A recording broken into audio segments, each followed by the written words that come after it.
Mm.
What is good, everyone?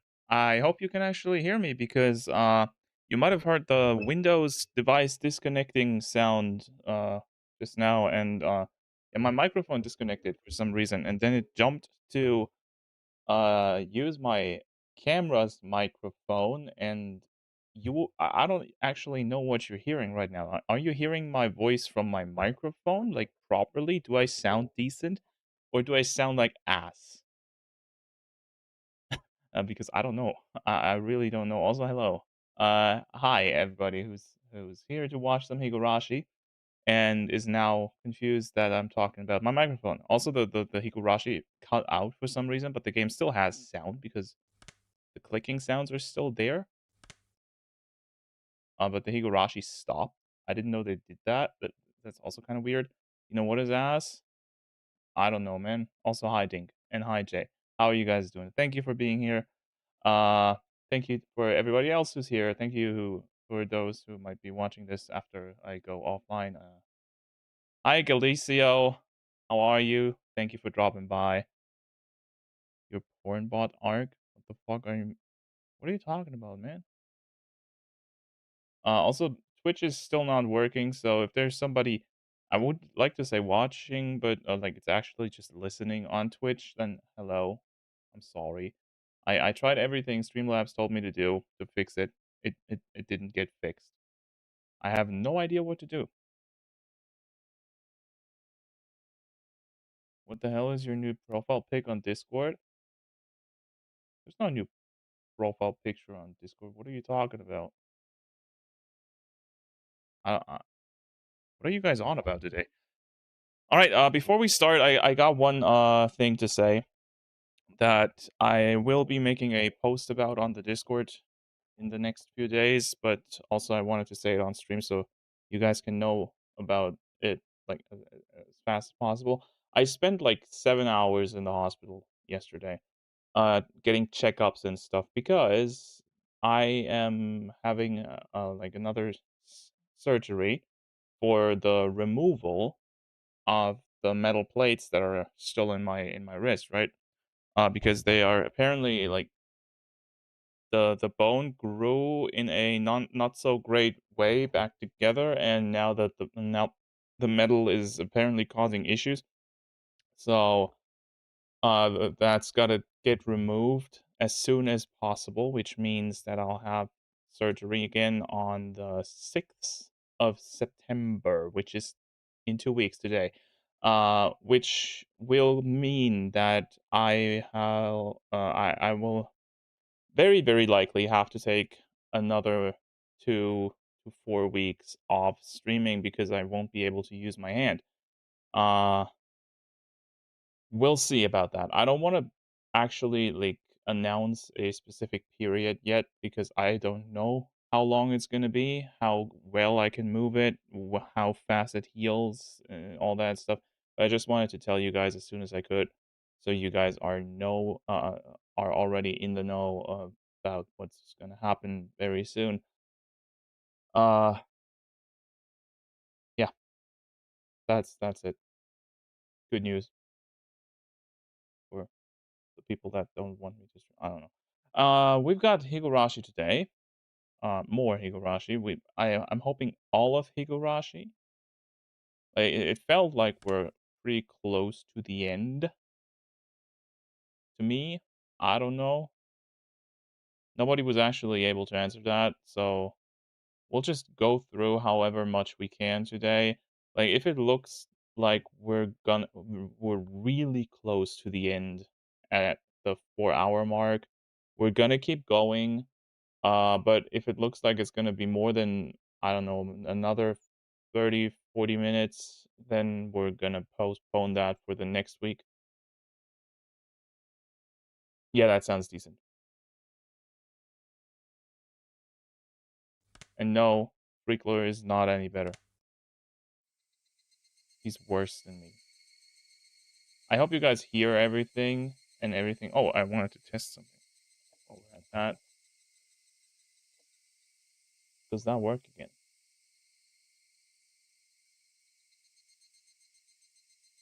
Hello! I heard it. Did you hear it?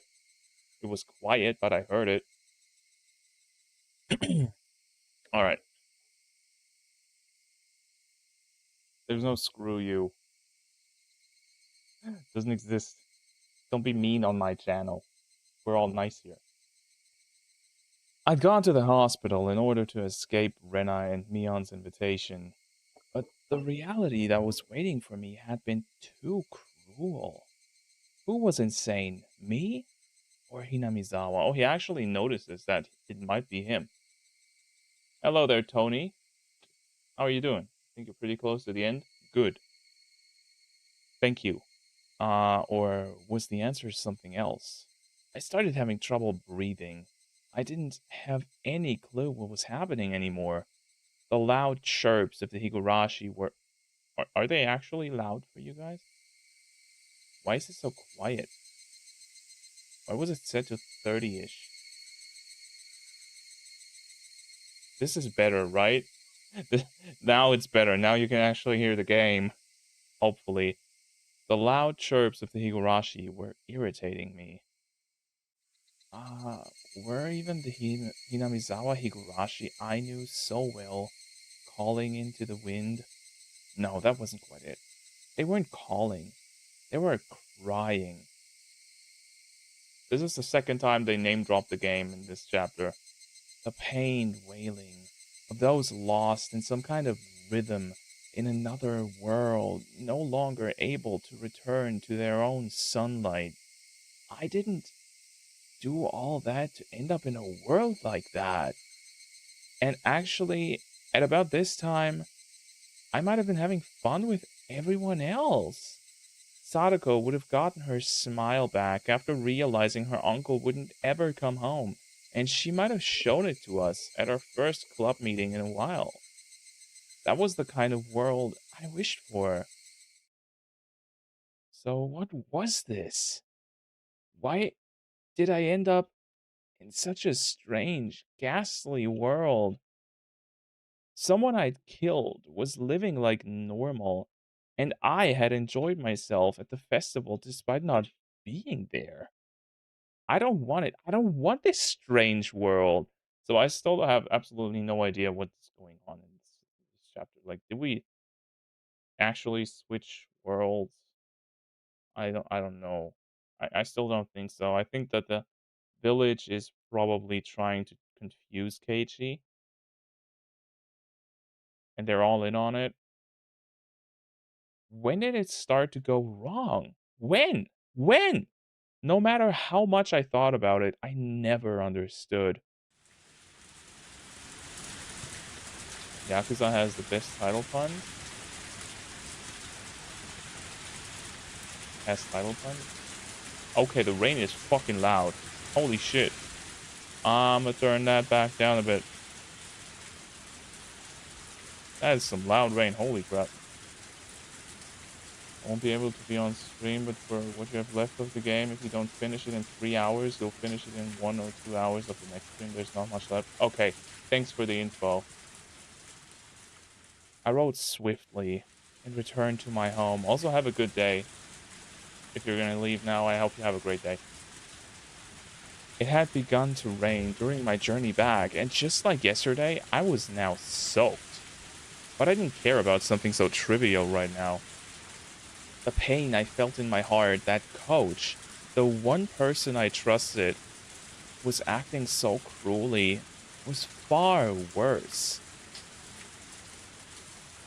Did I have no allies in Hinamizawa anymore? With the naive thought that I at least wanted my parents to side with me, I stepped up to the front door. Wait, Keiji. It'll be dark soon. There's something you want to check, right? Yes.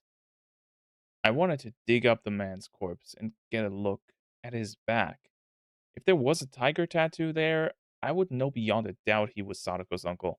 That long night wouldn't end until I was certain.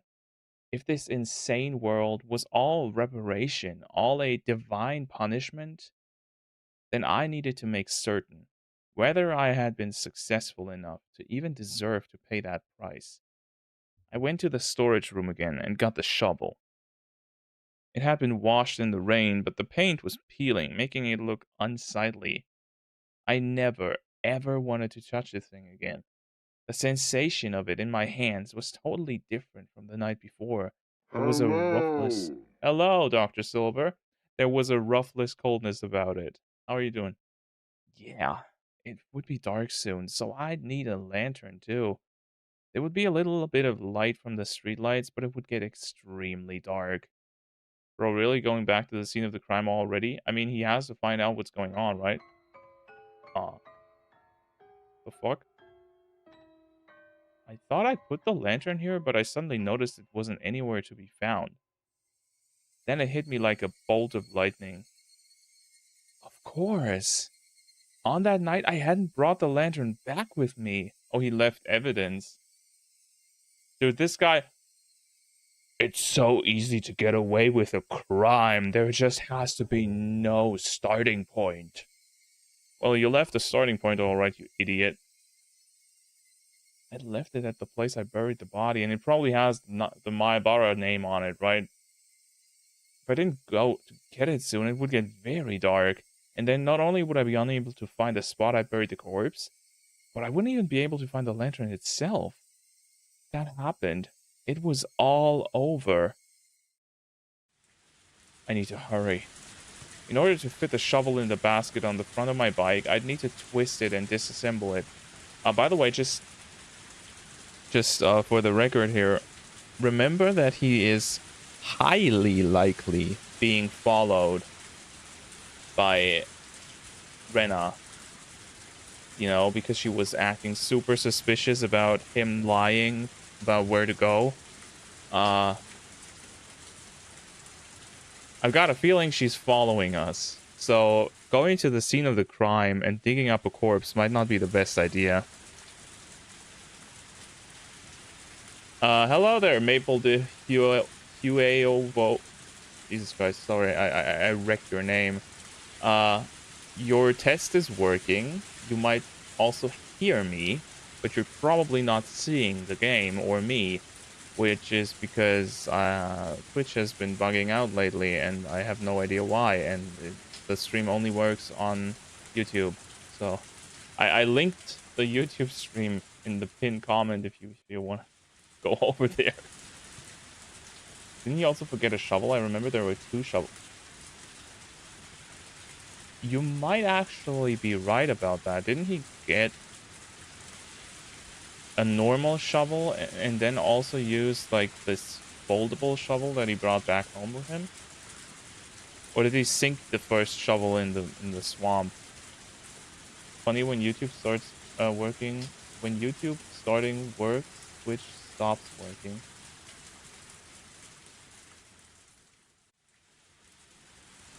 Same problem, but the exact opposite when YouTube wasn't working. What the hell? Yeah, I think that the platforms are now killing multi-streaming in the background. It's the only thing I can... I don't know why, but like this is weird. Nothing ever really works anymore. And as I said, I tried everything to fix Twitch. The only thing I haven't tried yet, and I'm gonna try that over the weekend, is streaming only to Twitch. I'm gonna do like a little test stream where I just go live for a couple of minutes to see if it works. Where I don't do multi and only go live on Twitch and see if that actually produces video feed. But we'll see. Okay, but it looked like there was dirt in the joints, and no matter how hard I pushed, it didn't want to come apart. After a strenuous effort, I realized I couldn't get it apart, so I decided to hold it in one hand and ride my bike with the other. How did he even put it back to get... When he fell off his bike, that was because he had the shovel in one hand, right? Because he couldn't disassemble it, because he couldn't get it done. But now it's disassembled and he can't assemble it. Is he just stupid, or is this shovel somehow cursed? With the downpour soaking me through and a shovel in one hand and riding one-handed, it was as if I'd returned to that night. No, return was the wrong word. It was more like that night had never ended. The pain of the raindrops striking me were no different from then on. The thing that was different was Hinamizawa. The world, and nothing else. The rain clouds were already making it dark, and now was about time for the sun to set. I could tell it would only get rapidly darker. The straight road leading to town, in the middle of it. That should be where I buried it. Yes, it was near that streetlight. On that night too, the water from the downpour was splashing down from the streetlight's overhang like a waterfall. Wait, he buried the corpse near a streetlight? Isn't that kind of stupid? The pouring rain was exactly the same as it had been that night, and thus it brought my memories into focus. I left my bike in the brush, and stepped into the forest, the ground already soaked with mud. Everything Keiichi has done is fair point. Where had I buried him? Think. The darkness, the shadows, the water, the mud. Everything was the same. Think! And then I spotted the lantern by a fallen, moss-covered tree. That's right, I left it right there. I left the lantern here, then I would have buried him over here. With the sensation of standing in the sludge, my feet remembered the spot better than my eyes did. I plunged my shovel into the ground. Man, it's hard. It wasn't here. I just dug it up, so it should have been softer. I stick my shovel down in a few spots to test what they feel like. One of them clearly felt deeper. I recalled where the lantern was, where the trees and things were in relation to each other, and knew that it had to be here. Under here slept that man's corpse. There would definitely be the tattoo of a tiger on his back. But if it wasn't there, then I made a horrible mistake and killed someone completely unrelated instead. I still think he killed, what's his name, Tomitake. I would be more dazed at the fact that Sadako's uncle wasn't dead. Then I would regret having gotten someone else mixed up in this. If this insane world was punishment for the sin of committing murder, I wouldn't be able to accept it until I killed Sadako's uncle for good. And then without any fear, I'd attack him again. And that time, I would kill him for sure. But what if the tattoo was there? That would mean I'd killed Sadako's uncle. But that would be terribly strange. If I'd killed him for sure, then who was the uncle at Sadako's house this very moment? Impossible. I didn't even know anymore what I was using the word impossible to refer to. I used the word quite a few times today. If I had to make the words impossible fit just one thing, what would it be? That much was obvious to me. It would be impossible for this crazy world to be real. I shouted, then turned behind me. There was nobody there, of course. It hadn't been bothering me for a while, but those footsteps had followed me the entire day. Even just now, an extra set of footsteps had splashed behind me. No one was actually there. No indications of anyone even. But they were there. Who are you? You've been following me ever since I came to this world. That's right. Thinking back, the first time I heard those footsteps was after Takano-san and I had parted. Those footsteps were my welcome to this strange, inside-out world.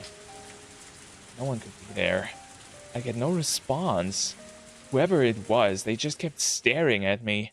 It wasn't ominous, just unpleasant. After staring into empty space for a bit, as I bathed in the rain, my illogical anger slipped away. My tension loosened, and a tired feeling reared its head. I tasted this feeling that night too. The sudden exhaustion I felt as the tension in my brain loosened. My vision quickly narrowed, and I felt like everything around me had suddenly gotten darker. In my opinion, the best games are this, post Nagashi, all of the 5th, and all of the 7th. Funny enough, I heard that the 7th is not that great. But also, like, I said that before, but in the Higurashi fandom, you will find fans of every single chapter. Like, there is no chapter where not a few people at least say, yeah, this is my favorite. Which, I guess, speaks to the series, right? Lovely, he wouldn't even care if he killed an innocent. Nah, as long as Sadako's fine, why would we care, man? We're her Nini. I couldn't give in to this sensation. I would light what little explosives were left in my brain and force myself to keep going. I needed to dig that man up before my stamina ran out. I needed to see the tattoo on his back. I caught my suddenly ragged breath and calmed down. Then I stuck the shovel into the soft, muddy ground again. It felt exactly the same as that night. The sense of digging a hole in the beach, with water coming into it with every wave. What day was today? Had I gone back to the night of Watanagashi? Every strange thought that came to mind tormented me. Given my exhaustion, I didn't think I could manage to hold those thoughts back. Once the hollow was deep, all illumination finally faded, blanketing my vision in jet black. It was probably the moment the sun had fully set too. That night, I had feared the worst and gone without using much light. My senses were so strained that I could see even in that darkness. But now, I didn't have that kind of strength left. I drained everything I had last night, and now the darkness would be lethal. I decided to turn on the lantern. Good idea.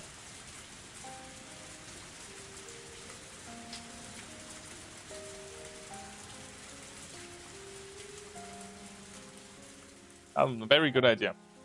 To be honest, it's better than chapter 1, but 2 is way cooler. I think so too, but I also think that we are a bit conditioned to like chapter 2 more because we like Mion and Shion. Like, if you're a Sadako fan, you probably like this chapter more. Especially 3 because it's the hardest to solve. You can more or less figure out what happens with 1 and 2, but 3 without an answer arc is almost impossible. If you get it, I'll give you 20 subs. Thank you for the offer. You know what? I'll try. Like, I'll put a theory up as to what I think happened in chapter 3 once we're done with it, right?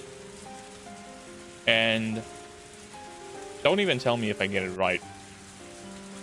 Like, don't worry about the subs thing. I appreciate that, but I'd rather be left unspoiled until the answer arcs. Okay, so he turned on the lantern. That's a good idea. I summoned the cops. They're here in 5 minutes. Putting it on the first setting would make it give off a faint light. Even with how little there was, it was enough, and people wouldn't be able to see it from far away in this rain. I grabbed the chilled lantern, turned the dial with a click, set it to the weakest light setting, and turned it on. An uncanny world of silhouettes appeared before me. A complex and strange shadowy world created by the intricate entanglement of trees and branches. I had only turned on a light. It was like that was all it took to make the world into something else. Is that a metaphor?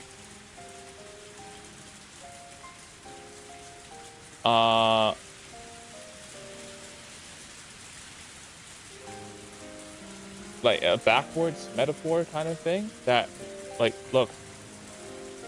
Essentially, by killing the dude, he turned off the light, right? And ever since then, he sees the world into as something completely different, as something dangerous, as something suspicious. So I think this is a metaphor that is alluding to it all being in his head. Honestly, I was expecting a jump scare CG when he turned the lantern on. Imagine if Takano suddenly shows up, man. I let out a quick, tired breath and wiped the liquid, neither rain nor sweat, from my brow. Wait, is he hurt?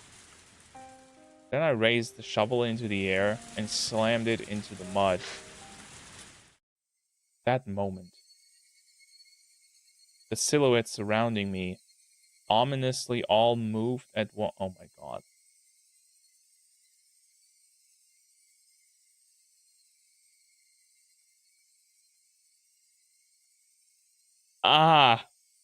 I don't want to do that, man. And like this is weird. This is really turning psychological horror now.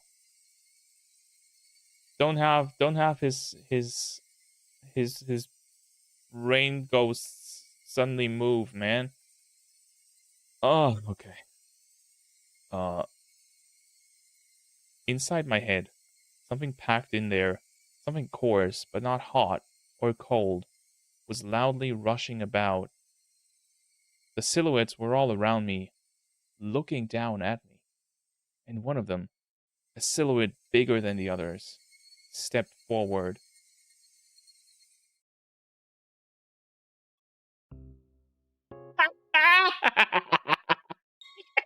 I was right, man. Oh god, they were actually there. You fucking idiot.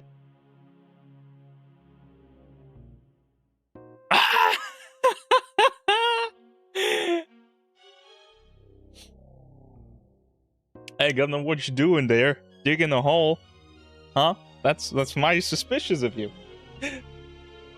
Caught true. I haven't voiced Oishi in a long while. How did I do his voice? Good evening. The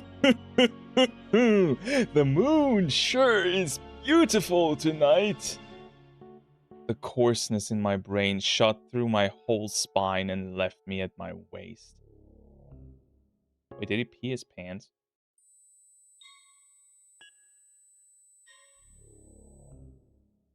Am I understanding this sentence correctly? The strength in my body all left me through my hips, and I crouched down with a splash. Into the sea of mud I dug myself. Oh, Oishi. Is that really how you address your elders? You'll have a rough time of it once you become an adult.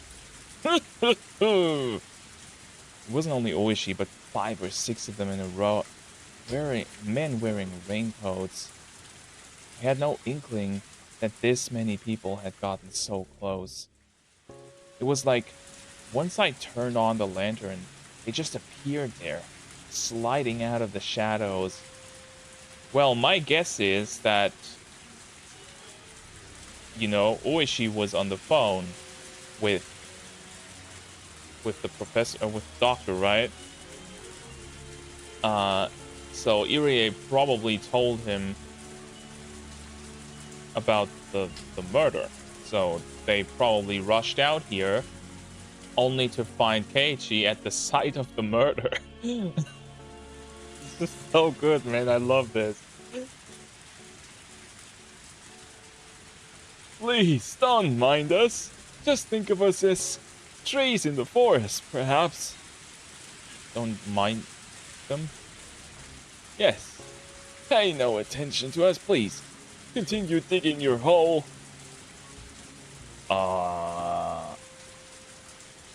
It's very late and raining very hard, and you're working pretty fervently. We won't get in your way. Please, stick to your heart's content. No, thank you, I said. When I tried to get up and turn around, 2 men blocked that route. They stood on either side of me and lifted me up with amazing strength, then threw me into the sea of mud. Get fucked, Keiichi. As I soaked in the mud bath I dug for myself, I looked up at the silhouettes looking down at me.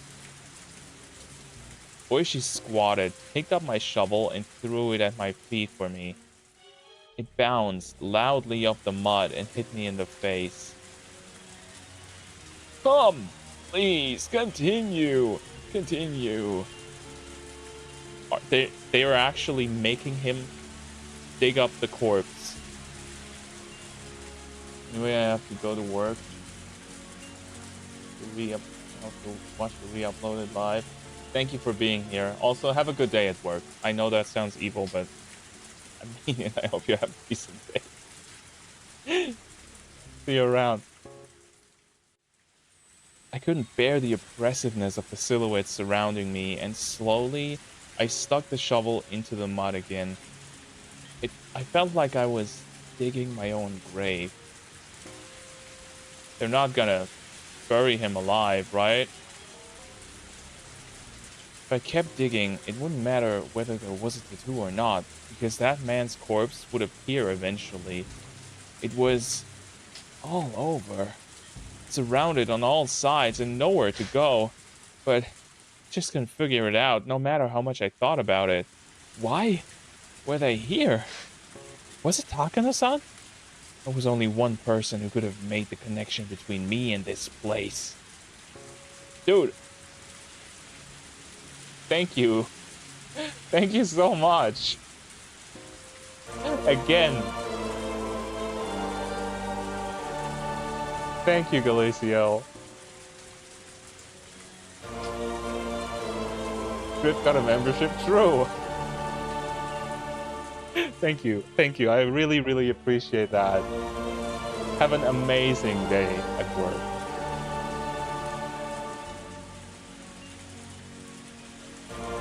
But Takano is dead, right?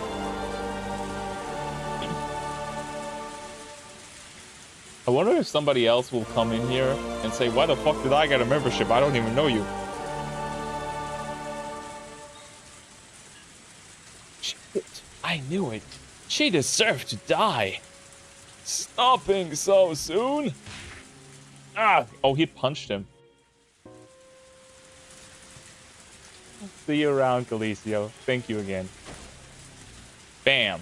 Oishi kicked me in the back, which took me by surprise, sending me flying into the mud. Oh, he's having fun. Hurry up and dig, please. You really should consider the fact that some of us are standing out here in the rain. Fuck you. If you don't like the rain, then just go home. Gah. Oishi kicked some mud into my face. Use your hands, please, not your mouth. Only stage actors do both at once. Isn't that right, boys? The men around him didn't react, not knowing quite whether they should laugh, but when Oishi glared at them, they started mumbling out pained chuckles. He's got them all under his foot, man. Just who was this guy? I knew the world had changed after that night, but if I went even further back, didn't it start when this guy showed up? That was when our peaceful days had been taken from us. Ever since he showed up in Hinamizawa, things had been odd. Is he gonna try killing Oishi? No shot. Everyone stopped smiling and the world went crazy. The ground under my feet gradually got harder and heavier. At this point, even I started to think something was odd. I hadn't buried him this deep on that night, had I? My exhaustion peaked, and I sat down on the spot. How long do you want me to dig? Kids these days have no stamina. Hey, you! At Oishi's gesture, the men all pulled out on their own sinister-looking shovels. They all got shovels, bro. As I watched the days, one of them grabbed my collar, dragged me out of the hole, and threw me to the ground. The rest of the men stepped into the hole I dug and started shoveling themselves. As I stared at them, dumbfounded, Oishi sauntered over and squatted down to look at me directly. I hope we get a CG for that. Oh, shit. Keiichi Maebara-san, is this a hobby of yours? Digging holes on rainy nights? When I didn't respond, Oishi took one of the tin buckets they were using to bail out the muddy water, scooped up some of it, and splashed the whole thing in my face.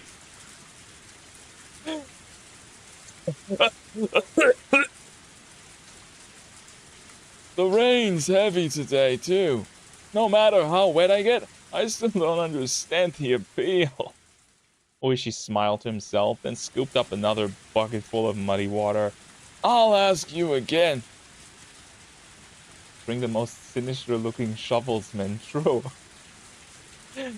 Is digging holes on rainy nights your hobby? Who the hell would have a hobby like that? Splash. Oishi hit me with another bucket full of muddy water. The pebbles in it stung. Will there be something in that hole? I've always liked that story, you know, about the old man who could make plants bloom, and the puppy digging in his yard for gold. As he spoke, he ran the bucket through the muddy water again, to splash it in my face again. What kind of treasure is buried down here, huh? Can't you at least give me a hint? You want to know, then dig on your own time, you fucking pig. I wasn't saying that out loud, but Oishi mercilessly drenched me in muddy water again anyway. Shit. If only you hadn't shown up, the world would have gone wrong. Ever since you showed up, things have been strange. Sadako got abused by her uncle. I ended up killing him, and the world went crazy. He was how it all began. Because of this culprit. You're the culprit, dude. He splashed another bucket of mud in my face. He must have some serious fun right now. My insides were seething with anger. Die! You die! You die too! If I have some strange power to kill someone by cursing them, like with Takano-san, then you're dead! And it won't be Oyashiro-sama's curse, it'll be mine. I'll curse you and kill you. What a rebellious look you're wearing. Why don't we use this opportunity to teach you a thing or two in that regard? We really do live in peace these days. When I was about your age, corporal punishment was the norm for everything.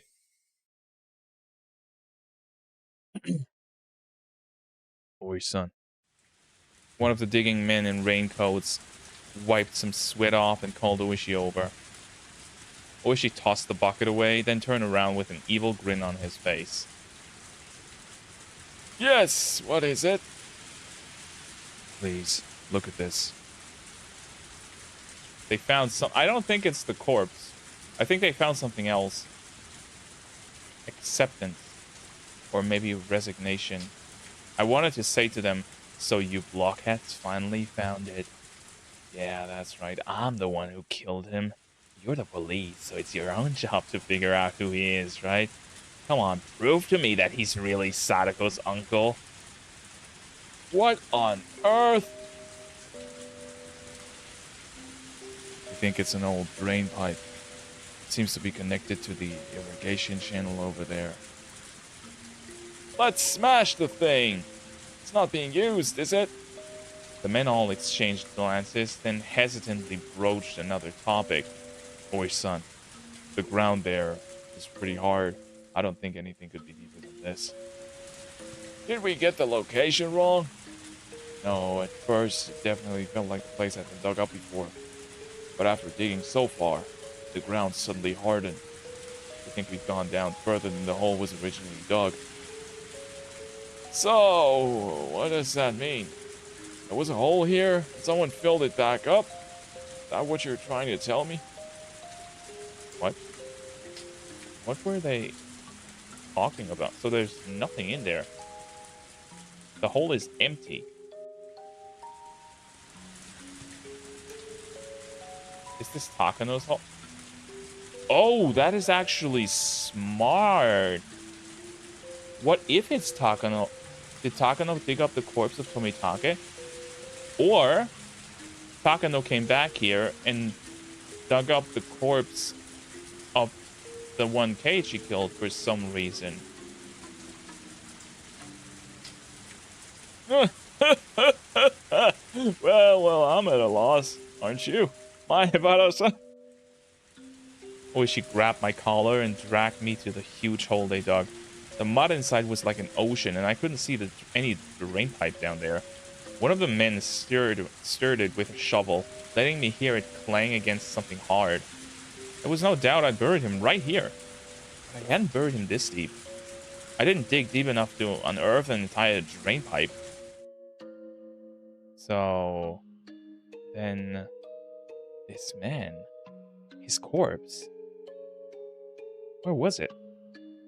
Proof that I'd been successful on that night was gone. Gone. Then what on earth was I actually crazy after all? And just possessed by the delusion that I'd killed someone? That couldn't be. It was the unmistakable truth. It couldn't have been an hallucination. But now, the most important evidence that it hadn't been an illusion was gone. I killed him. I buried him. I had absolute, unwavering confidence in that fact. Then, did I fail to kill him? After I left here, had he started breathing again, crawled out, and gone back to Sadako's house? Was that it? I'd come here to see whether he had a tattoo or not, and yet the truth I unearthed was far more than that. Yesterday, what was I? I killed him. I buried him. There was no doubt. But for some reason, he lived and crawled back out, and that was impossible, too. I'm so tired of hearing the word impossible over and over. I get it. Dead people don't like to play by the rules here, Hinamizawa. Then I'll kill you as many times as I need to. I'll keep killing you until you never show your face to Sadako again. Oishi and the others were muttering to each other. Eventually, their conversation ended and Oishi came towards me. What did he want to say? What did he want to do?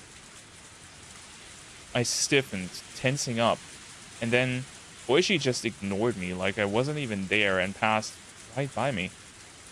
The other men too, they ignored me and shuffled away. Eventually, it was no longer a sign that anyone was around. I returned to my quiet world of silhouettes. The only one there was me. Only the sound of the pouring rain filled up the silence.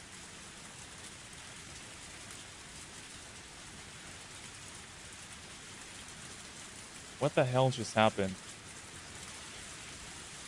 So two theories. Takano buried Tomitake and then unearthed him, or your theory of her digging the hole up and taking his body. I think the first theory doesn't work. Because first of all, why would she? And second of all, I don't think it works time-wise.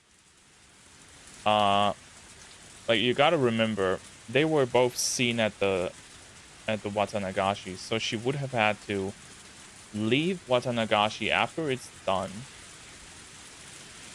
go kill Tomitake somewhere, bury his corpse, then dig it up again for some reason, and then load it in her car. Why would she do that? I don't think that makes sense. So I'm thinking, I've got my own few theories. First theory, Keiichi is hallucinating everything. Like, he is literally schizophrenic. And he thinks he killed somebody, but he was actually just at the festival having fun. And he dreamed up some sort of event where he went out to kill somebody. But then it makes no sense that the lantern's there, right? So, like, the lantern was there, and the shovel was dirty and full of mud, which proves that that he was there and dug a hole.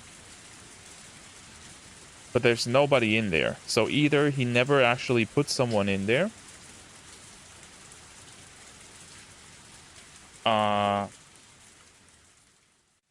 or the person that was in there got removed in the last 24 hours. What if it isn't his lantern? And that the lantern got misplaced by his parents? That would be kind of shitty writing, in my opinion. Because this is definitely a hint, right? And I think it would be kind of crappy to mislead your audience like that. I wouldn't like that. If it just turned out, oh yeah, it's not his lantern, actually. Like his dad suddenly needed the lantern and it was in his workshop or something. All right, let's go on. We got 1, 2, 3, 4, 5-ish -1, so 4 or 3 chapters left. We got 3 hours. I think we can make it. The body wasn't there. The police didn't arrest me because of that, but I didn't know whether to feel happy about it. Just like Sadako had said, I failed to kill her uncle. The body wasn't there, so I was forced to conclude as much. No matter what strange natural disaster, coincidence, or miracle it might have implied. In order to free Sadako, I became a demon. And this abnormal world was my reward. Yes, metaphorically, I had fallen into the demon world. But if that price had been in exchange for the life of Sadako's uncle, then that would have been fine. Since Sadako's uncle was still alive, still shackling her to him, I needed to become a demon once again. One more time. No, as many times as it took. I would kill that man over and over again until Sadako was liberated. I had already awoken. I looked at the clock to see that it was early in the morning at just about 5. Yeah, it was already light outside. I see that. That's impressive, Japan. Once I'd hardened my resolve to become the demon again, I could feel my whole body teeming with the awakened power once more. This guy is so fucking cringe. This dude is really a teenager. Time wasn't an issue. No matter what, I'd do it. And you're probably on the police's hit list now, though, you know? With you skittering around, digging holes in the dark. And they obviously had an inkling of what happened, or what you think had happened. So, uh, I don't think you can just go and kill somebody. You're being watched, man. I got myself up. The exhaustion from the past 2 days was completely swept away, and I didn't even feel sleepy anymore either. I slowly rose and made sure my body was moving like I wanted it to. I could feel blood flowing through each and every one of my fingers. As I got dressed, I let my mind wander, and I had a strange thought. These 2 days, while I've said it was for Sadako's sake, the only thing on my mind has been killing. I said it was for Sadako, but while actually carrying out the act, I'd completely forgotten about Sadako, albeit only temporarily. Maybe initially it was for Sadako's sake, but now I was just a demon, killing for the sake of killing. And as a result, I'd sunk into a world fit for such a demon. Maybe it was the same for Satoshi. He resolved himself to kill his aunt to save Sadako, became a demon, and then disappeared from the sunlit Hinamizawa, vanishing into the demon world. Which meant that after all was said and done, I'd met the same fate as him. I tried to avoid making the same mistakes, but it happened anyway. Which meant that maybe Satoshi was here. Oh, wait, that's actually a cool idea. Satoshi had come to this world a year before me, so he would be here somewhere. Then, surprised, I stopped walking. Oh no. Does he think that Satoshi is the extra step? It was the second set of footsteps I've grown so used to hearing. Could you be Satoshi? The empty, lifeless air wouldn't give me an answer. But I felt a strange kind of relief. There was someone there, that Satoshi had stuck with me the whole time. Let's go, Satoshi. Once more. This time, we will set Sadako free for sure. I'm gonna raise my desk real quick. Give me a minute.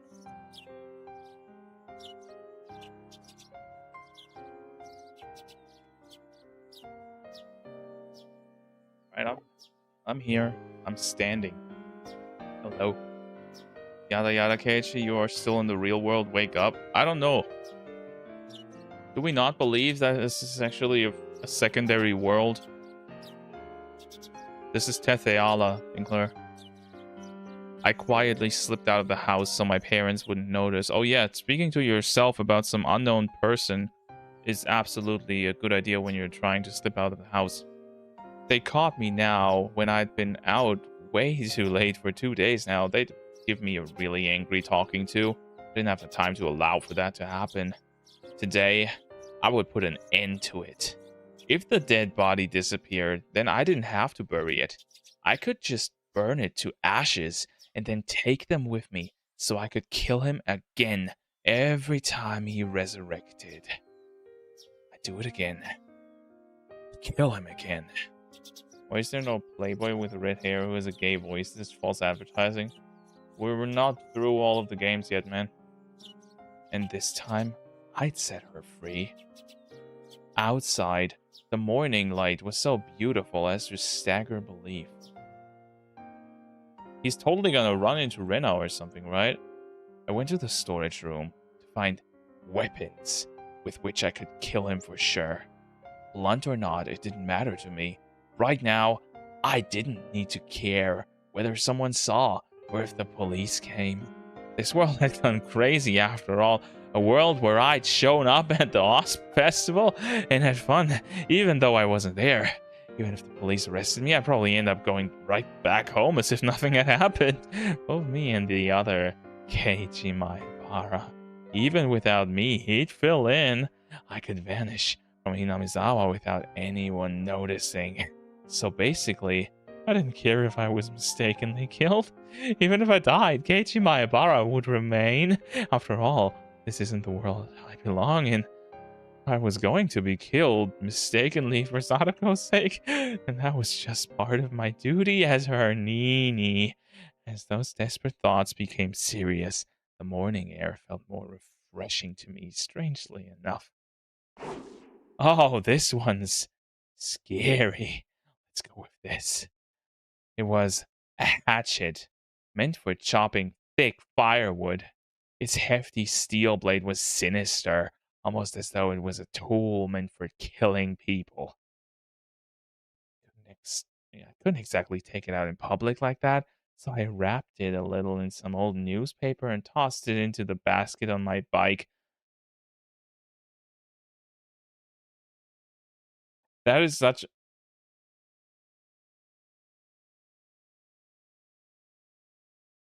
Dude, this guy's ideas have just gone downhill for the whole game, and they're already like buried deeper than the uncle's corpse. Also, did Keiichi get taken back home by the police? How did he get back home? No, he just went back home, right? The police ignored him, which makes sense because they didn't really have a case against him now that they didn't find anything. Like he could have just been digging a hole in the ground for fun, right? Because there was no corpse or anything in that hole. So they had no proof that he actually did something other than be a bit loose in the head. Yes, my old newspaper and my hatchet. Sorry for using you for evil all the time. I'll need you again today. My legs. I apologize to my bike for some reason. For the past 3 days, I've only used it for dangerous things. I've been riding this bike ever since I lived in my old town. I could walk most places I wanted to go, so I hadn't used it all that much. My mom had bought it for me when I entered cram school, thinking it would be a convenient way to get to the station since it was far away, so I'd always used it to get back and forth from cram school. I'd only ever put textbooks and class materials in the front basket too. I'd never try to put a hatchet that I'd be using to kill someone in here. When I came to Hinamizawa, life finally felt fun. I met the best friends ever and had some of the greatest times ever.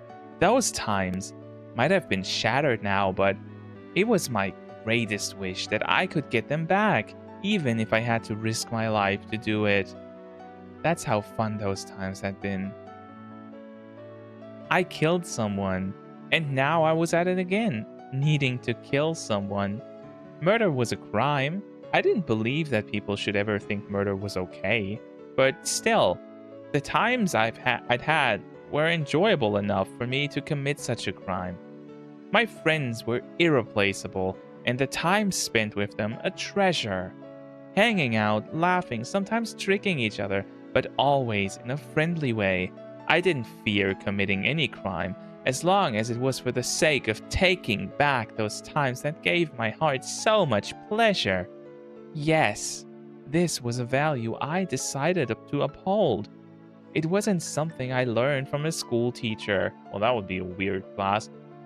It was a noble path that I chose for myself.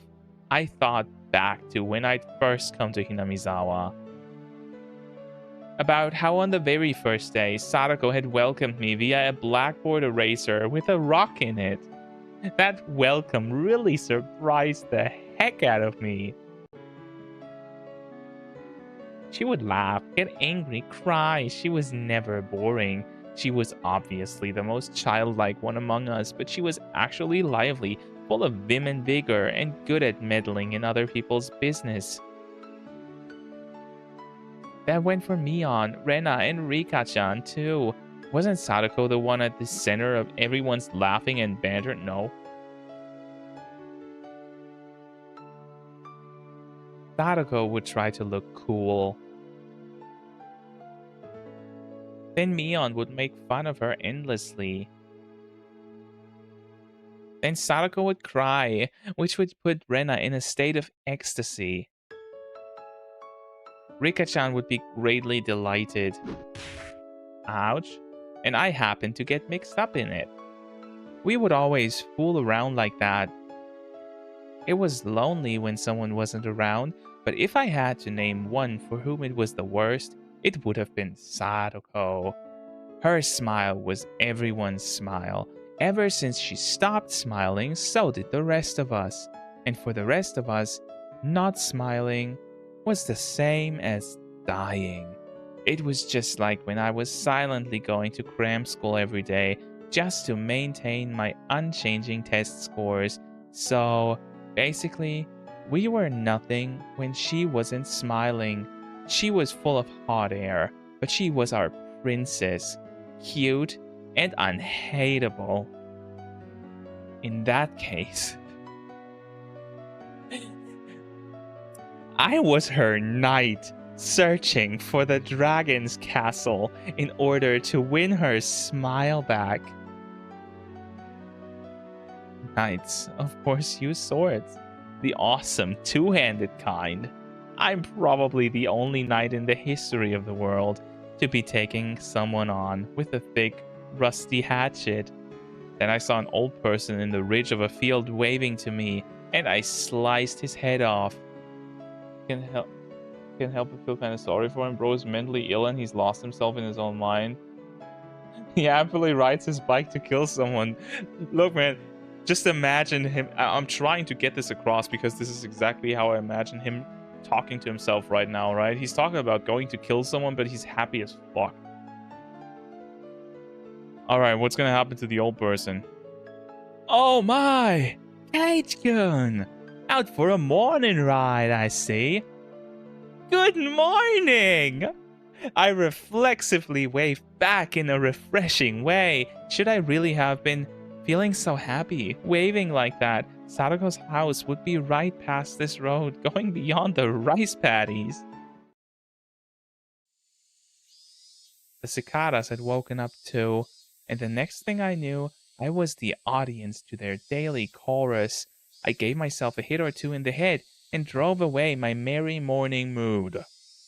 I took a deep breath, then tilted my head back, quelling my pointless excitement. The body wasn't there. Its absence either meant my killing had been an illusion, or that I'd killed him and he'd risen from the dead. If I was at the festival, then maybe I should have considered it an illusion. Coach probably thought that way, which is why he treated me like a lunatic. But it being an illusion was just impossible. I killed him without a doubt. Without a doubt.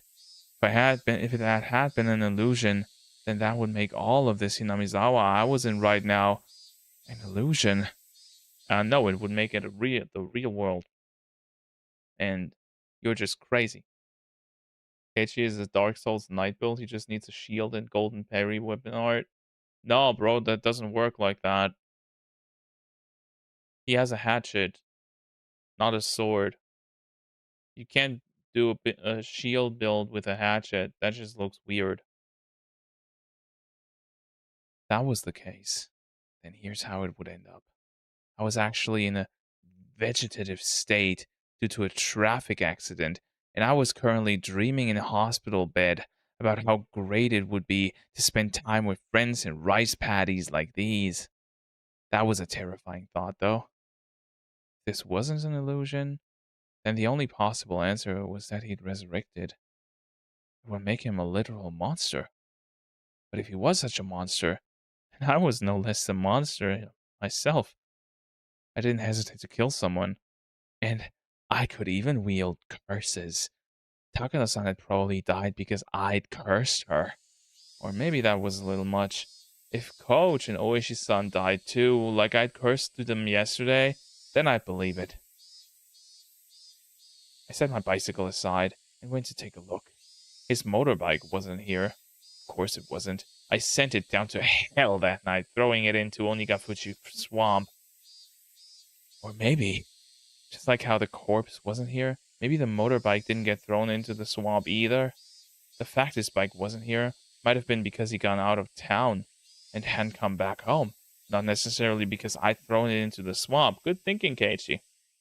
Her uncle wasn't around, and that was convenient on its own. Then I would just show myself in, then wait for him to return, sharpening my hatchet. If he was there. Forgotten sensations came back to my gut. A feeling of tension rose within me. The sensation was like poison, dulling my actions, but it could also be the trigger to allow me to awaken to my superhuman, otherworldly self. I held the hatchet, still wrapped in newspaper. Its weight in my hands was profound, sinister, and reliable. I hadn't put on my watch, so I didn't know what time it was, but it was probably still a little before 7. Sadako would probably be awake, preparing breakfast and her lunch, but her uncle would probably still be lazing around in bed. A guy like him probably would have stayed up late drinking, and probably always slept until noon. Hey, Tinkler, that's you. I considered ringing the doorbell and having Sadako open the door for me. But if her uncle woke up at the sound, I'd waste my chance of him still being asleep. If Sadako saw me sneaking inside without ringing the doorbell, she'd be surprised. Yeah, she'd kick your ass. If I ran into her, what would I say? Come to kill your uncle for you, so stay quiet. No, I could do that. It would be like making Sadako responsible for his death. Be quiet and go wait outside. Maybe that would do it. How would Sadako react to that? She would probably try and get me to give up on killing him. I would have to lie somehow to get her to go outside. Sadako didn't know that a murder was going to occur in this house. Couldn't quite think of a good lie to tell her, but I couldn't do much just standing around like this. I made up my mind and grabbed the doorknob. Don't Japanese houses like these don't really have doorknobs? Aren't they sliding doors? Wrong, I don't drink. You haven't actually, you're right, you haven't been drinking in a long while. Good on you. I'm gonna sit down and drink something.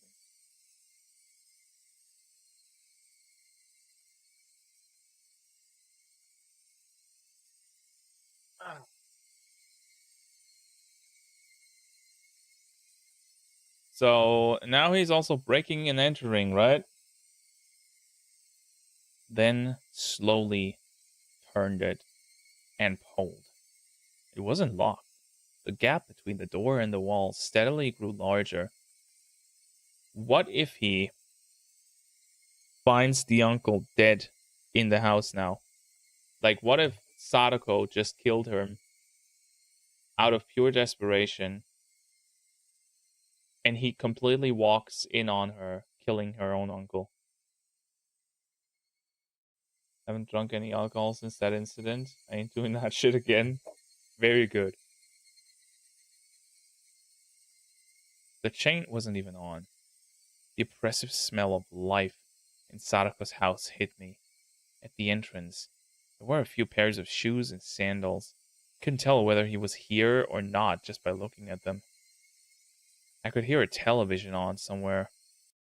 Jesus Christ!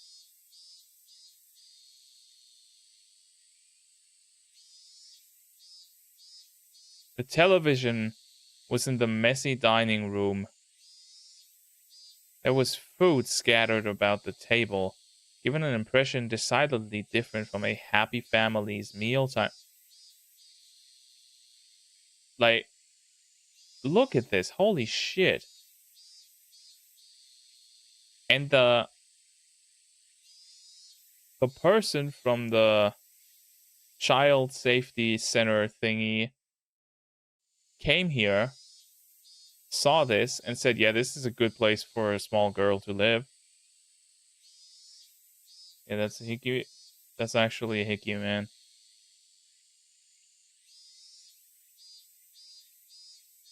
Meals were for eating food while thanking the person for making it. Meaning whatever occurred in this dining room wasn't a meal. As someone with OCD, that would make me go insane. Jesus, motherfucking Christ, look at this place. Nobody in sight. No sign of anyone either. But with the television on, he must have been close. Could he have anticipated my coming and be hiding, waiting for me? The tension I felt was so thick, so tight, that I thought it would choke me. Just cleaned my room today because I can't stand living in a place half as dirty as this. Even half as dirty is already pretty damn dirty. The newspaper wrapping the hatchet's thick blade didn't hamper its power at all. I tightened my grip on it, then very carefully took a look around. Where had those peaceful feelings from before I arrived here gone? Even the sound of sweat bubbling up on my brow got on my nerves. And then I looked at the table and realized something. Guys, I wasn't right, was I?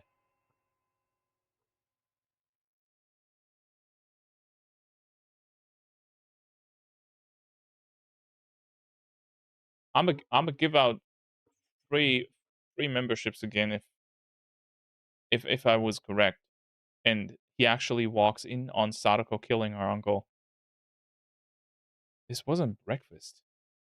The grains of boiled rice were all hard and dried up. Then, was it last night's dinner? I left the dining room, keeping vigilant, went down the hallway, and found the stairs to the second floor. When that man was playing with his friends, he looked out of a second-story window.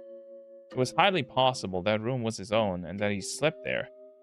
I tiptoed up the edges of the stairs, quietly, quietly climbing without making a sound. I couldn't hear any kind of snoring. I didn't hear anything up there. I went through a few rooms, slowly and quietly opening the paper doors, checking inside, but I still couldn't find anyone around. To search more efficiently, I got down on the floor and pressed my ear right up to it. This guy is gone, man. I could hear the television in the dining room and a low hum, perhaps of boiling water. It was then that I started to harbor some feelings of suspicion.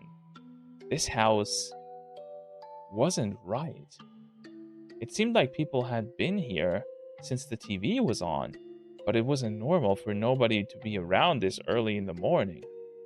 I silently descended the stairs and went back into the dining room. I looked at the food scattered about: completely dried up rice, an overturned bowl of miso soup, the package for a side dish bought at the supermarket. I could tell Sadako had definitely been the one who made this. The food was far from Mion's perfection or Rena's gentleness, but it was sincere. Judging by how she cooked for me at my house, and from the type and amount of side dishes, I deduced the meal was from last night. The numbers stamped into the food package read 830620, June 20th, 1983. That was yesterday. And there was food for two, which meant that this was last night's dinner, and Sadako's uncle would have been here then. Stop it, Keiichi. Don't even think about saying the word impossible again. Anyway, her uncle was here last night. That much was the truth. He had found fault with Sadako's food, thrown the bowl of miso soup, and flung the rest everywhere. Hidden deep within my feelings of calm and composure was lit a flame of anger and a curse. Should I have ever shown this man any mercy? Bump. I heard the sound again, the one from before, like a water boiler. What was it coming from? The bathroom, maybe? Maybe, m- maybe someone's in the bath. Oh no. Oh no, no, no, no, no, no. This is not a suicide story, is it? Oh shit. Oh my god. Oh no, man. The first floor? But where? The bathroom, maybe? Oh fuck. Oh, come on, man. I know this game is dark, but you can't make a fucking 10-year-old kill herself, okay? Please, have some, Jesus Christ. I could hear the noise coming from the other side of the frosted glass at the far end of the changing room. It had to have been the sound of the water boiler for the bath. Steam was enshrouding the glass door, and the heat from it was leaking into the changing room where I was standing too. Please make it, please be a freaking gag and make him walk in on Sadako in the bath or something. Look, that would be distasteful because she's a little kid, I know, but that would be much better than the alternative, right? And she's gonna be like, Cageckin, you pervert! My misgivings deepened. People didn't normally take a bath this early in the morning. If one did, then it would mean that in this house, time had been stopped ever since some moment last night, or she could just take her baths in the morning. I don't know, people do that, right? Whistle, whistle, whistle. Was it being reheated? The water boiler in the bathroom had been active this whole time. I checked in the clothing basket and saw Sadako's familiar uniform stuffed in it. The uniform had stains and dried rice stuck to it, certainly not something she would wear today. It was probably from the miso soup at the dinner table yesterday. I looked hard at the frosted glass, but I couldn't see anything through all the steam. And then an electric surge ran through my mind and a terrible premonition came over me. Could she? She couldn't possibly have been in there since last night. That would be impossible. But no, in Hinamizawa right now, nothing was impossible. I gulped audibly, then quietly pulled aside the glass door. Hot, steaming air burst out of the slight opening. The fan wasn't on in the changing room, so it went completely white with the steam. Just as the hot vapor poured into the changing room, cooler air also flowed into the room with the bath. Just freaking me out. I am also on edge. And I just heard, due to being hit by that air, a very weak moan. Oh, fuck no. That was all I needed to know who it was. Sadako! No answer. Sadako was in the bathtub, surrounded by a thick layer of rising steam. The top half of her body was leaning over the edge of the tub, and she was passed out. The water boiler kept on making a whistling noise as if angered. You could see the gas flame through a small window. It was roaring at full force, completely blue. Sadako's entire body was boiled red and flaccid as though her bones had melted away. She was almost like a doll. She laid there unconscious. I wasn't sure how many seconds passed as I stared in complete bafflement. I came back to my senses and promptly shut off the boiler. Then I dragged Sadako's small body out of the bathtub. The water in it was as hot as the water in public baths. Was she in this boiling water for the entire night? She'll die! She'll die! Sadako's body was lighter than I expected as I laid her on the floor and wrapped her in a towel. I went back to the bathroom and opened the vent, creating a path for a cool breeze to come through. Upon the breeze hitting her, Sadako moaned again. How about you call an ambulance? Like, look, I don't know how to handle a situation like this, but my best, like, I would not try to cool her off immediately, because I think that could actually kill her by, you know, by making her heart stop. Like, giving her, like, a monstrous shock to her whole nervous system. If she's super heated up and then suddenly gets, like, super cold. When she gets suffocated by steam for a full night. Yeah, sudden change in temperature. That's not healthy. It'll be alright, Sadako. It's me, Keiichi. Do you understand? Can you hear me? Oh, God.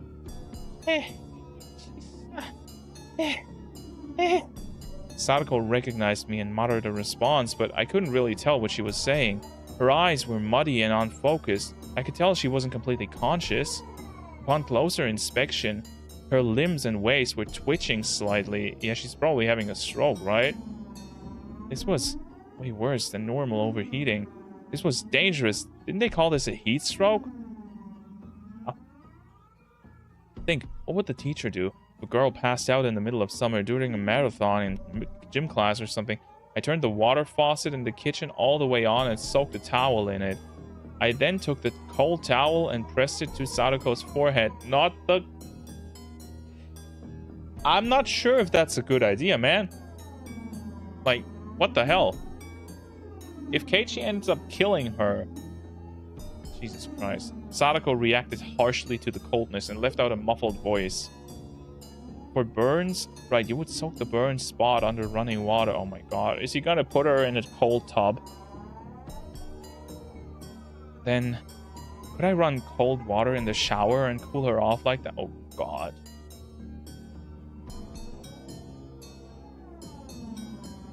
Okay, I didn't expect that when he said he's gonna become a murderer, that he's going to actually torture a little girl to death by accident.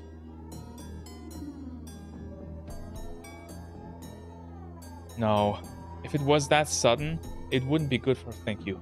It wouldn't be good for her heart, and she'd go into shock. I think I read that once before. This was about as much nursing as I could possibly give her. Anything more than this would be too much for the likes of an amateur. What happened, Sadako? You're alright now. No, she's not. I will. Your Nini will save you for sure. 5,039. 540. What? What was Sadako reciting under her breath? I brought my ear to her mouth to better make out a mysterious spell-like words she kept saying. And at that moment, I understood what they were for. Sadako, you... Counting? Why? People tell little kids in the bath to count to 100 a lot, right? Sadako was counting like that. But 5,039? You moron! How long were you supposed to count in your bathtub? 10... Jesus Christ. I doubted my ears, and then doubted her common sense. 10,000? You're a freaking idiot. What kind of dumbass can count to 10,000? There's no way you could do that. You'd boil to death before you got that far. Why were you? My uncle. Last night, her uncle flew into a rage at the dinner she'd made, saying it stunk and was inedible. Sadako didn't understand what on earth he meant. It wasn't much different than what she usually made for him. Maybe he had hated the smell of the pickled vegetables she'd bought in particular. Her uncle then decided the stink was originating from Sadako and shouted at her that she never ever took baths. And then he put Sadako in the boiling water and told her not to come out until she counted to... I'll kill you! I snapped and exploded. Raising the newspaper-wrapped hatchet, I stampeded through the house. I searched for anything. Traces, signs, smells, vibrations, heartbeats. With a war cry, I raced up the stairs with such force I could have stomped a hole through them. Then I found the futon in the room I thought to be her uncle's, and well aware he wasn't sleeping in it, I bashed it with the hatchet. Did he run into the closet? I'll bust the entire closet down and all. If he's not there, maybe there's a secret door. Any switches or levers in the walls here? I smashed into wall after wall with the hatchet, crushing them. Maybe take care of Sadako first. Dust rose into the air, and broken pieces scattered about the floor. Jesus, that's a nasty sound. I smashed all the glass windows too for good measure. Oh, for good measure.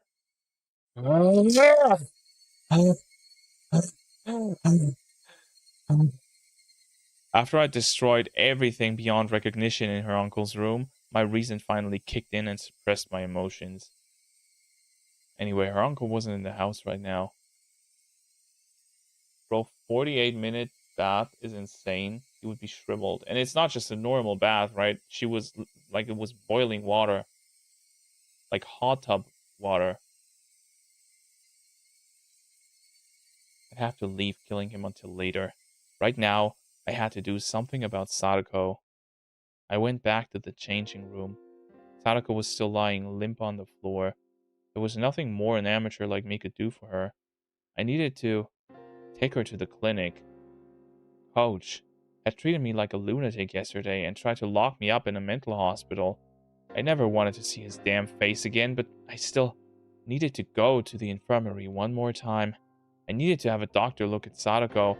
Thought about putting her in the dirty uniform lying in the laundry basket, but I had no experience dressing someone, so it would be pretty difficult. Shit, I don't have time to be wasting here. I eventually gave up on clothing her and decided to carry her in a bath towel. In my opinion, that's a good idea.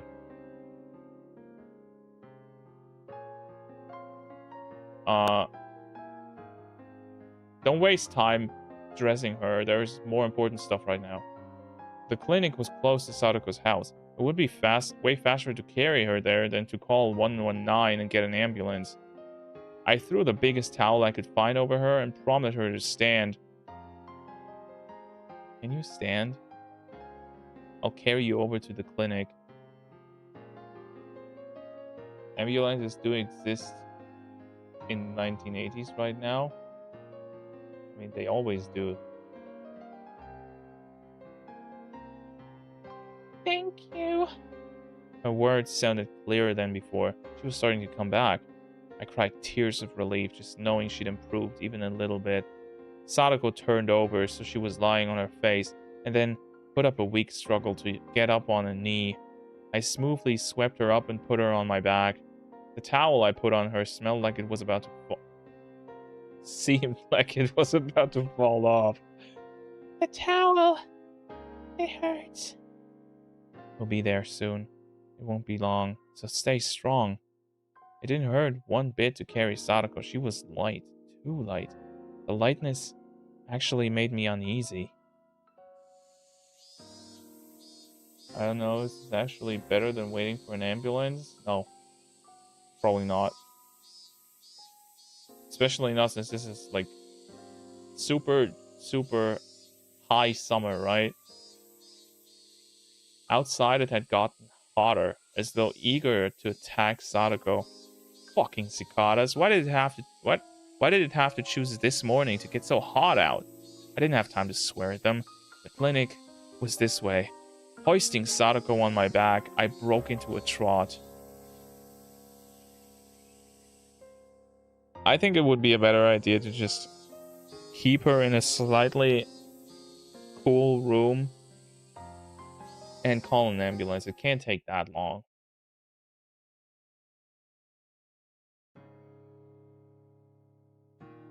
Ugh, sorry. The hilly road to the clinic, with which I had never had difficulties before, was now torturous. Big beds of sweat formed on my brow, and at some point my breath had grown faint. The hatchet in my belt... He's still carrying that? The hatchet in my belt was heavy and made it hard to walk. I considered leaving it, but I couldn't let it go, at least not while Sadako's uncle was still breathing. The signboard for the Irie clinic came into sight. Are they even open at this time? But I quickly noticed something was odd, so I stopped. Several red revolving lights were flashing at the clinic. 3 police cars were parked in the parking lot with the lights on. There didn't need to be much else to inform me something had happened. I didn't want to see Coach, so I had planned to leave Sadako in the clinic waiting room and give the receptionist a message. But with that police officer Oishi here, I couldn't go inside so carelessly. Oh my god. That was unexpected. They actually made a sprite for that. Okay. What's going on? Why are there so So many police cars. Do we really need a Sprite? I guess we did. I gently put Sadako down in the shade of the thicket. I don't know. I'll go see what happens, so you stay here for a moment. Don't leave her alone, you idiot. Leaving a lady in a place like this, wearing nothing but a bath towel. Simply unforgivable. You can still fire up those insults. You'll be fine. He has a point, though. I'll be right back, I added, getting to my feet. Cautious of my surroundings, I hid myself behind a car and got closer to the officers grouped at the clinic's entrance. I overheard an officer wearing a necktie, probably their leader, and a white-robed doctor having a discussion about something. The doctor didn't seem to be Coach. It was one of those who Coach told to make tea yesterday. So, you were the first one to find it since you were on morning duty. So then, what did it look like? He was sitting on the sofa in the head office. He looked like he was taking a nap. There was a jug and an empty bottle of sleep medication on his desk, so you immediately thought he had tried to commit suicide with it. What else? His high temperature and dilated pupils indicated a severe disturbance of consciousness. It seemed like a typical case of sleeping pill poisoning, so I immediately began to treat him without calling the police or an ambulance. This is a hospital and I'm a doctor. Since his life was in danger, it's my job to treat him at once. Yes, I understand. Okay, what else? His breathing was in disarray, so I put him on a respirator. I also administered breathing stimulants. It had no effect, so I prepared a medical ventilator and, right. So, in other words, you did what you could, but it wasn't enough. That's it, right? You reported this as soon as he died? Who died? Is this about Irie? Yes, it was very unfortunate that we were unable to save him. Just then, a radio in one of the police cars started to buzz, producing a broken, mechanical voice. This is HQ. Komiyama-san, can you hear me? Over. Hello, this is Komiyama. We've come up with something. It looks like he committed suicide with sleeping pills. No notes or anything. Suicide? What the hell were they talking about? Someone had committed suicide at the clinic? But who? I wish Takano dead, and she died the next day. And yesterday, I wished Coach was dead.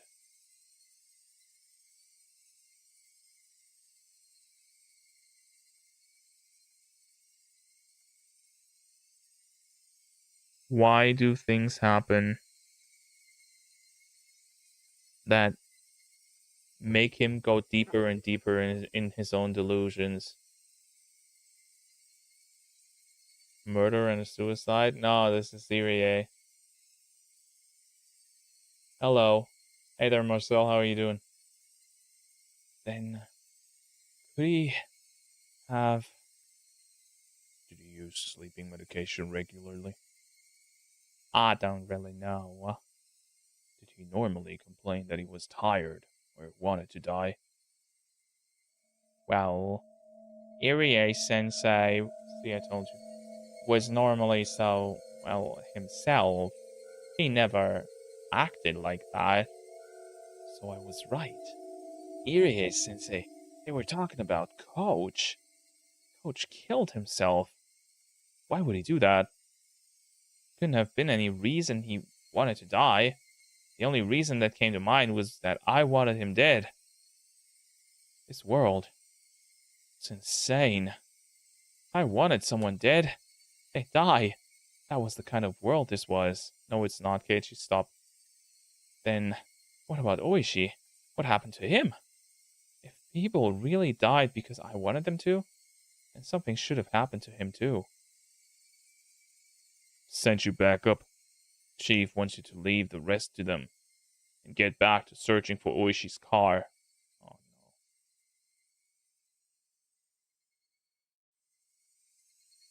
Yes, sir. Please excuse me then. It looks like we're getting relieved here, so please leave everything as is right now. All right, let's go. The officers nodded and split up into the patrol cars. Did they just say, searching for Oishi's car? Searching for his car. That meant he had gone missing? Takano-san, Coach, and Oishi. When I wished for it, the very next day, they disappeared? Okay, he's dreaming. Like, nothing else makes sense. You know what? I believe his theory from before. I think he's in a coma. I think Keiichi had some accident and is now in a coma and is dreaming up some weird murder world. Coincidence? I think not. No matter how angry you were when you said you wished someone was dead, didn't normally happen. Everyone knew just wishing for it wouldn't make them dead, and that's why people could utter such curses so lightly. But the curses I uttered were being granted. At the time, I hadn't even been walking, and yet, tap. I heard a footstep. And it wasn't only one this time. Tap, tap. They came from behind. And they stood right behind me, reaching a hand for my shoulder. This is Sadako, right?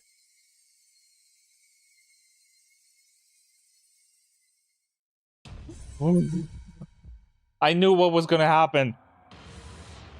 Would you mind telling me what's going on? So, Sadako, don't scare me like that. The scared one here. I'd prepare it if you didn't shout so suddenly. Bro, it's the fucking sound effect. True. Oh my god, that was scary as hell. It was Sadako.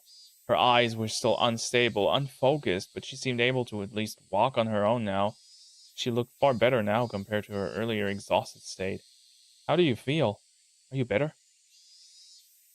It still hurts, but I can't stay outside looking like this forever. She gave a smile, a show of courage, but her legs were still shaky. Anyway, what on earth is going on? From what I just heard the police talking about. Coach apparently committed suicide. Eh? Sadako was at a loss for words. Her face grew paler and paler, and I could tell she was doubting her own ears. Cage-san, is that true? I didn't mishear you. That's what I heard. They said Irie-sensei killed himself with sleeping pills. Sadako went down on her knees and broke out in tears. It can't be. Koji would never, ever kill himself. As I watched Sadako crying and clawing at the grass, I felt myself trapped by guilt and remorse. I got so angry that Coach was treating me like a madman yesterday, that he'd betrayed me, that I thought he'd be better off dead. But even Coach, who, to me, deserved to die, still must have had people who loved and respected him, no shit. Keiichi is the master of making disasters happen. Holy crap, this is annoying me. Yeah, how about you go into the hospital, right? Like Sadako here. In my selfish, egoistical anger, I wished for his death, and it was granted. And now Sadako was crying hysterically as a result. The guilt tore at my heart. I worked myself up to murder for Sadako's sake. I decided I wanted Sadako to be happy. But was that really all it took? Murder meant taking someone's life. It meant making everyone attached to that person sad. In Sadako's uncle's case, of course, nobody would be sad. So I didn't feel a sense of guilt at all. But Coach's death was different. I had wanted to make Sadako happy, and that had resulted in me inflicting a deep sadness upon her, hadn't it? But Coach killed himself. It wasn't my... Sadako still hadn't stopped crying, but she seemed a little calmer now. Wiping her tears, she stood up. Yeah, making somebody have a mental breakdown after they just barely escaped death is maybe not a good idea. Please tell me he gets smarter next game. I don't think that's gonna happen. What should I tell the child who is still suffering from severe heat stroke? I know that an adult figure she likes is dead. Good idea.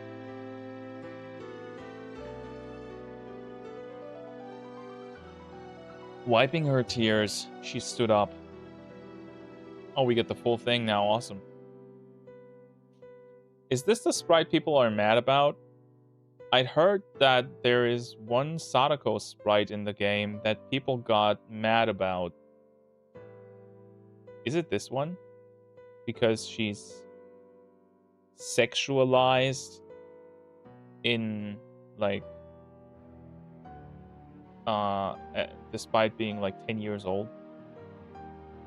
If so, I don't think that's the case because, like, I mean, okay, yeah, they didn't have to make a sprite for that, but they're having a dialogue in a visual novel, and she is in a special situation where she's not actually wearing any clothes, right? There's no skin showing, it's fine, I agree. Like, I don't think it's bad at all. But I do want to see the other sprites. What was it, F? No, oops. That was full screen. People get mad about anything. True, Tony. Was it S? No, S is just moving on. What was the sprites? P?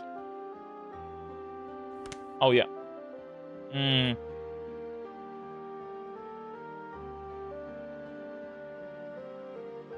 Maybe this one is worse, yeah.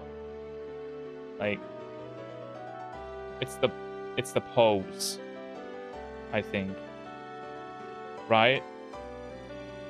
This doesn't look like, oh, I'm not feeling good. I'm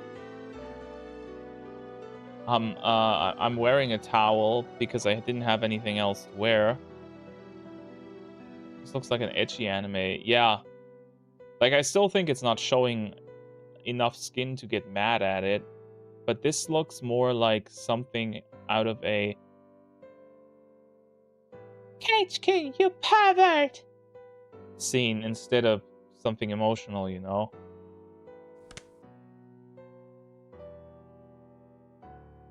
Okay, I didn't want to see that. Yep, the console one is the best.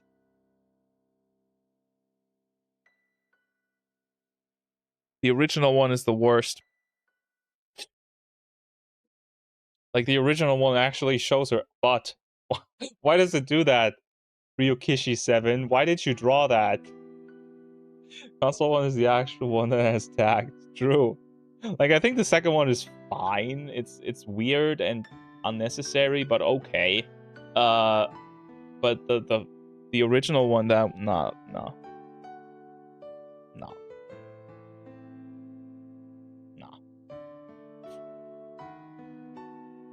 And the only thing I could think of to say to her was an apology. Why are you apologizing? Well, yesterday I got into a fight with Coach, and I thought that I wanted him to die. I wanted it so he really... Can she slap him? Please. Sadako looked at me dubiously for a few moments. Eventually, her expression softened, as if she interpreted my words in her own way. Okay, this is the first time that I think Sadako looks cute. Right? Like, she looks serene right now. Not like a stupid bratty kid. hate this game. It isn't your fault, Keiichi-san. Coach was an adult, too. He felt like there was something he had to give his life for, and chose to do so after a lot of worrying and suffering. It's not anyone's fault. She smiled a little, trying to comfort me. I do not want to be like this forever. I want some clothes. Thank you for being the voice of reason in this game, Sadako. Can I just say that I didn't say I would ever say that, but I think Sadako got way too little screen time in this game. Like, actually, don't you guys agree? Like, this is the game about Sadako, but it was like 85% Keiichi monologue. Get her in the hospital. Tinkler is having a stroke of his own. You okay? Shouldn't you get someone at the clinic too? I won't die from putting on clothes before going. Sadako readjusted her bath towel and started back along the path. Her stride was wobbly, and it didn't look like she'd recovered as much as she let on. Just pick her up and take her to the fucking hospital, dude. At first, Sadako tried to go back home, but it was the time of the morning when people were going to school and to work, so after seeing people walking around, she thought better of it. She must have been pretty embarrassed wearing only the towel. I'm going to Rika's house. My clothes should be there. What's wrong, Keiichi-san? Sadako noticed how I was hanging my head and spoke to me. Has she not noticed the hatchet? Holy shit, just do something in a way that a human being with 16 years of living would do. Despite how he might have come off, Coach was an adult, all right? He would certainly not have killed himself after a petty fight with you, Keiichi-san. Please, stop blaming yourself. At first, I thought it was a coincidence, but with 3 people now, I couldn't discard the possibility. There was no such thing as impossible in this world. These past few days haven't made any sense. What hasn't? Dude, can you not talk about your mental struggle with a girl who almost just died? Sadako seemed to be having trouble breathing, but she still tried to listen to what I had to say. Like, he actually notices that she is still very much struggling. And now he gets into his own little problems with her and expects her to just listen. Oh, he actually does. This is so insane. Bro's trauma dumping on a 10-year-old heat stroke riddled girl. Almost naked in the middle of a forest.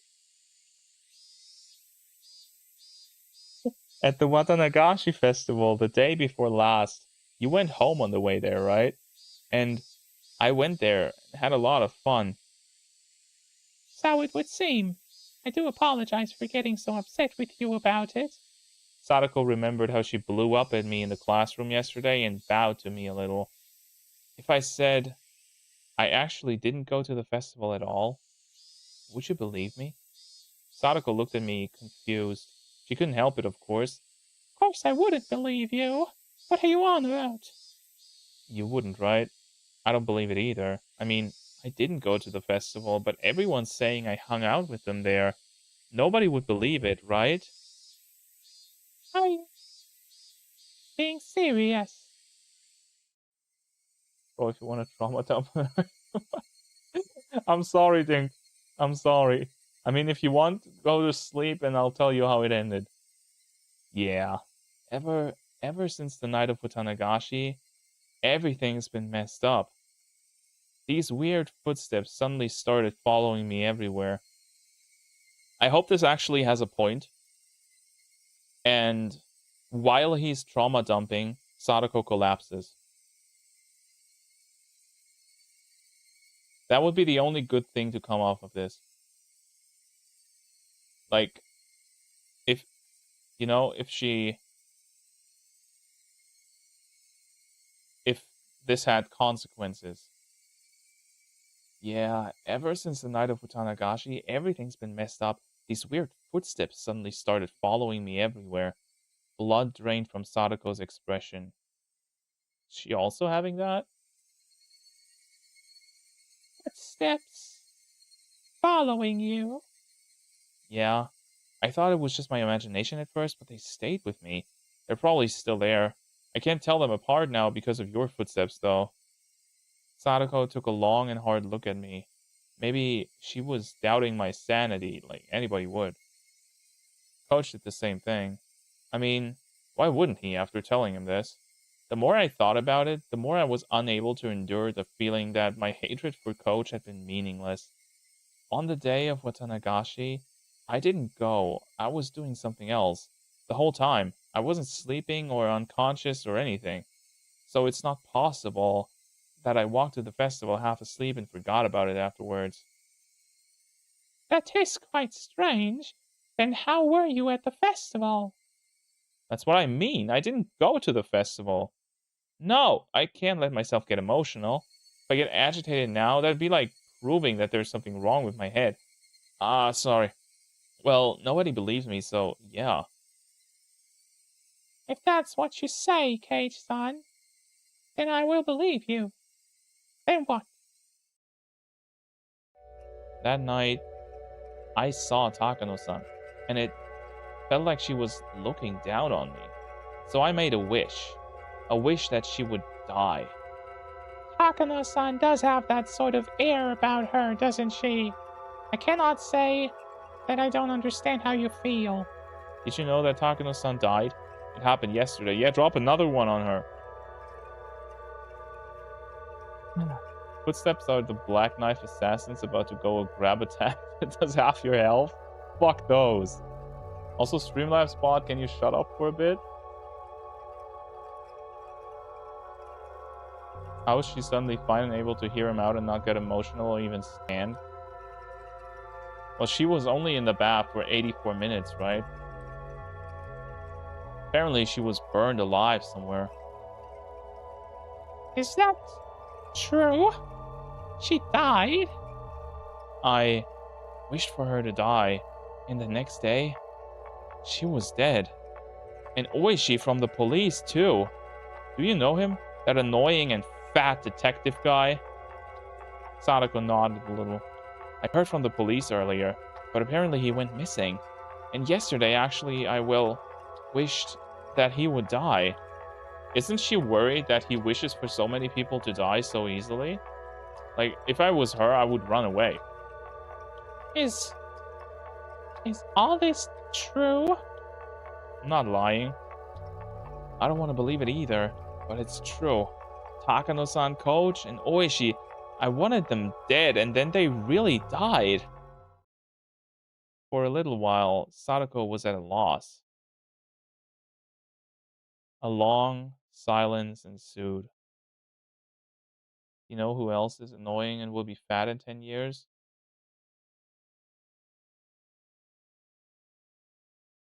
You? You mean Keiichi, right? A long silence ensued.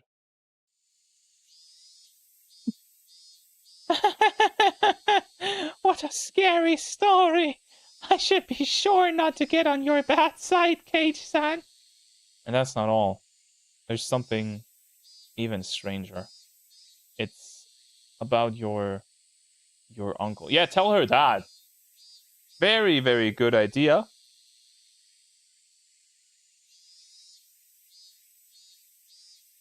Why don't you bring her trauma back? Amazing, Keiichi. I would rather you not talk about my uncle. He was there yesterday, right?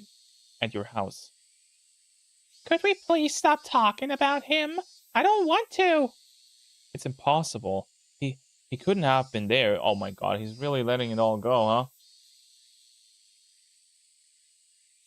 Chapter 3 is the chapter of focusing on the player's anger.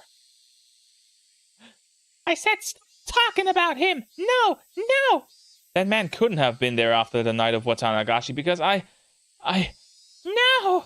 No more, please! No more about that man!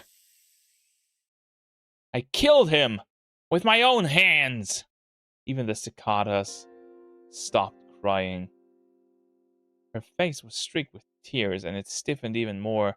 She looked at me in disbelief. On the night of the Tatarigoroshi festival, I killed your uncle. So, it's impossible that he could have gone back home. But still, he went back. And last night, he found fault with the dinner you made him, yelled all sorts of things at you, and then basically boiled you in the bathtub. It couldn't possibly have happened. So I wanted to make sure I'd actually killed him, so yesterday I went to dig up the corpse I buried, but the body wasn't there. Is that even possible? I killed him for sure, but there was no body, and he went home like nothing happened, home to you, and that wasn't supposed to happen, was it?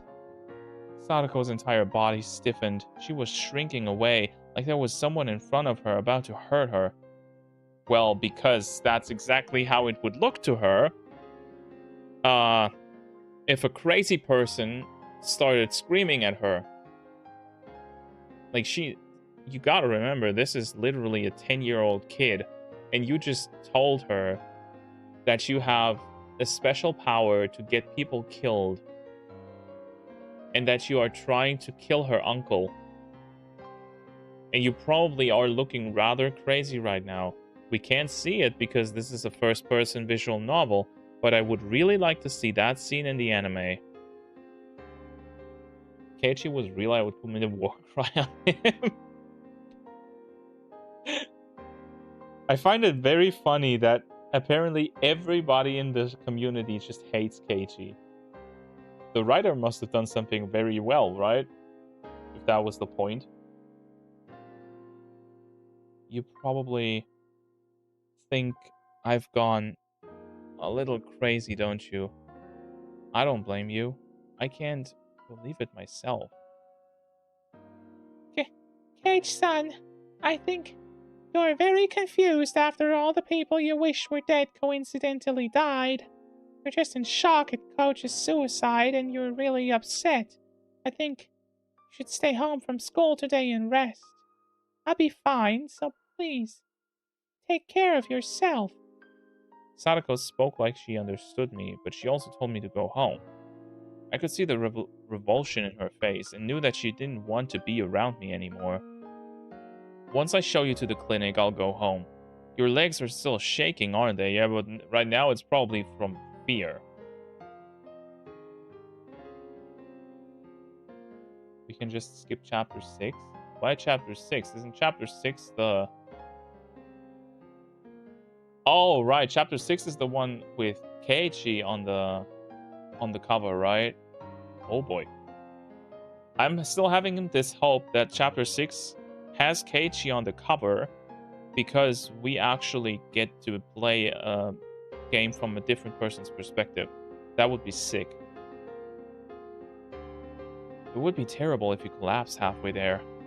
Really? I am fine now. I do not want to keep exposing myself to a man any more than this. She wobbled up the shrine steps, looking like she was about to fall.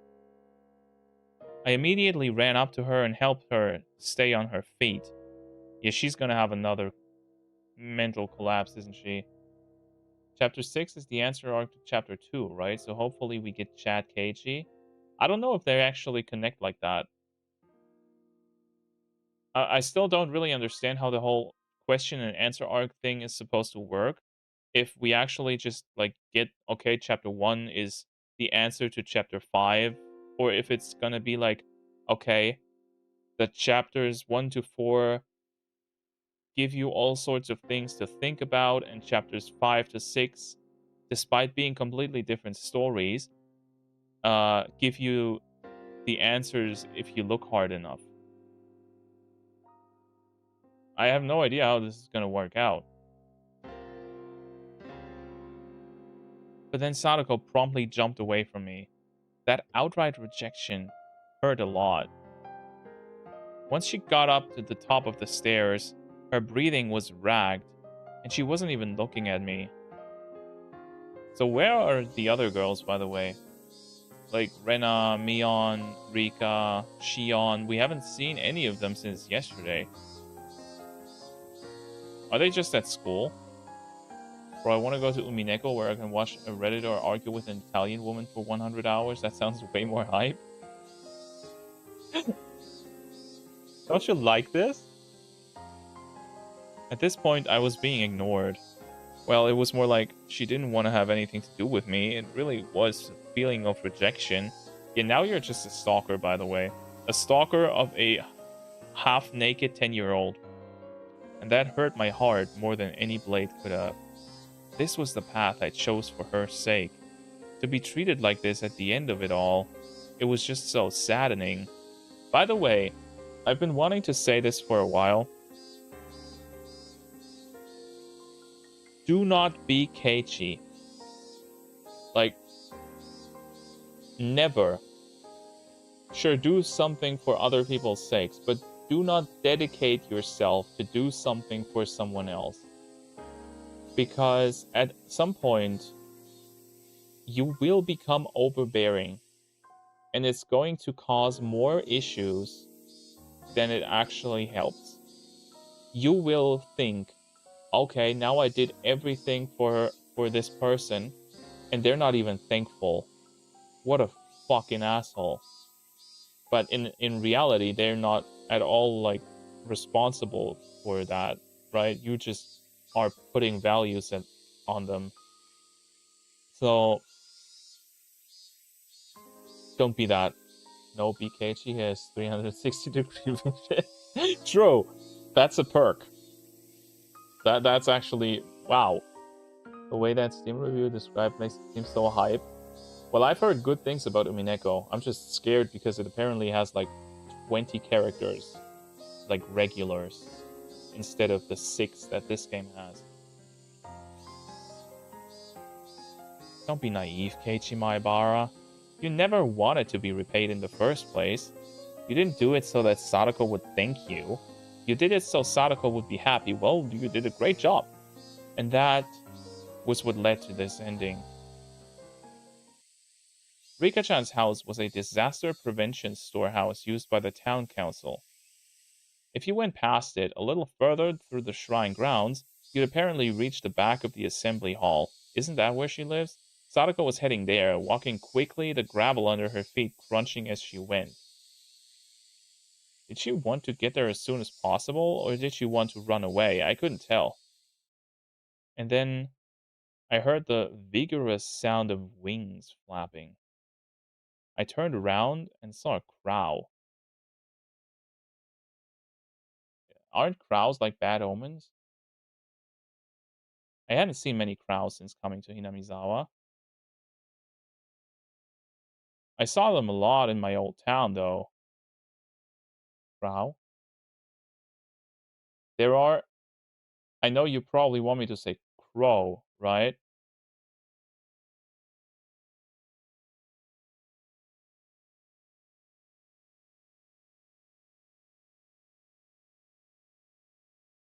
Is it pronounced crow?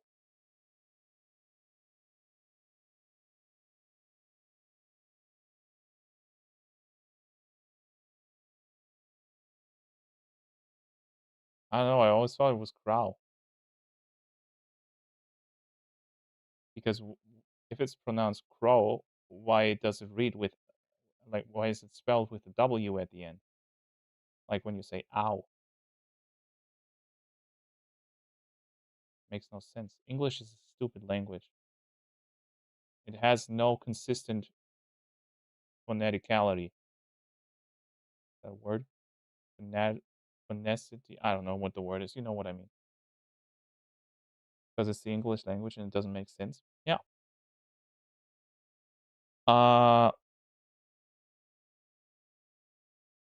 Okay.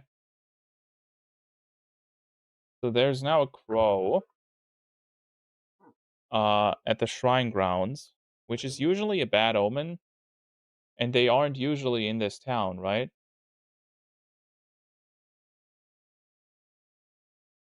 Like, what's going on? Is it eating a corpse or something? Wait,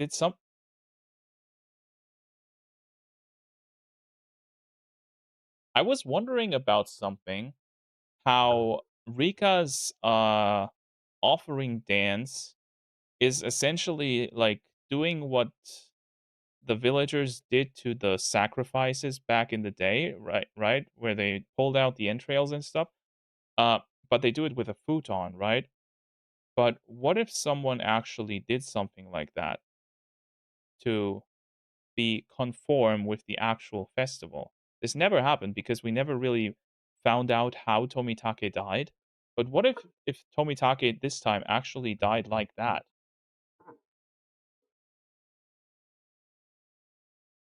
By the way, he did this in the ending. He said a little bit ago, this is how it ended, or this is the end, or something. I mean, for him, like the whole thing is ending, right? Like this is how we ended up. I think is the idea. And I think I'm making myself more nervous than I have to be. On garbage day, they'd flock to trash collection points, peck through the bags with their beaks, drag out the contents, and have a feast. As I was remembering that, I saw a few crows flocking around the shrine's donation box. And I thought how terrible it was for someone to leave a garbage bag in a place like that. That's not a garbage bag. I think that's Tomitake.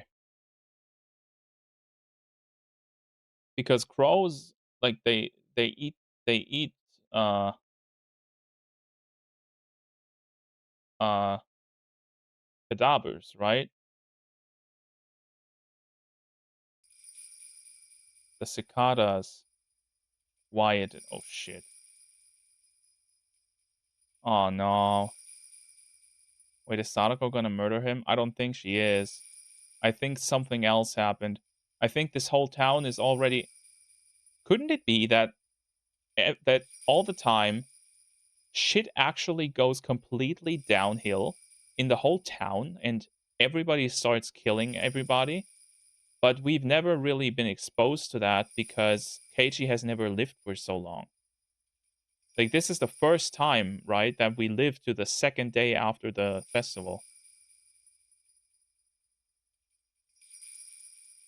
Oh man. Breathing stopped. Thoughts ceased. Or wait, he's actually being killed. Maybe he got stabbed or something, yeah. Even time came to a halt. Also, isn't this like the sound that always happens when he hears the footsteps? Maybe it's Satoshi. I ran over to where the crowds were flocking. Okay, he's still alive. I ran there in order to drive a horrible idea out of my mind. Uh-oh. I think that he made it this far in chapter 2. Yeah, but at this point he wasn't out in the open anymore. He was with Mion in the torture chamber, right? At the middle of the day of like in the middle of the second day. They went to Mion's house in the morning.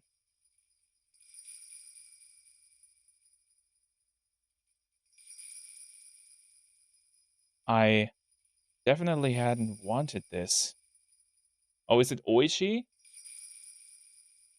He hasn't been confirmed dead yet, right?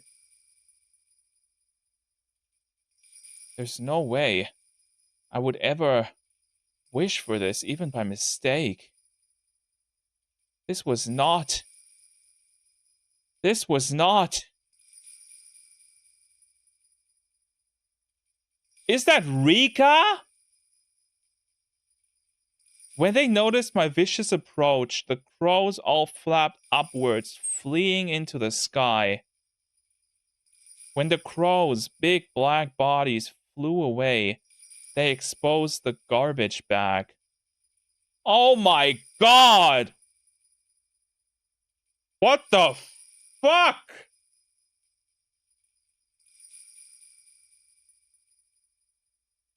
Holy sh... I did not expect... Oh my fucking god. Holy fuck.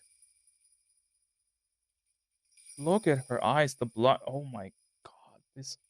Jesus. What had I seen there? The scream had escaped from my throat before I understood what I was looking... Oh my god, Sadako. She's gonna come back, right? He just screamed and left her. Bro, it almost looks like makeup for some reason. Try changing the visual style. I don't want to, man. Should I?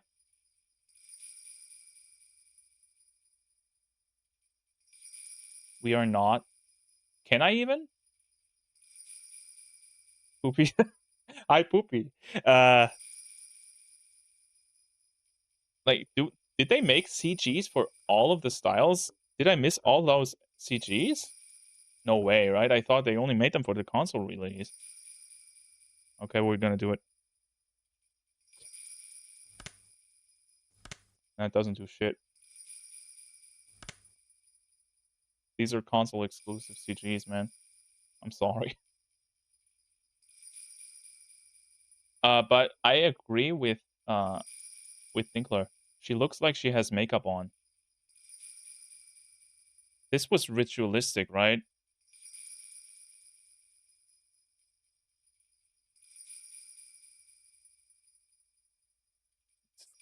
Man. What was this?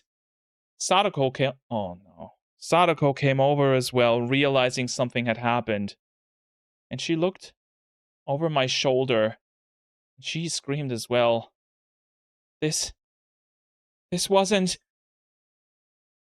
The garbage bag was crimson, dyed in fresh blood. Enough of this stupid roundabout way of saying it. Thank you, writer. Even he got... Keiichi got annoyed about his own narration. This shit took a turn. True. That's right. Yes! Yes! It was Rika-chan, our friend, Sadako's best friend. Always easygoing, clever as a cat, but so cute you couldn't hate her. Our friend, Rika-chan, she was... Rika-chan was stark naked. She was face up, limbs sprawled. Her eyes were like glass, just staring up into this... Wait, is she still alive? She didn't look dead. Right? She didn't look dead. She didn't have the dead eyes. And... Rika!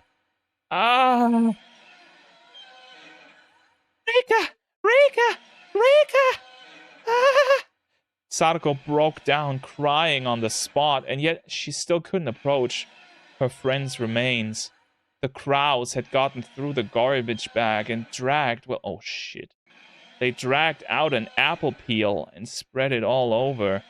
No, crows. I'm sorry, crows. They couldn't do this. On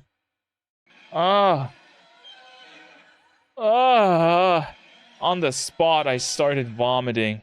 The sour taste became a bitter one as I threw up over and over again.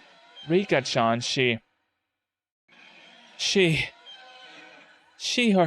her stomach was cut wide open, vertically, completely open. Oh my. Holy. I didn't want to be right about this, man. She actually got sacrificed. Holy, oh my Jesus. Rika! Crows couldn't have done this. And from her open stomach, her organs, her bowels were dragged out like children's toys left all over the floor. That unbelievable sight induced oxygen deprivation from my brain. Color left my vision. a pounding headache, dizzy, and I wanted to vomit. It was like the nightmarish remains of a ceremonial killing. Someone, somewhere had killed Rika-chan, brought her here, laid her here with her limbs sprawled out, and then cut open her stomach and dragged out her intestines. Red and pink viscera were sticking out of her gut, and her intestines were scattered in every direction like it had been for fun. The entire ground was covered in an ocean of red and black. A few of the crows had hopped around inside that ocean. They walked through the sea of blood, leaving bloody footprints, and those footprints, there were several still left on Rika-chan's body.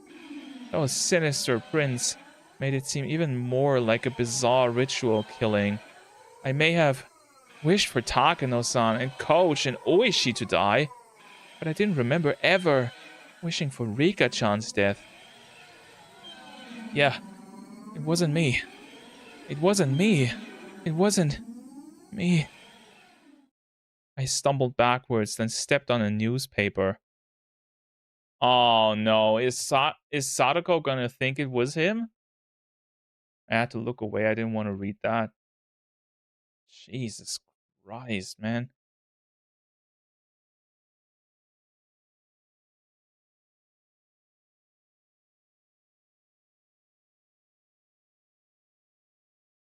Well, props for the writer for having the guts to kill off a 9 or 10-year-old kid, like on camera, like in the worst possible way.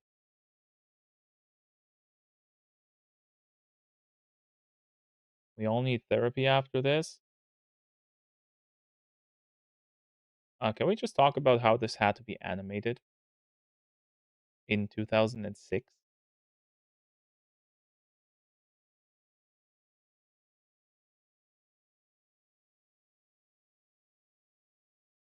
Yeah, so I don't think that we can actually watch the anime in the stream.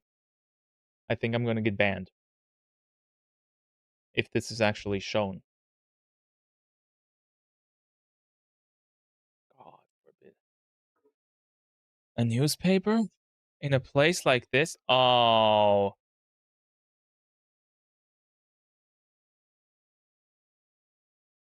The newspaper came loose and now he has the hatchet. So Sadako's gonna see the hatchet and she's gonna think that he sliced her open. Oh boy. Yo, guess who's doing hell? Hey, Osilo, good timing. You just missed the worst scene in ever. Man, wow. I need to lay down after this stream, man. The newspaper was what was covering my hatchet. I had kept it wrapped up on my belt in order to carry Sadako, and that newspaper fallen off. Sheesh, don't scare me like that. I bent down to pick it up, and then Sadako looked at me with such disbelief as I'd never seen and froze. Yeah, just picking that up nonchalantly might not be the best idea.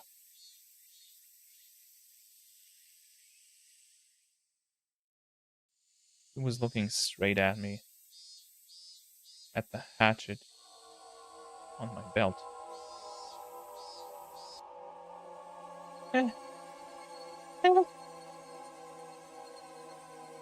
Calm down, Sadako. This isn't what it looks like. Sadako, trembling madly, backed away. It wasn't me. It wasn't me. It wasn't. No. She didn't care at all that she was exposing herself through the towel. She just trembled and tried to step back from the demon in front of her. Sadako, please, calm down. Please, relax. Sadako, no! Screaming weakly, Sadako began to run unsteadily. Run away, that is. Wait, please wait, Sadako. Don't follow her. You're wrong. That's not it. The way she ran away, it was so weak, so slow. Yeah, because she just had a heat stroke. And one of her pretty much parental figures committed suicide. And her best friend got killed in a ritual offering. Like, thing is that the hatchet shouldn't have blood on it so he can prove his innocence. Yeah, but look, she's a 10-year-old girl and she sees a dude that has a pretty fitting weapon that fits the murder of her best friend, that also just told her like 10 minutes ago that he wished 3 people to death.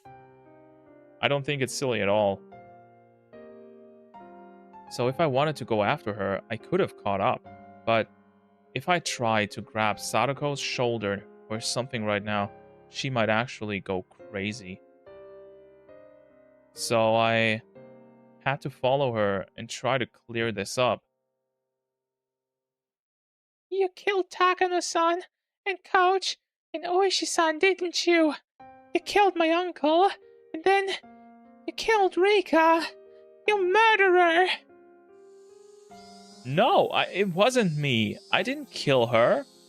What are you saying? You just said it yourself, did you not? You wanted them to die, and then everyone died, didn't they? Well, no. Just wishing that they were dead. That couldn't... You don't even remember what you did, do you?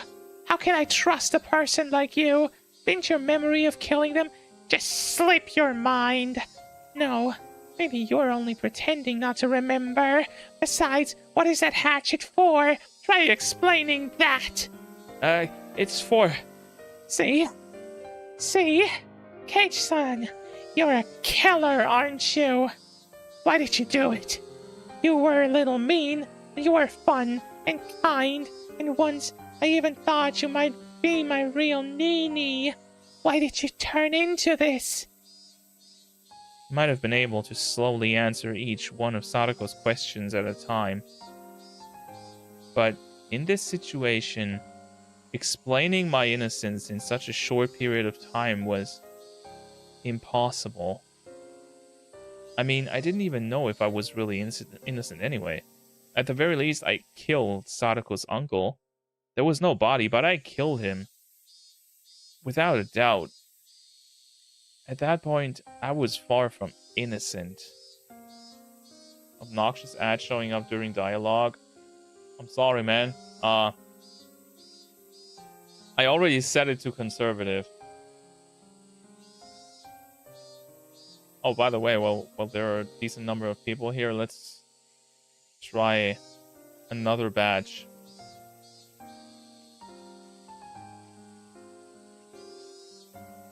Let's see who wins.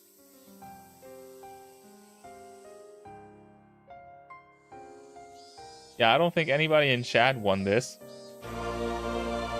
Congrats to our new members, who apparently got randomly decided by the YouTube algorithm again. Welcome to the club.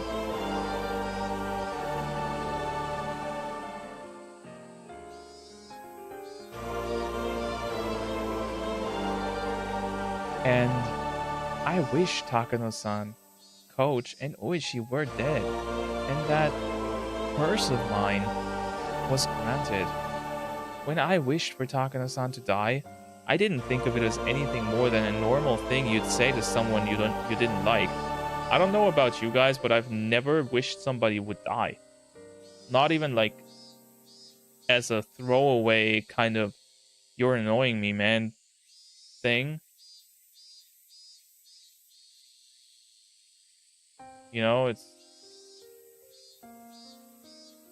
You don't do that. You shouldn't do that. But then she actually did die. And I realized that if I wanted people to die, they would. And hoping it would happen again, I cursed Coach and Oishi to the same fate.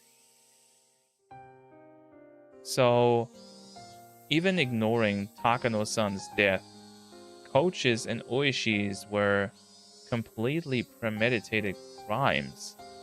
Was I a killer? Just like Sadako said? I mean, yeah. Was I unable to distinguish between illusion and reality and turned into a demon without remembering it, becoming a killer who carried out Oyashiro-sama's curse? No, that couldn't be. It was impossible. Ah, damn it! The very word impossible was impossible in Hinamizawa right now. How many freaking times have I said that word these past 3 days? Sadako had started crying again and was walking unsteadily. At first, it felt like she was still running, but now it was like she was walking away crying from someone bullying her. I mean, she is doing exactly that, right? She still thinks you killed her friends. Why? Why did things turn out this way? Why? Why? If there was an answer to that, then I wanted to know it too. Why? Why had it turned out like this? After Nini went away, I was lonely for a long time. But then Cage-san transferred to her school and everyone was happy again. It felt fun again. Every day was beautiful. Yeah, she was right. Those days were bright and beautiful. And yet, after that, Sadako and I shouted the exact same thing. How did it turn out like this? The cicadas were sneering at the spectacle. Our strange game of tag. Ah, shut up, shut up, shut up! Eventually, I heard the murmuring of a stream. The forest part, where the hell are we? And a suspension bridge appeared. Oh, she's not gonna throw herself off a bridge, is she? Sadako was crossing dangerously, wobbling as though she might fall at any moment. Oh, shit. Naoji, do you remember the opening shot of this game? You mean where a female... where it had the difficulty? Oh, right, that was on this bridge, wasn't it?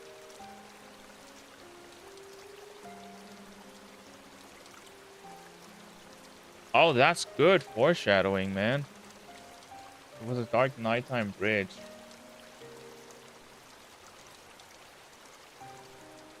Damn, this is actually great. And when I stepped onto the bridge, it swayed a lot, causing Sadako to stagger and fall. And don't make her fall off the bridge, you idiot. You don't get on a suspension bridge 2 at a time. Sadako, are you okay? Don't come near me! You murderer! Sadako shouted, her hatred made very clear. It was sad. If words could cut, and this warmth flowing from my eyes would have been blood for sure. Like they did for Rika. I still don't know why her eyes bled. That must mean she was poisoned, right? Eyes don't bleed. Like, blood doesn't come from your eyes when you get cut up. So she must have died from poison. That maybe, like, made her brain bleed or something. And that caused blood to come from the eyes. Maybe it was just the art and I'm taking too much... Like, I'm thinking too much about that. Why did you turn out this way? H-san, I really liked you. I wanted to go up to her and give her a hand, but the distance between us was uncrossable. If I got any closer, Sadako would start shouting again and say things that would hurt me deeply again. So I couldn't approach any closer than this. Yeah, good. Sadako, I don't know how things turned out like this either. But I can say this. I wasn't the one who killed Rika-chan. At least that is true.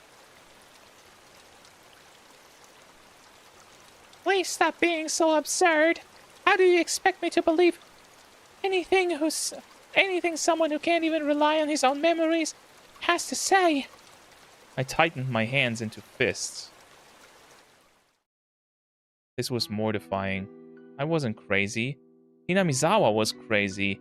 Ever since I wandered into it, lost on that one night. This insane world where I was at the festival when I wasn't, and the uncle I killed was alive. Where death would just come by wishing for it. It was this world's fault. Mion and Rena started acting strangely, like they were possessed by something too, and Coach wouldn't believe anything I had to say. That won't make sense though. Like, he was completely right. And even Sadako, who I should have protected, was yelling at me like this. Was the price for killing a man supposed to be this high? Was I really going to be forced to stay in such a bitter world? I did the right thing! No, you didn't. At least I wanted to. So then, why? I hated it every time I asked why. The day Sadako and I enjoyed in peace went so wrong. Sadako, please believe me. I'm not a murderer.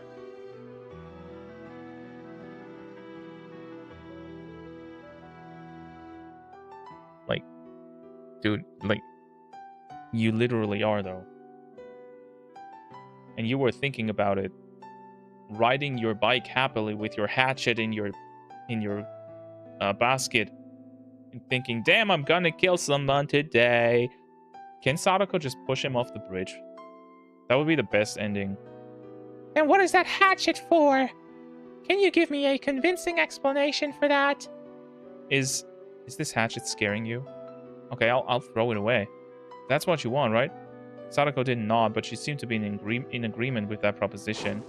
I clumsily took the hatchet out of my belt, then dropped it over the side of the bridge into the stream below. There, it's gone. Now, you'll listen to me, right? You think I'll let my guard down just because you got rid of your weapon? Cage-san, you're strong. It would be easy for you to strangle me with your bare hands. Like hell I would ever want to kill Sadako. You idiot. And what should I do? Should I put my hands on my head? Yes, why don't you? He had the intent to kill, so even if he didn't, he's still a murderer. Please put your hands on your head and face the other way. It was a cunning plan, much like the one she used during club activities. Putting my hands on my head and turning away would mean I couldn't attack Sadako very easily.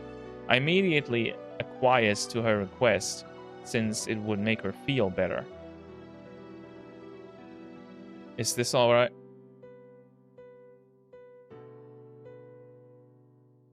What if this is an act? What if all of this is an act? What if Sadako is the one who murdered Rika? She knew how, right? How the ritual worked and stuff.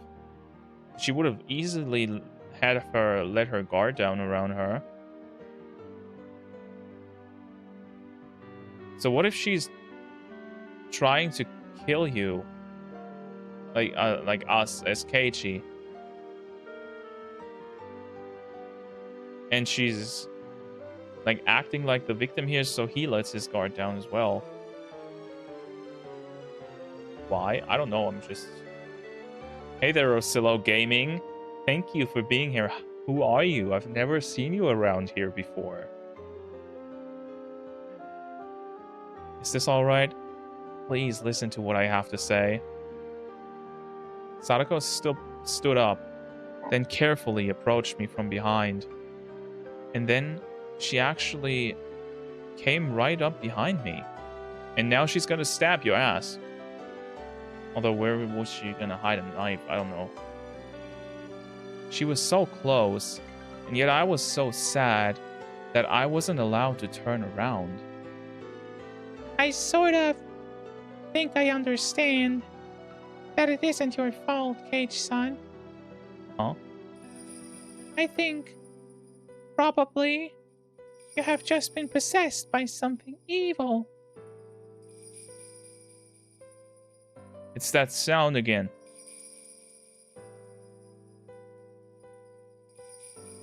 Until before, I thought Cage-san was a killer. But now I know. After looking at your eyes, I could hear that Sadako was still crying, but her voice was gentle just the same. Cage-san could never kill anyone. Something simply possessed his body and made him do evil things. Is she speaking literally right now? Wait, does Sadako believe in the whole Oyashiro-sama thing? They never really talked about that, right? I mean, Rika does, obviously, and Rena and Mion do, but does Sadako?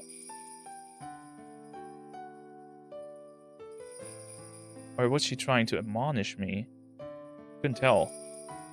Come to think of it, maybe they were possessed, just like Cage-san. Were they? At the time, I was only thinking I would be killed, so I didn't think about it. But now I understand. That was the work of something evil that possessed you. Sadako? What are you... It was less like she was talking to me, and more like she was talking to herself, like she was confessing at my back. Hey there, Apollo, you missed the insanest shit. Her aunt and uncle? I don't think so. You know what I think? I think Sadako is the one behind the murders in this place, in this chapter. And she did that in self-defense because she is so paranoid because of her uncle that she thought every time somebody approached her, she was about to be killed.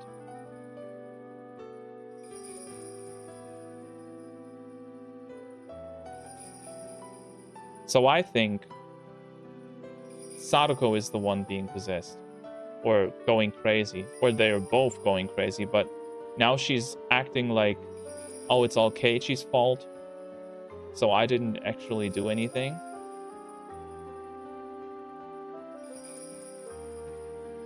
I understand. You know, it isn't like I haven't experienced it myself. She was shocked when he said the thing about the footsteps, right? I'm 100% sure she has that as well. Because there's also the sound of the bells. Sadako's voice started to become mixed with sobs. Her pained voice tore at my heart. But I didn't know what Sadako was talking about. I climbed to the top of the ritual storehouse once. It was a few years ago.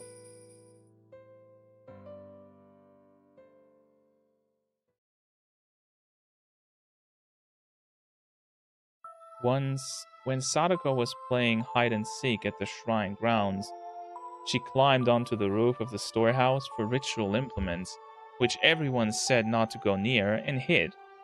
Then, Sadako saw that she could get in through a window meant for ventilation. For Sadako, the word curse was plenty scary, but she was more curious about what was inside the unknown store. Oh my god, she went into the storehouse as a kid?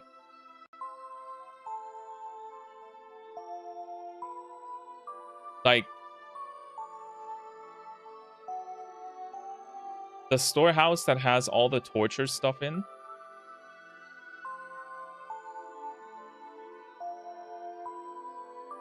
She removed the grating on the window, which was already hanging off, slid her small body into it, and climbed down inside. It was too dark to see much, but after descending, she realized just how high up she had been.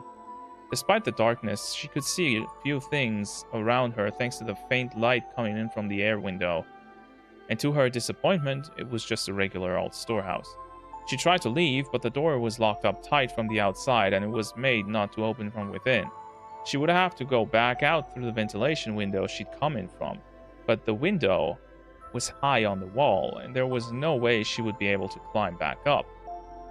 Sadako desperately tried not to cry and racked her brain thinking of a way to get up there. There were a lot of birdcage-looking things hanging by chains from the ceiling. She took the hanging chains and strung them along the wall. If she climbed up the bundle of chains, she might be able to manage to climb up through the ventilation window. There was nothing else she could do, so she had to try. What has been happening for the past 5 minutes? Sadako is talking to herself about how she also experienced it. And then it flashed back to Sadako as a little kid entering the Forbidden Storehouse. It was dark and creepy, and she didn't want to stay there forever. The more she thought about that, the more she panicked. She climbed the bundle of chains. Sadako could hear the clinks and clangs of everything creaking under her weight. And then, just as her hand reached the window, one of the metal fixtures she used to stick the chains on the wall flew off, and the chains all began to pull loudly and furiously in every which way. Spurred on by the sounds behind her, she managed to get back onto the roof from the window. Because of the weight of the flailing bundle of chains, the other fixtures broke, and then one of the big bird cages hanging from the ceiling fell to the floor with a huge noise. Under it was an image of Oyashiro-sama, his vessel, and the cage took off one of the arms, then trapped some other implements beneath it. Oh, is that where this is going? She's cursed because she did something to Oyashiro-sama? It didn't take very long for her to grow scared of what she'd done.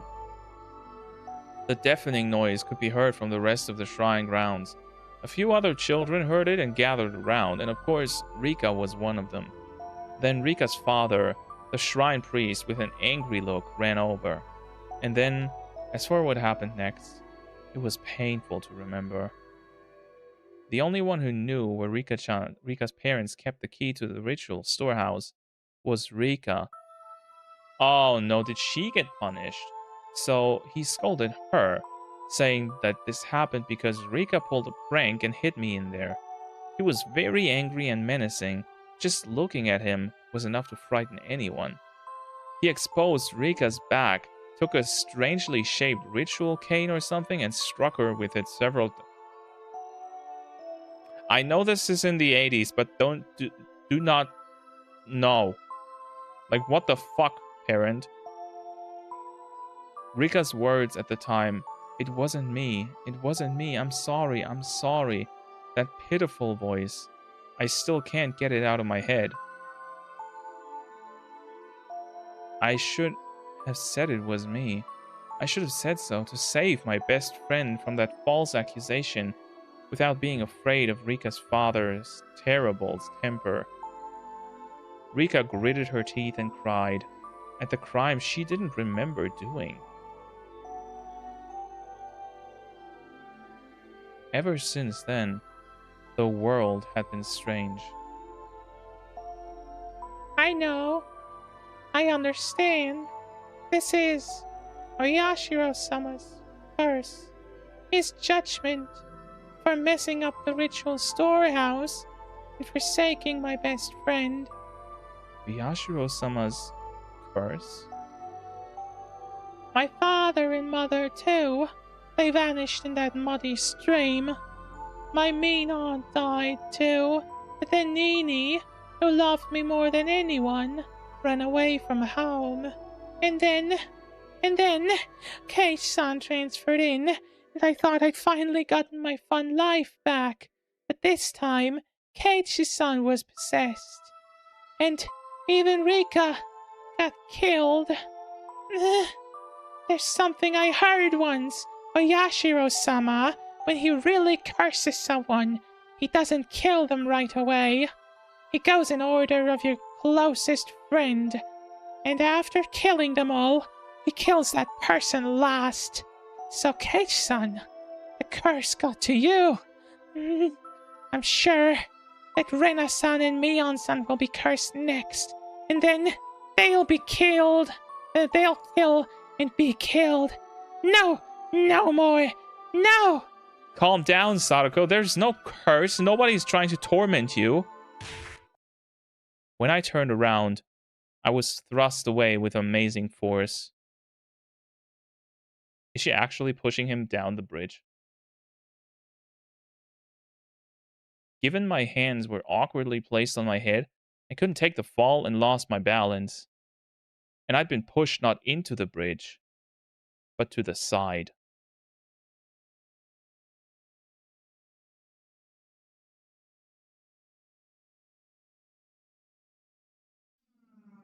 Towards the stream. No, this can't be happening. Ah! Wait, was I right about the whole Sadako is actually the murderer thing? As one last miracle, I was allowed to grab a cord hanging from the bridge. Far below me was the stream. We were pretty high up, and below were rocks of all sizes. If I fell, it clearly wouldn't be pretty. The entire bridge was tilting under my body weight. My frail little grip probably wouldn't last another minute before my fingers had to let go. Sadako! Sadako! I didn't understand myself what I meant by shouting her name then. Was I asking her to save me? Yeah, how's she gonna pull you up? Or was I asking her why she did this? Finally, everything came back into focus and I saw Sadako. Don't make her smile. Please don't make this ending creepy. Come on, man, we've had enough.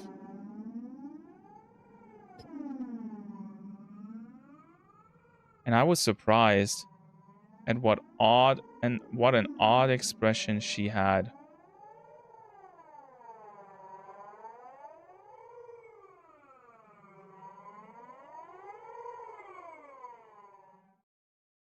It was...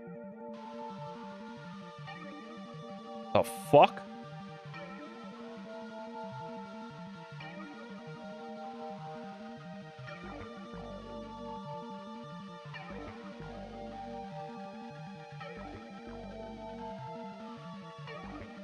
This song is evil. Oh my god. It was the first time I'd seen it. It was an expression of righteous anger meant only for those who needed to die. Oh my god! You murderer! Give him back! Give back my Nini! Give back Rika and Mommy and Cage-san! Ah! Ah! As she screamed, she jerked the bridge to and fro. She didn't have to do that. I was going to fall anyway. I won't lose to the likes of you. I won't lose to some stupid curse. I will never, ever lose to you. You took everyone. I will never lose to you. Not ever. Sadako, please just let me say one thing.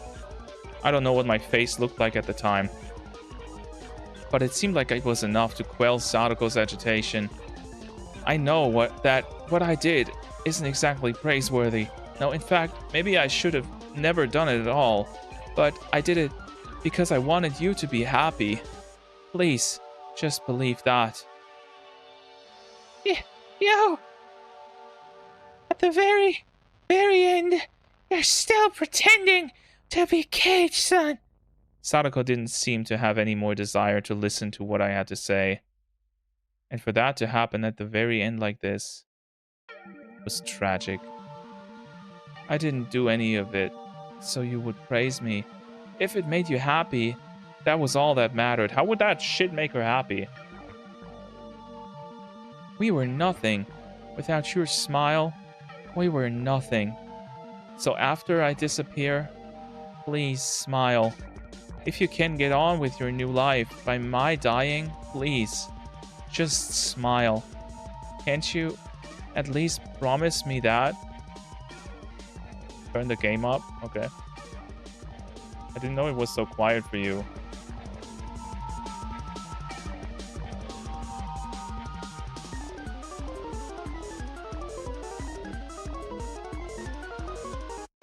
Stop speaking! Don't use Cage-san's mouth like that! Fall down! Die!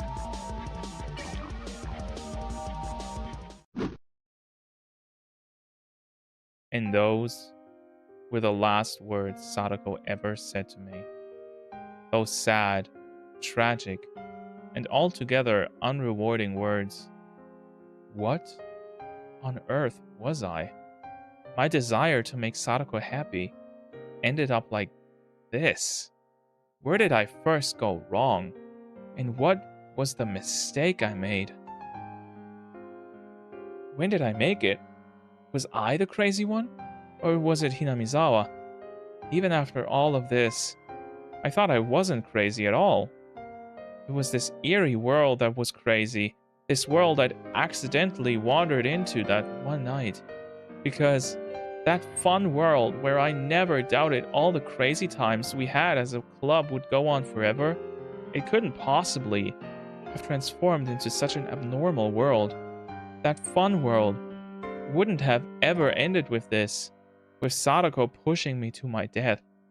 In the end, I was going to be swallowed up by this crazy world and disappear. No, I'd probably already disappeared. Yes, probably. On the night of Watanagashi. I'm sure that in the world I really belonged to, I had vanished that night and everyone was worried. It was laughable that I had taken this long to figure out I wasn't around anymore. Oyashiro-sama's curse on the 5th year was Sadako's uncle dying and me disappearing. In the real world, Sadako had already been freed. Maybe my friends were all lamenting my disappearance and valiantly trying to get back on their feet. And even though they were down to 4 people, the club would reopen and they would have a good time without me, waiting for the day when I would come back. I'm sorry, everyone. I couldn't come back home. But this is what I wished for. It was my wish for Sadako's smile, and my duty as her Nini. At this point, there will be nobody left to torture you. Because Satoshi and I, it took 2 years, but we succeeded. That annoying, toothy smile of yours. Thank you very much, Keiichi. Someone actually... Yeah, someone said it. Thank you. We wanted to see it one more time.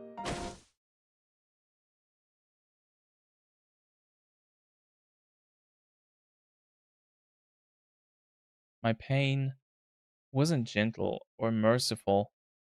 It was a sharp pain, violent, powerful, and ruthless. What little compassion I had receded in the span of a moment. And now I could die. I could say goodbye to this insane world. Farewell, crazed Hinamizawa. Thanks for giving me the psychic power to kill people whenever I want it. If you'll still allow it, I'll wish for one last thing. The death of this very world, of this crazed Hinamizawa. So that nobody would ever again have to find themselves lost here again.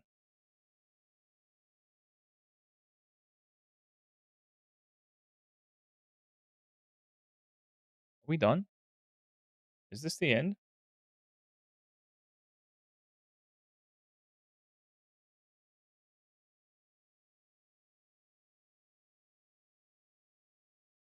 Wait, I don't think we are. Oh my god, we're not done?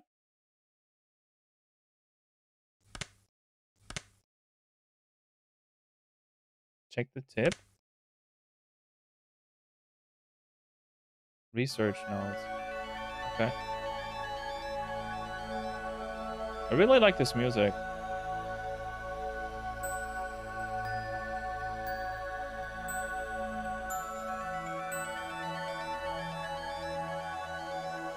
This is some Fantasy Star shit.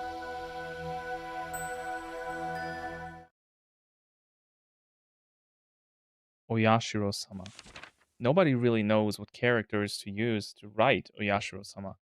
Knowing this is hard, partly because depending on the time period, he has been called with various titles with subtle changes to his name, and nobody knows the real one. The only thing all time periods agree on is that the 4 syllables O, Ya, Shi, and Ro are always used. There is a theory stating the shrine, or Yashiro, dedicated to Oyashiro-sama itself became an object of worship, and that people began calling it O Yashiro-sama or Lord Honorable Shrine, but this doesn't make a bit of sense. I don't know whether this is related, but people say the Furde family, the most respected bloodline in terms of worship in Oyashiro-sama, actually inherited his blood. And in the legend, the Furde family passes down if for 8 generations in a row, the firstborn child is a girl, the 8th daughter will be the reincarnation of Oyashiro. Wait.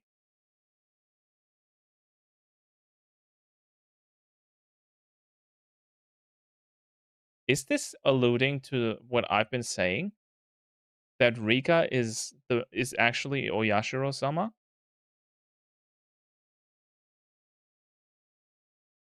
If we go by this legend, the characters used for Oyashiro-sama's name should be O for honorable, Ya for 8, and Shiro for generation.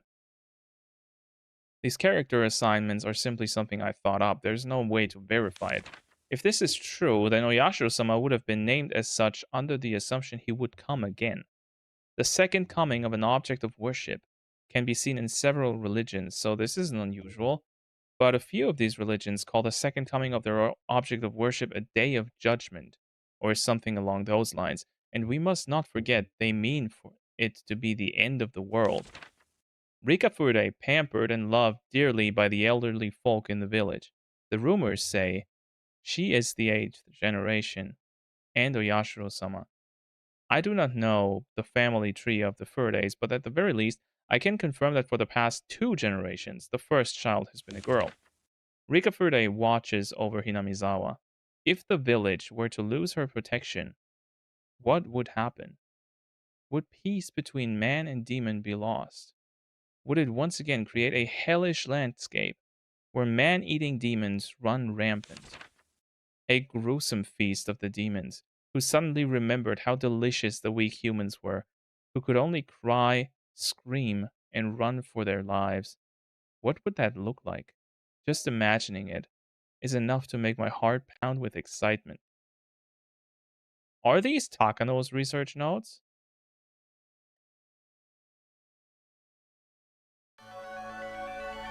They are, right?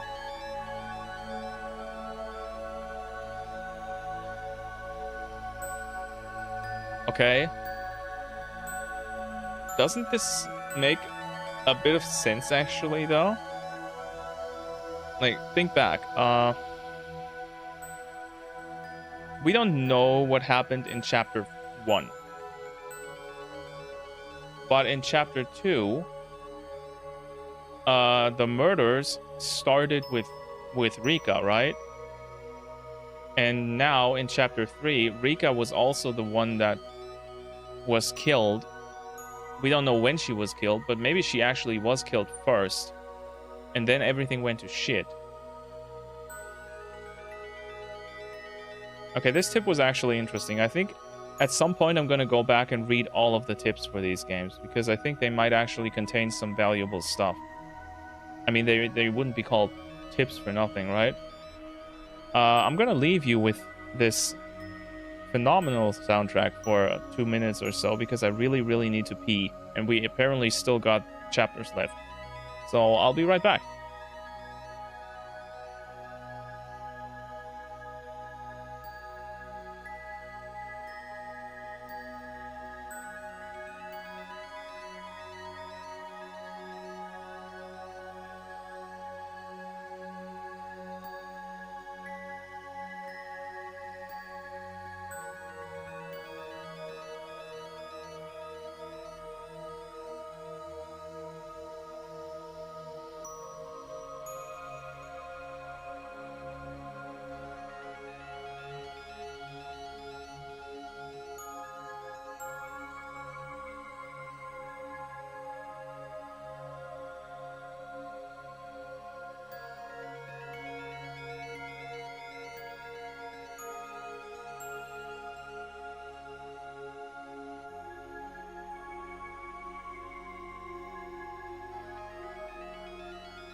What is good? I'm back. Hello. You had a good time waiting and jamming. The Rika game is gonna go crazy. Yeah, about that. I have not, since I started these playthroughs, have I seen a single person say that the Rika game was their favorite. Like, there are people for game 1, for 2, 3, some say 5 to 8 are great, but I've never seen somebody say that their favorite was the 4th game. So I am wondering what is up with that. The only thing I know about it is that apparently it's shorter than the others. But we'll see. We'll see. Because what's gonna happen now? Keiichi's dead, right? Wait, he survived he... No way. No way he's gonna have some lucky landing and survive the fall. My head was pounding. The sky was bright. It was cold, too. It hurt. Each sensation I felt led to a new and different one awakening. No way. When I came to, I was lying face first on a dry riverbed. A few body parts hurt a lot. The skin over a bunch of my joints was torn, turned blue or red or oozing blood. I could tell it was my bones that were in pain from the agony I felt whenever I moved. I looked up and saw how high up the bridge from which I had fallen was. Considering I'd dropped from there, it was a miracle that I could open my eyes again. Right next to me was a broken upside-down car seat, which I guessed some pranksters had brought here. Maybe this thing had been conveniently lying right under me, allowing me to escape instant death. Miraculous. Of course, I didn't know whether this miracle was fortunate or unfortunate. I'd failed to die, and now I was still stuck in this insane world. How long had I been unconscious for?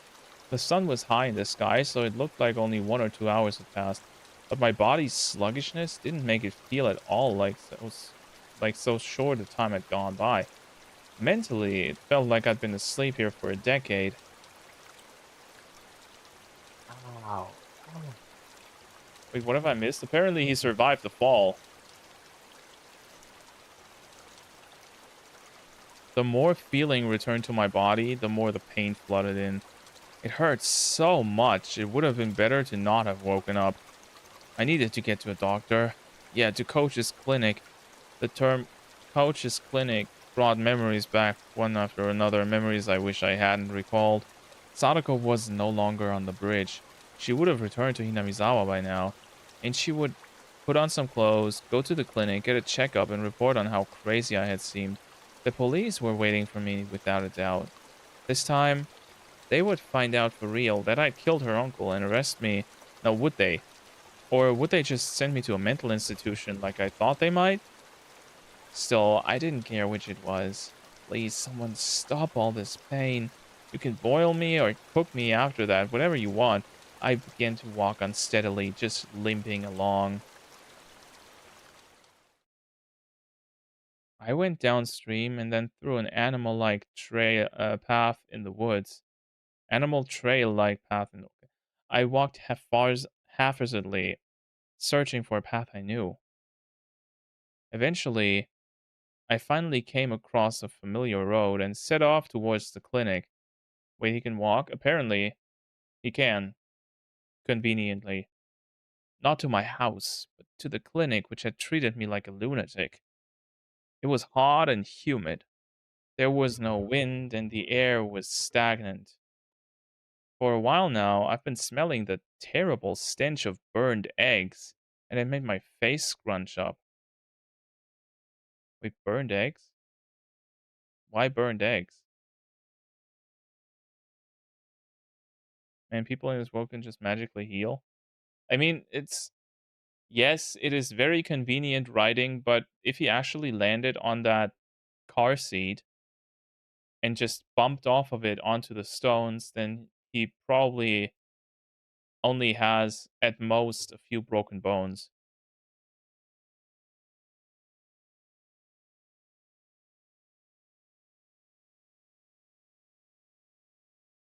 So why the burned eggs? And then at last I noticed something. I couldn't hear any cicadas. It was the first time I'd heard Hinamizawa be so utterly silent. Oh no, it's this music. Oh, not that.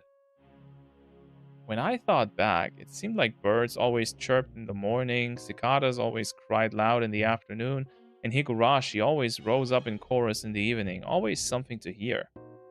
When I couldn't hear a single insect. The only thing I could hear was the rustling of wind brushing the treetops. Wait, rotten eggs? Like gas?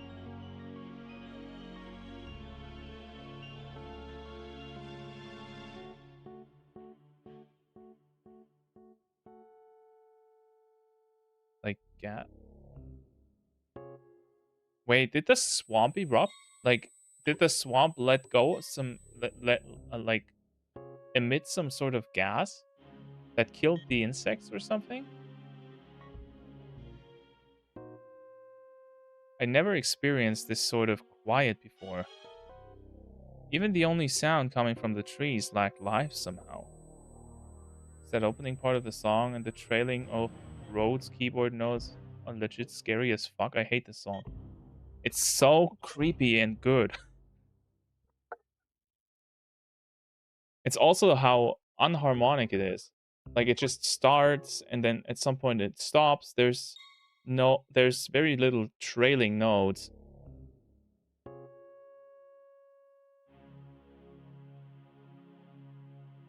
Like it sounds like somebody's following you in the middle of the night, but they're very happy. Like Keiichi was on his bike when he was about to kill someone.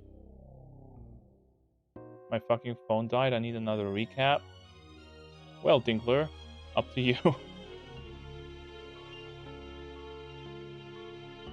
The trees were yellow and many leaves were spread on the ground despite it being too early for autumn. Wait, was I right?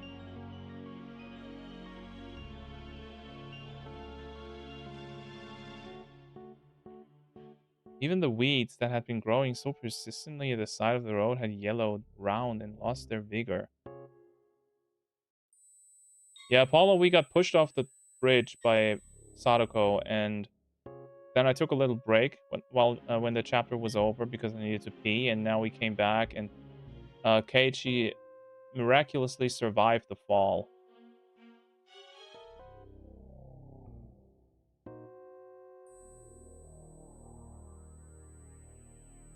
It's the same game. Is he going back into the past? No, I think something happened that killed the town. Like all the nature is dead, right? Only the sunlight itself was of the Jun Hinamizawa I knew. And yet it seemed like the seasons had switched all of a sudden. Also, he would have gone forward in time if that was the case. If it was autumn. Right?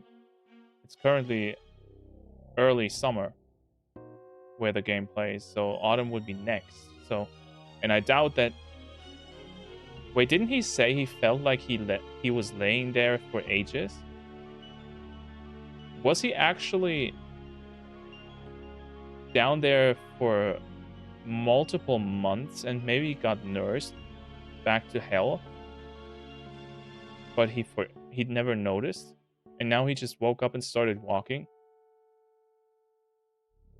Was it a plague or is it actually demons? I don't know. But like, rotten eggs is what gas smells like, right? So my first thought is the swamp. Because they said before that that there were fears of it giving off deadly gas. And that was one of the reasons why they wanted to flood the town, right? Looking at the fallen leaves and rotten weeds led me to spot a few small insects turned on their backs. See, they recently died. They weren't moving. They were corpses. I looked closer to see insect corpses scattered all around, like a child had collected them as samples and strewn them about. This stench, what was it? It was terrible, like burned eggs. Yeah, it has to be the swamp. Is this some natural disaster kind of thing? Combined with all the bog corpses and leaves falling from the trees in summer, had someone sprayed herbicides or pesticides around here? Even at school, we apparently fumigate. They call it pest disinfection or something once or twice a year. I hadn't run into anybody despite how bright it was outside. It was mid-afternoon, and yet it felt like I was sauntering about at midnight. Well, with this smell, nobody would want to be walking around outside. Just what was this anyway? There was no sound, no noise, not even a breath. Hinamizawa was silent. Is he gonna come into some sort of public area and he's just gonna find all the people dead? The school would come into view right after turning this corner, and yet I couldn't hear any commotion at all. None of the shouts or grunts that children always made. It was simply quiet.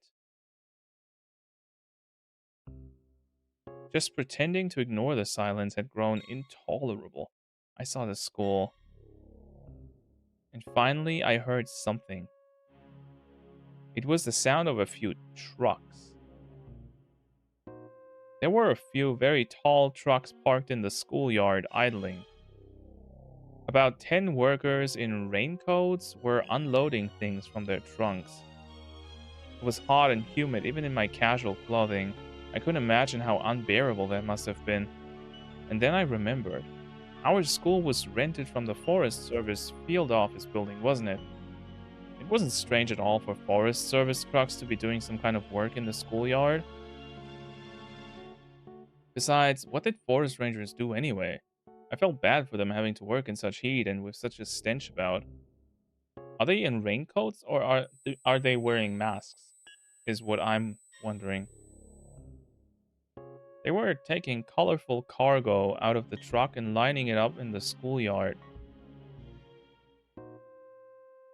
They were containers, fairly large ones, inside multicolored patchwork bags.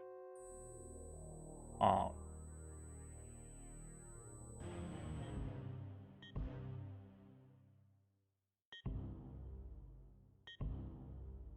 Was I alright? No, no shit.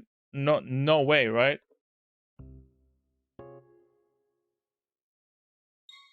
Are those corpses? Did the whole village actually die?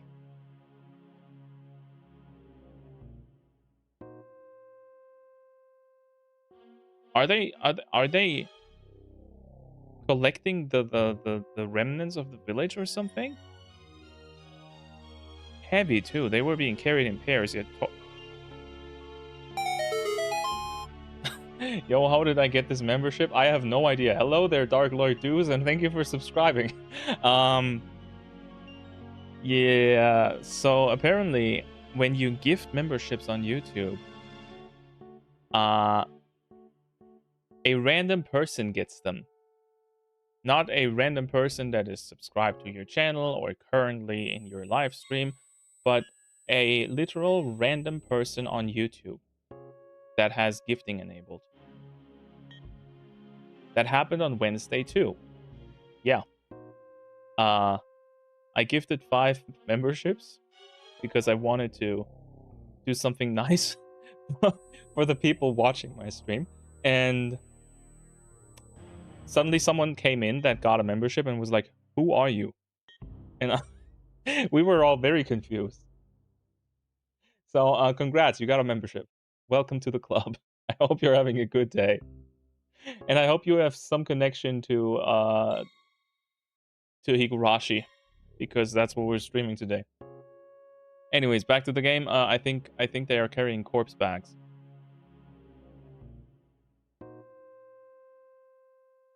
They lined them up very neatly, like tuna at a riverside fish market. Several dozens, hundreds of tuna were completely filling the fairly wide schoolyard up. Yeah, you do. That's what you do with corpses after a disaster, right? You line them up in some open space, and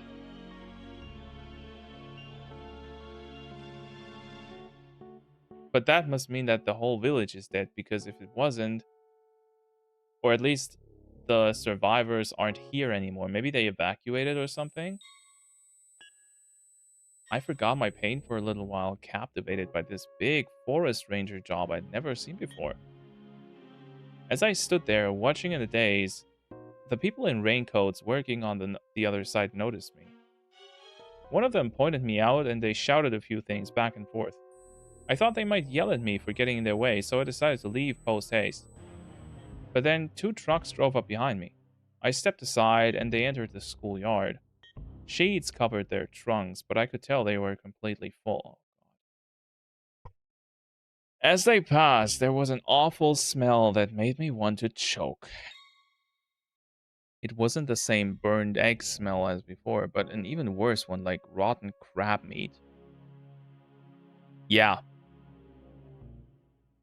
What the fuck is going on? What on earth was it? I'd been enshrouded in one terrible stench after another all day. Then certain white letters emblazoned on the side of the passing trucks caught my eye. Ground Self-Defense Fort.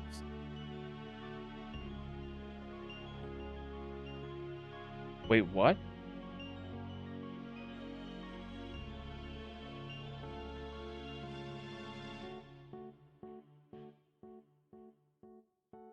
Wait, so the government?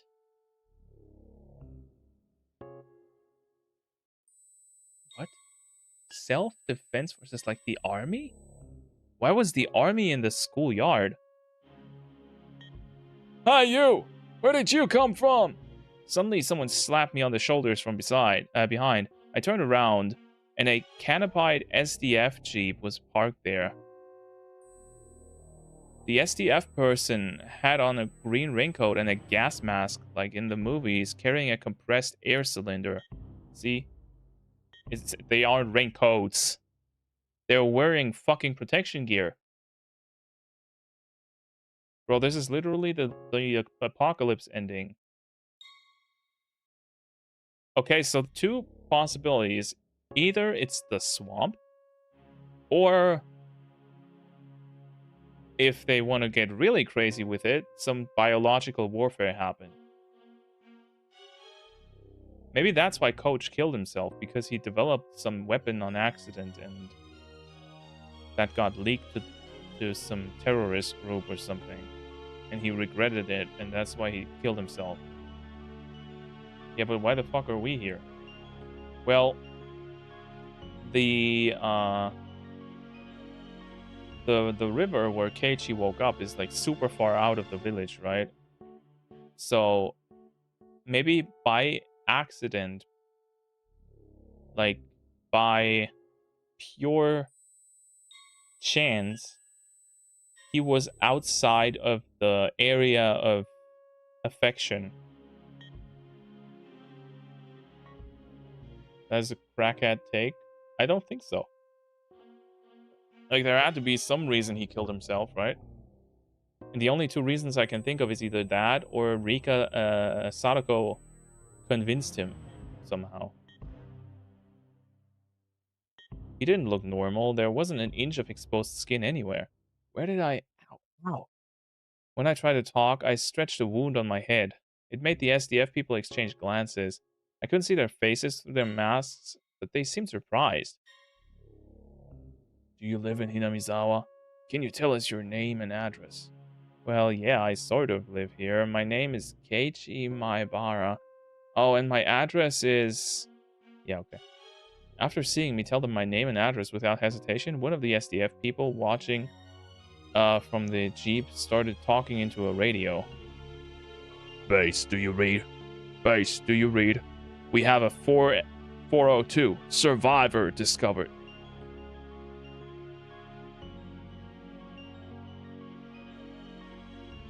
I repeat, we have a 402. We found a survivor. He's in front of the Forest Service office. This is base. We copy. Secure the survivor at once. What is his status? Healthy. Wounded all over, but not fatally. He can walk on his own. We'll send him to HQ for safety. I was prepared to go along with the police, but the SDF? I couldn't help but think it seemed a little bit much. Is he gonna run away? Don't run away, you're gonna be shot down. If this is actually a terrorist thing. They urged me into the back of the jeep, and then they told me to put on this gigantic gas mask. I did so, and one of the troops fiddled around with it, strapping it tightly to me. It was heavy, hard to see out of, hot, and difficult to breathe. Just looking at the world through the lenses made it lose its sense of reality. My breathing sounded like some giant monster through the mask. At this point, I had no idea what was happening. With much trepidation, I asked the trooper adjusting my mask, excuse me, has something happened? Where were you? What were you doing? Hey, don't answer a question with more questions. I was the one asking you. I, fell from a rope bridge way back in the mountains. I think I passed out on the riverbed. I don't actually know what day it is. Today is June 22nd, 1983. Wait, so it's the same day, right? The festival happens on June 20th. Wednesday. That surprised me. Sadako pushed me off the... Oh, no, it's one day later. Okay. Sadako pushed me off the bridge on Tuesday the 21st. That meant I'd been asleep on that riverbed for an entire day. Forgive me for asking again, but did something happen? Why is the SDF here?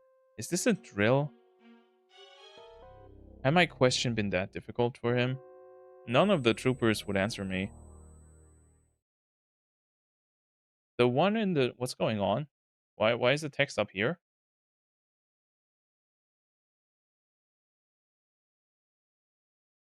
The one in the driver's seat, talking on his own radio, turned on the vehicles. He turned the dial and some broadcast station or another came in. I started to listen to the voice of a radio announcer I was familiar with.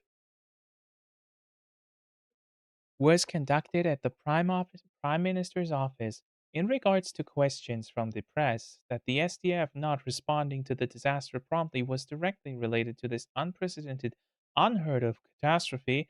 Chief Cabinet Secretary Okuno had this to say. And so, I believe that once the SDF received a dispatch order from the prefectural governor, they responded promptly. According to him, the SDF was prompt to respond to the crisis after receiving their orders. He implied that it was the prefecture's responsibility for taking too long to comprehend the situation. When did the governor, who requested the SDF's dispatch actually become aware of the outbreak of such an unprecedented catastrophe? And did he not invite further damage because of the time lost before he sent the request for disaster relief? In other words, because of the bureaucracy. We are awaiting further investigation into the matter. So, actually, some natural disaster happened. That was Mr. Okada reporting from the Prime Minister's official residence. At this point, we can take another look at the political response following this disaster. Oh my god, what the fuck kind of Fire Emblem is this? In the middle of the night, between June 21 and June 22, a large-scale disaster broke out in Hinamizawa village, Shishibone.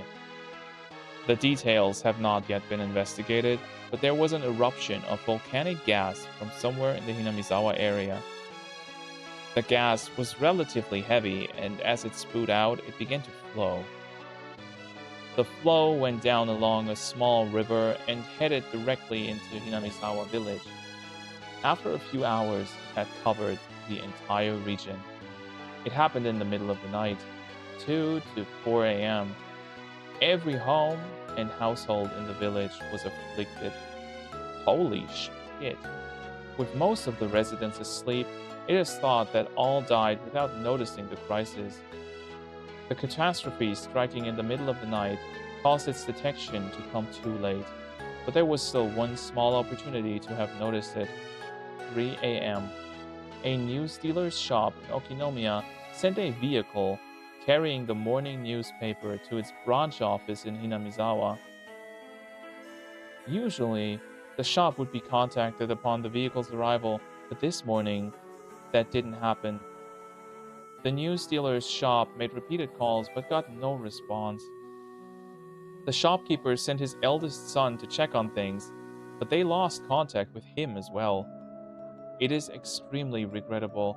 If they had contacted the police or fire department at this point, it is highly possible the situation would have turned out more positively. At the very least, it's possible that a portion of the village might have been saved from tragic annihilation. 6 a.m. Residents in the areas in the same region began continuously calling 119 to report the smell of rotten eggs, dizziness, nausea, and headaches. The fire department received the same reports, all from the same confined region. They speculated a truck loaded with chemicals may have gotten into an accident and reported it to the local police. 6:30 a.m. Contact was lost with a patrol car on duty in the Hinamizawa area after the officer reported the smell of rotten eggs. The local police considered the possibility of a large-scale disaster involving highly lethal gas and reported it to the prefecture and prefectural police at 7:15 a.m. Wait, if it's highly lethal gas,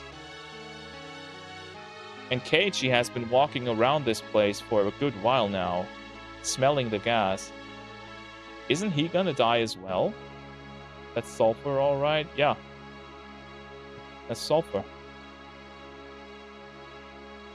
The rotten eggs. That's what I said, right?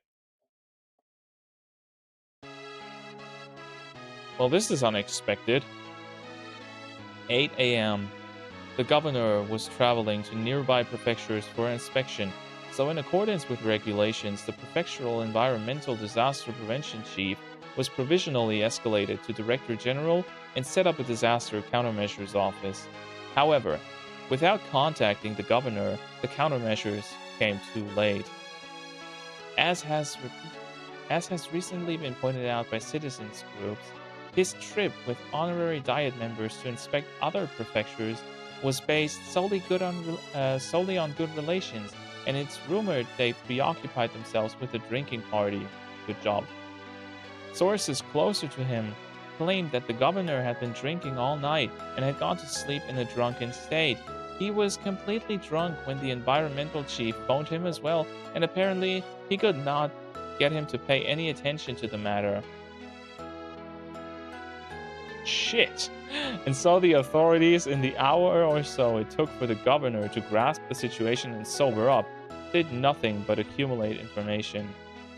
Though not as extreme as the governor's case, the environmental chief, who became Director General in the governor's absence, will likely also be questioned about his negligence. In addition, without any procedures in place on the prefecture's side that predicted catastrophes this massive, they would always react too late, and that ended up being fatal. 9:12 a.m.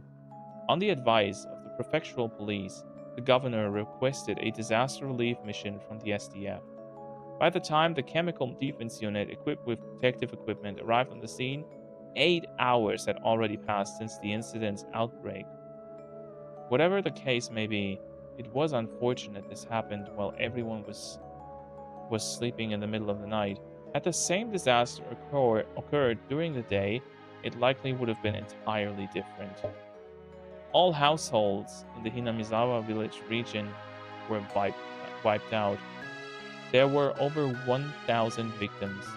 The SDF is still confirming the situation on the ground, but their results are predicted to only increase that number. Wait, so is this whole thing just Keiichi's delusions from the gases? I don't think so. He would be dead by then.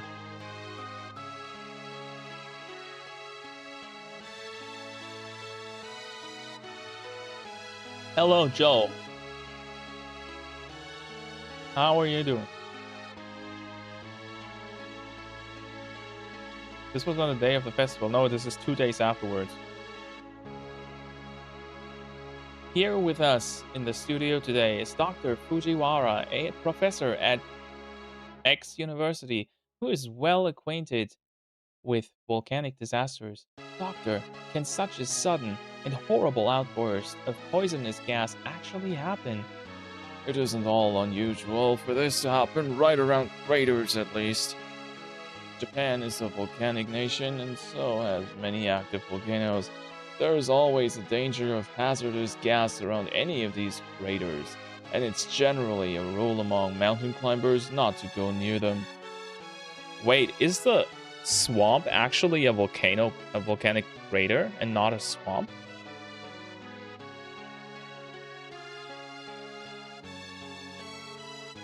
Does this mean the rotten egg smell that visited Hinamizawa was the normal sort of gas from volcanic craters?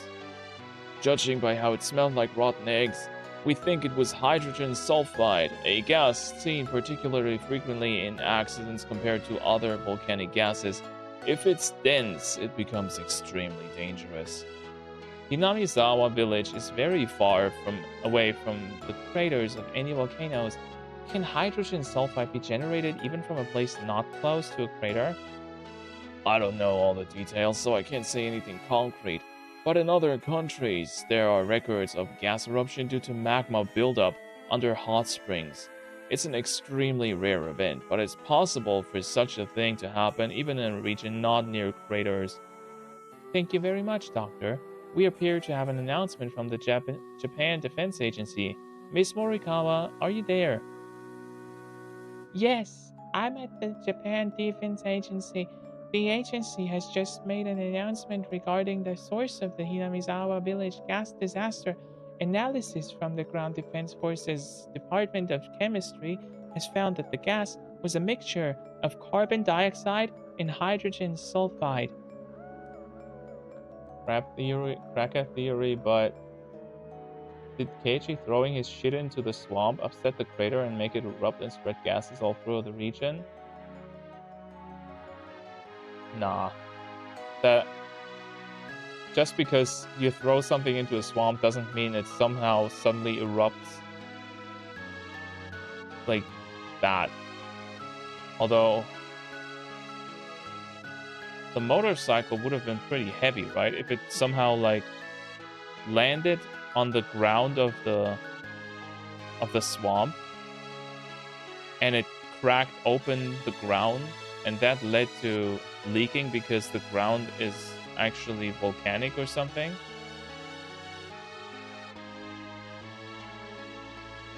You know? Maybe, I don't know. Miss Morikawa, do you know whether the gas is still erupting or spreading to nearby areas? According to the SDF's 9th Division, who are currently engaged in a rescue operation at Hinamizawa village, the gas's density is steadily decreasing. They've announced that the damage will not spread. However, it does not change the fact that surrounding areas are still in danger and that very strict observation must be maintained. That was Morikawa from the Japan Defense Agency. And now we have a report on the state of those who have been made to evacuate the Okinomiya area. Shimo Shinozaki Elementary School is one of the evacuation sites, and we currently have a reporter on scene.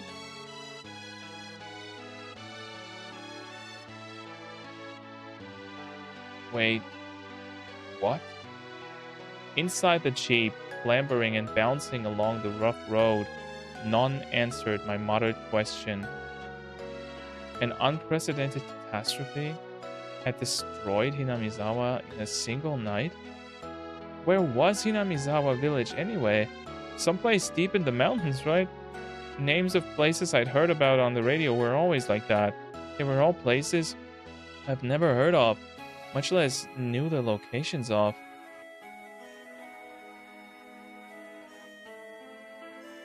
Have fun with your vacation, Joe. Also, she is dead. Wiped out? What does that mean? Don't they usually say how many died?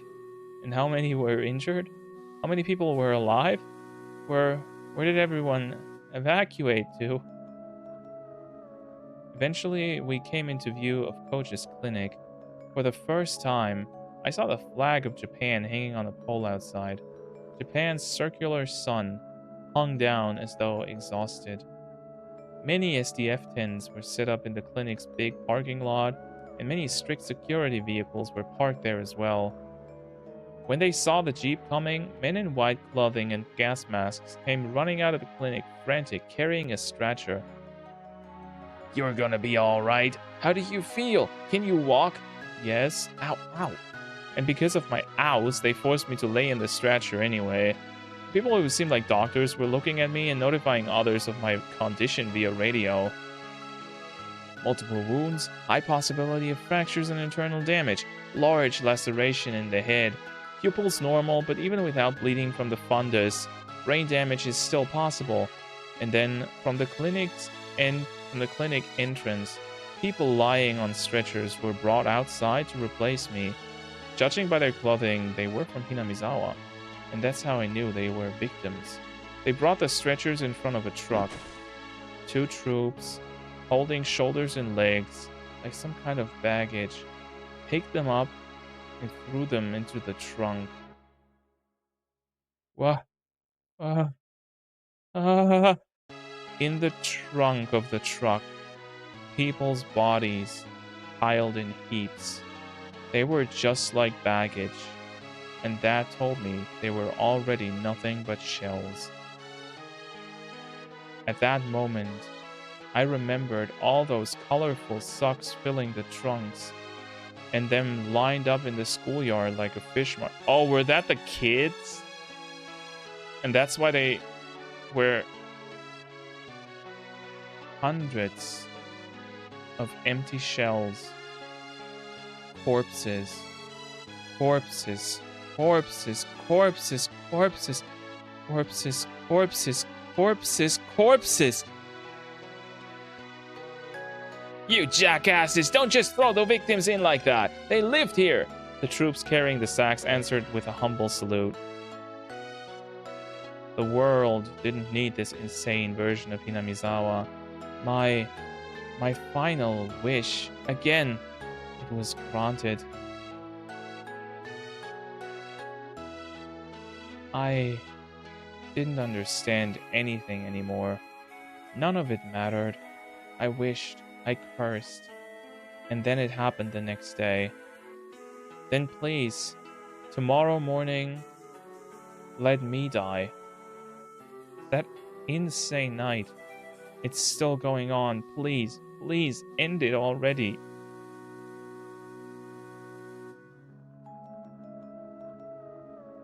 Hey, he's lost consciousness. Shout his name, quickly. Maebara-kun, can you hear me? If you can hear me, just blink. Maebara-kun, Maebara-kun, Maebara-kun. Suddenly, the world didn't matter to me anymore. I wasn't interested in their cries. His breathing stopped. Get his respiratory tract open. Use CPR. Make him live. Damn it, damn it. No more dead people. Nobody deserves to die. Don't kill him. Don't kill him. I could hear the voice of a man crying and screaming in my ears. Nobody deserves to die. Those words came from his heart. They were so commonplace, and they soaked into my heart too. Maybe it was a mistake to take someone's life, even if it was to save Sadako. If this is the price I had to pay, this horrible tragedy, then this is a little much, Oyashiro-sama. Why did you never punish me? Come to think of it, Sadako said something. Oyashiro-sama's actual curse never goes for the target at first, but kills everyone they love before that. Oyashiro-sama's curse. It was a convenient excuse. I told myself at the very end that it wasn't my curse that destroyed it, but Oyashiro-sama's. Given that I was in the stretcher This next bit might have been obvious, but last of all, I realized one thing. Yeah, today, I had not heard those footsteps following me even once. And now, I was liberated. As the cries of the Higurashi I couldn't have been hearing filled my mind. Their tearful ensemble was the only funeral march I had. June 22nd, 1983, early morning.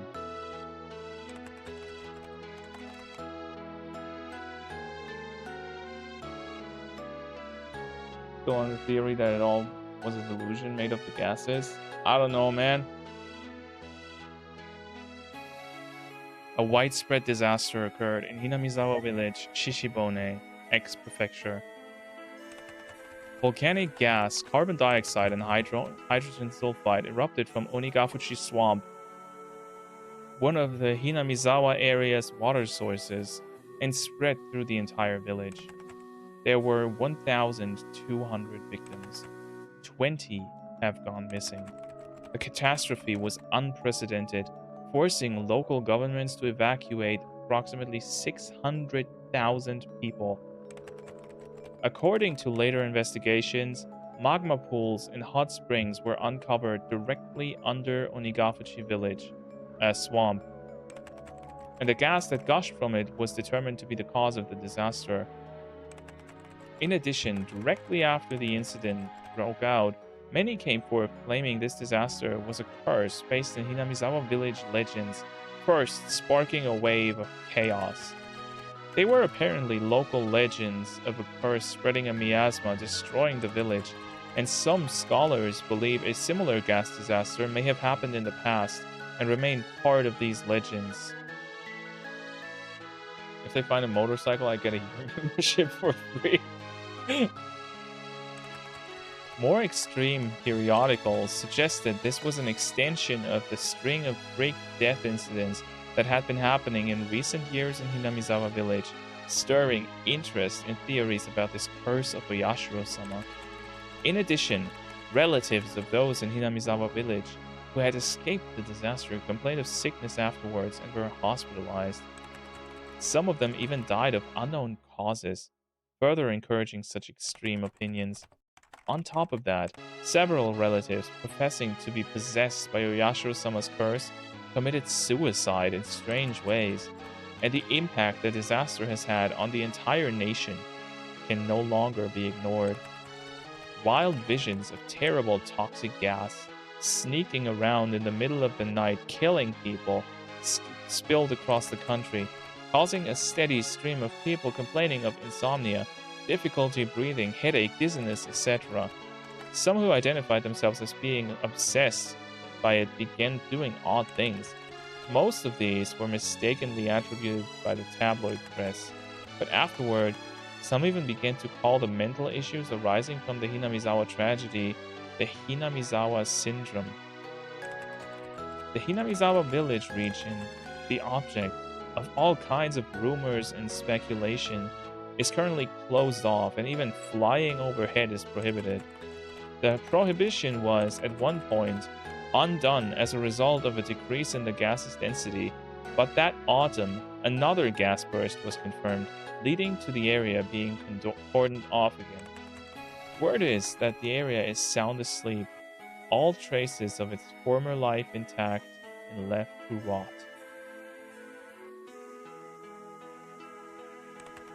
Only one survivor remains, Keiichi Maebara, age something teen, who lived at Hinamizawa village. At the time of rescue, he had some trouble breathing due to fluid buildup in his lungs, but as a result of life-saving procedures, he was kept alive. He is currently in a general hospital somewhere in the prefecture. The press have been asking for him for some time, but all interviews are being refused. What did he see in Hinamizawa? What happened between June 21st and June 22nd in Hinamizawa village? Today, he remains silent, unwilling to speak of it.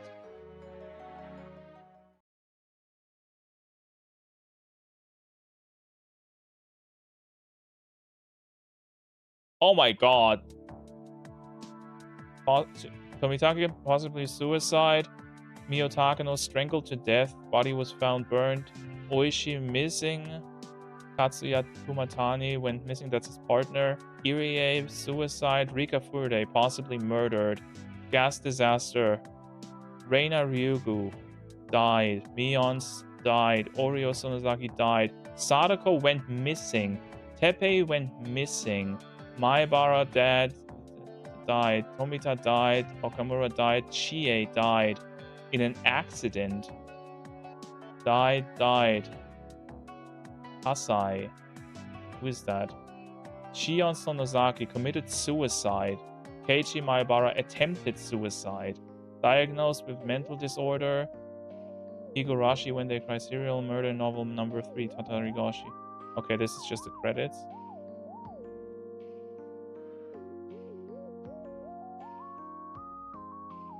We didn't get credits before. Also, what is that? Like, what is the language on below there? I don't recognize that.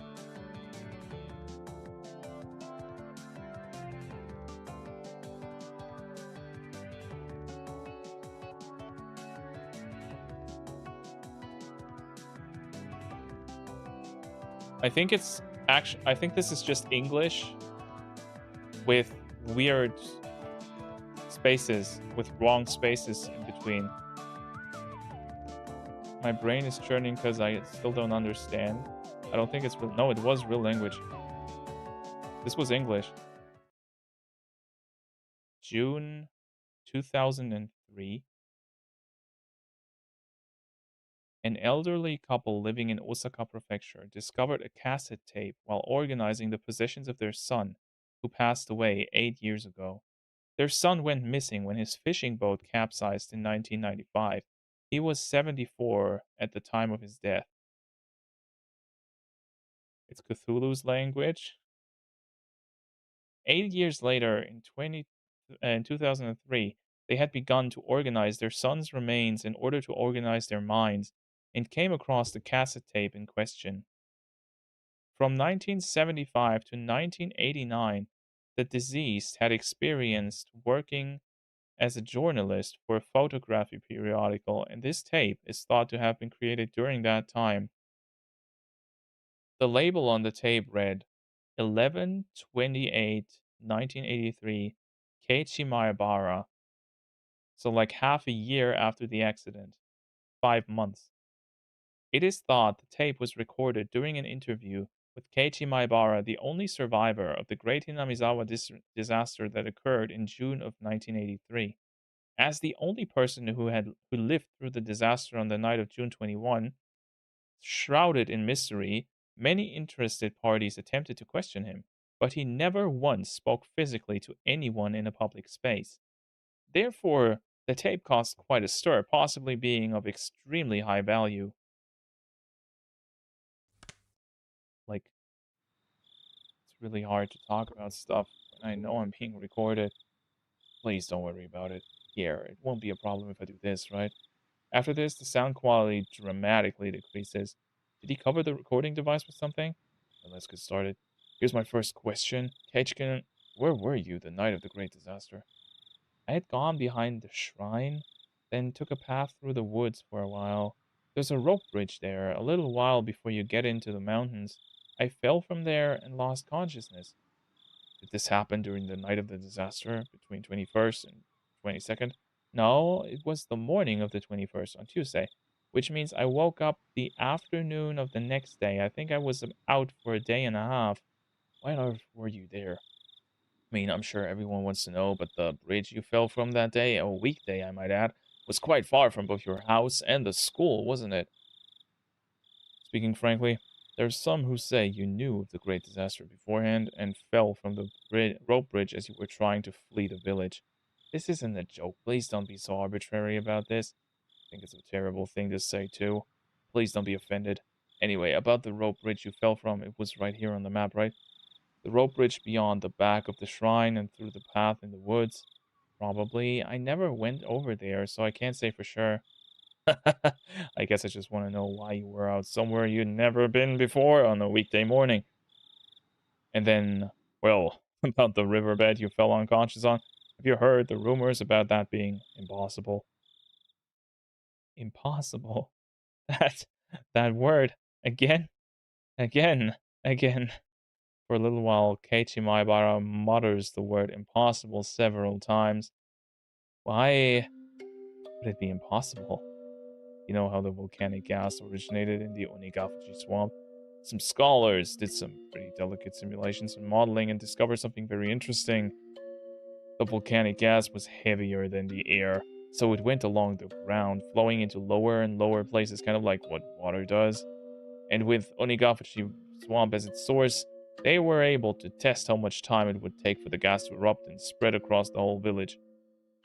So, well, that riverbed you were unconscious on, the gas would have flowed down there. I don't really understand what you're getting at. In other words, if you were really passed out on that riverbed, you would have been in the middle of all that toxic gas that was spreading everywhere that night. That means there was no chance you could have passed out there. Allow me to be a little more frank. I think that maybe you might be telling a lie.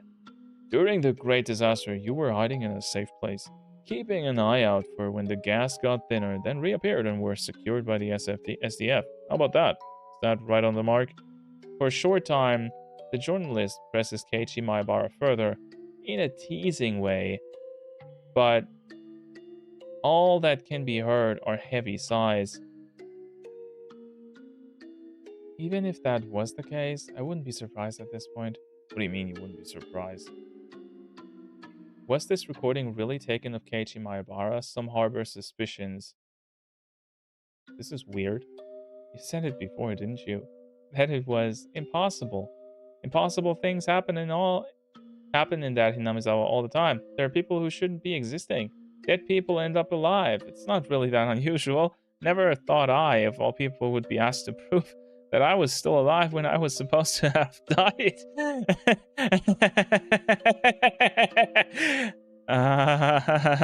The journalist and Keiichi Maebara both laughed for a while. To verify its authenticity, I had the others in the Maebara family check the tapes with his voice in it. However, the sound was not clear and much time had passed, so the relatives I checked with couldn't remember what he sounded like. I was unable to gain positive proof it was actually his voice. Alright then, I'll change the subject.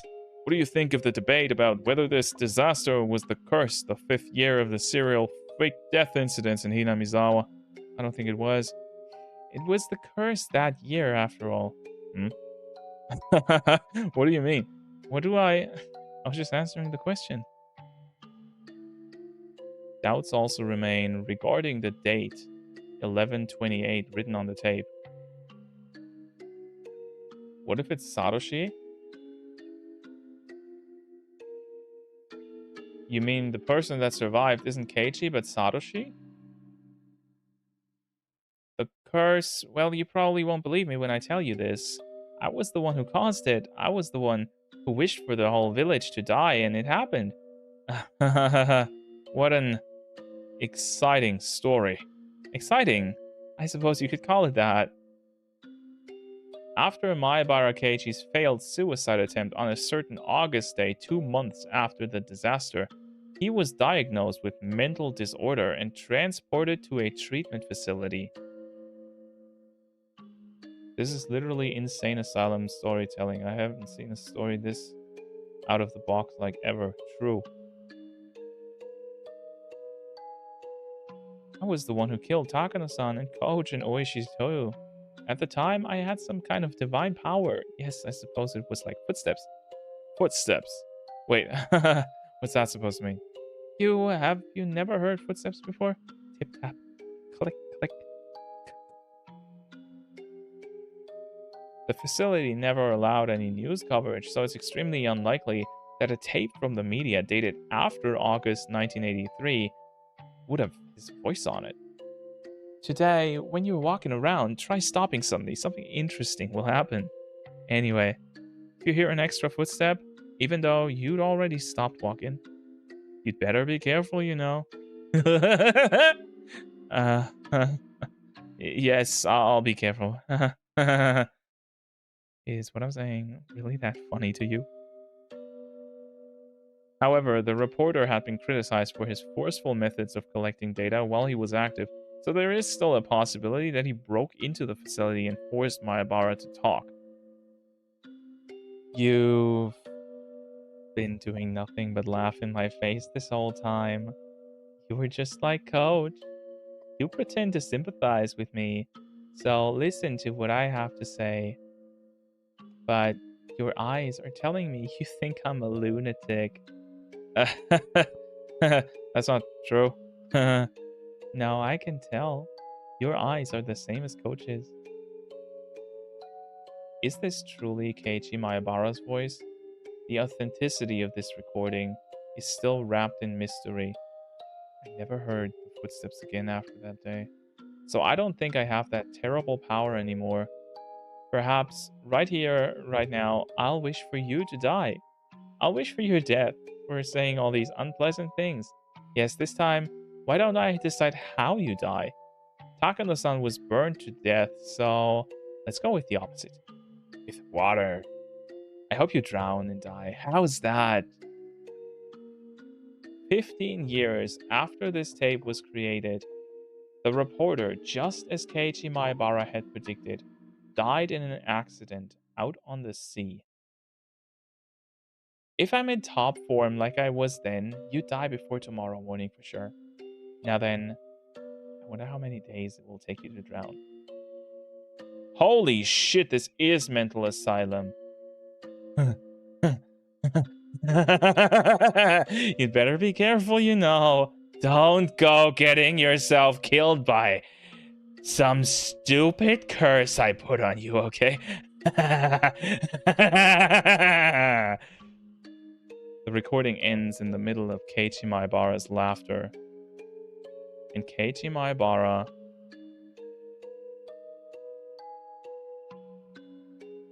late on the night of 11/30, 1983, 2 days after the interview, he suddenly died from a high fever. Records remain of the strange words he kept giving after pressing the call button the day before he died. An extra set of footsteps.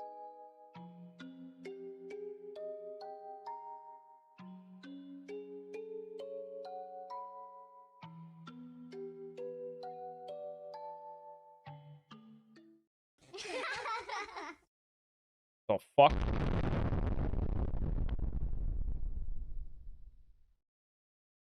We didn't need that. Like, why?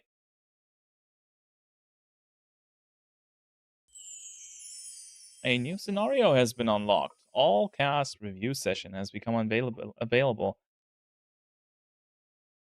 Do we know when Keiichi's powers came?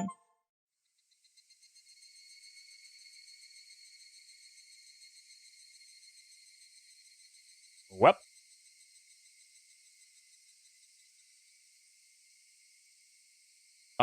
The first time it happened after Takano, right? He wished for her to die, and then when he talked to Irie,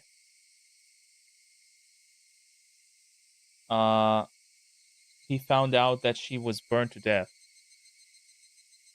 Well, that was something. Yeah, you're right.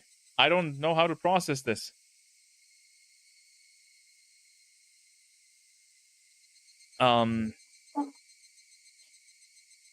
What the fuck?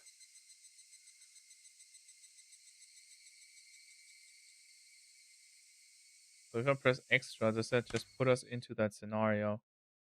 No, because I can also see all the tips. I wanted to check if there are any tips that we wanted to read. Okay, we got Sadako's trap course. No. The slacking manager. No. Copy of the preliminary autopsy. East round 3. Research notes. Oishi's post memo. Case 31 article. Statistics Ministry welfare emergency. Case number for the attention of those on the housewife slaughter incident case. Fire from hell. Victim of the 5th year. Inquiry reset. Record of malice. Research notes.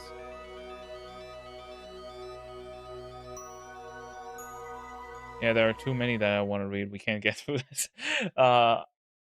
Yeah, I'm gonna read these on my own time at some point. What the actual fuck did we just experience? That ending made me go insane. I have no idea what the hell is going on anymore. All cast review, but that's gonna take like another half hour or so easily. You sure you're good for that? It's late. It was done well too, because usually when stuff ends, well, they stop being on your mind, but I have an inkling I'd be thinking about this for a few days. Tony, I think I'll give you my theory after the all cast review, okay?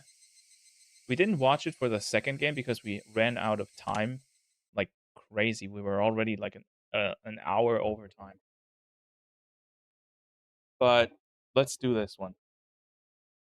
Yeah, let's do this one. Okay.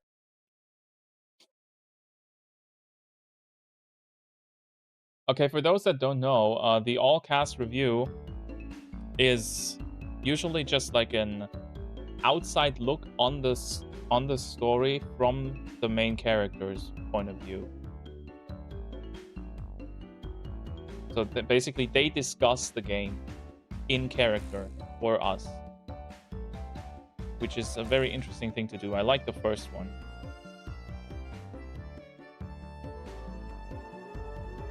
Thank you very much for enjoying Higurashi When They Cry, Chapter 3, Tatarigoroshi. How did you like it? It had a different sort of atmosphere than the previous chapters. Yeah, it was depressing as fuck. I would be happy if you enjoyed it. A bad end again. The type which we're so fond of, huh? Personally, I wanted to get a scene of the gas coming in, the villagers spasming and foaming at the mouth one by one before dying. Do you all think so too? Of course I do not think so! Again! It happened again! A huge bad end.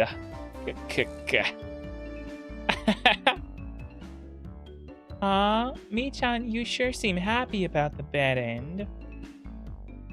Well, it's more like all we can honestly do at this point is laugh. The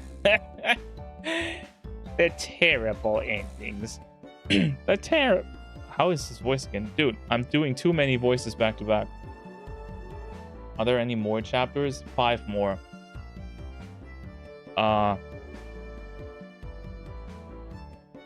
The terrible endings have been escalating through each chapter, and it finally reached a culmination, I suppose. Everyone died together as friends. As friends, Nipa? I guess you could say that.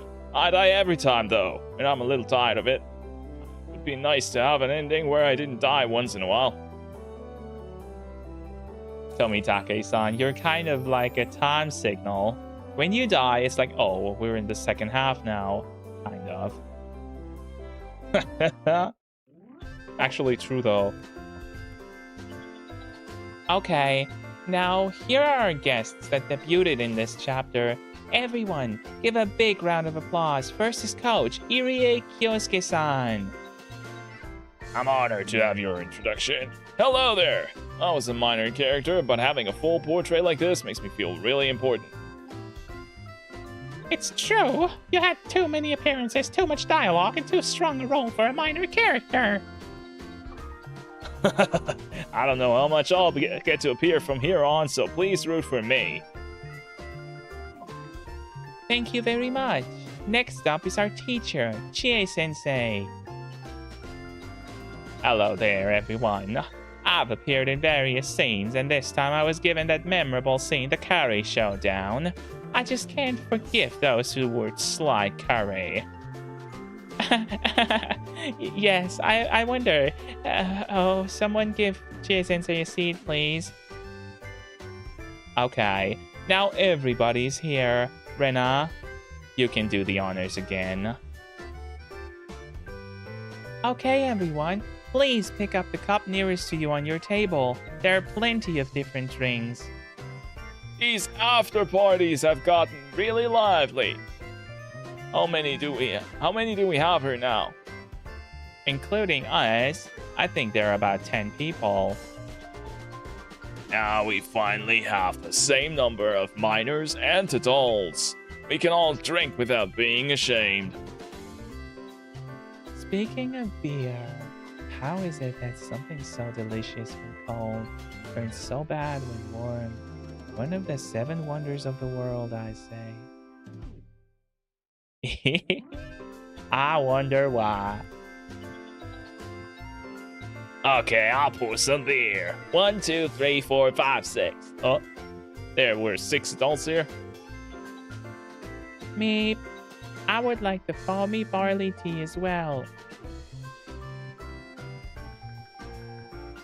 Is this foreshadowing again?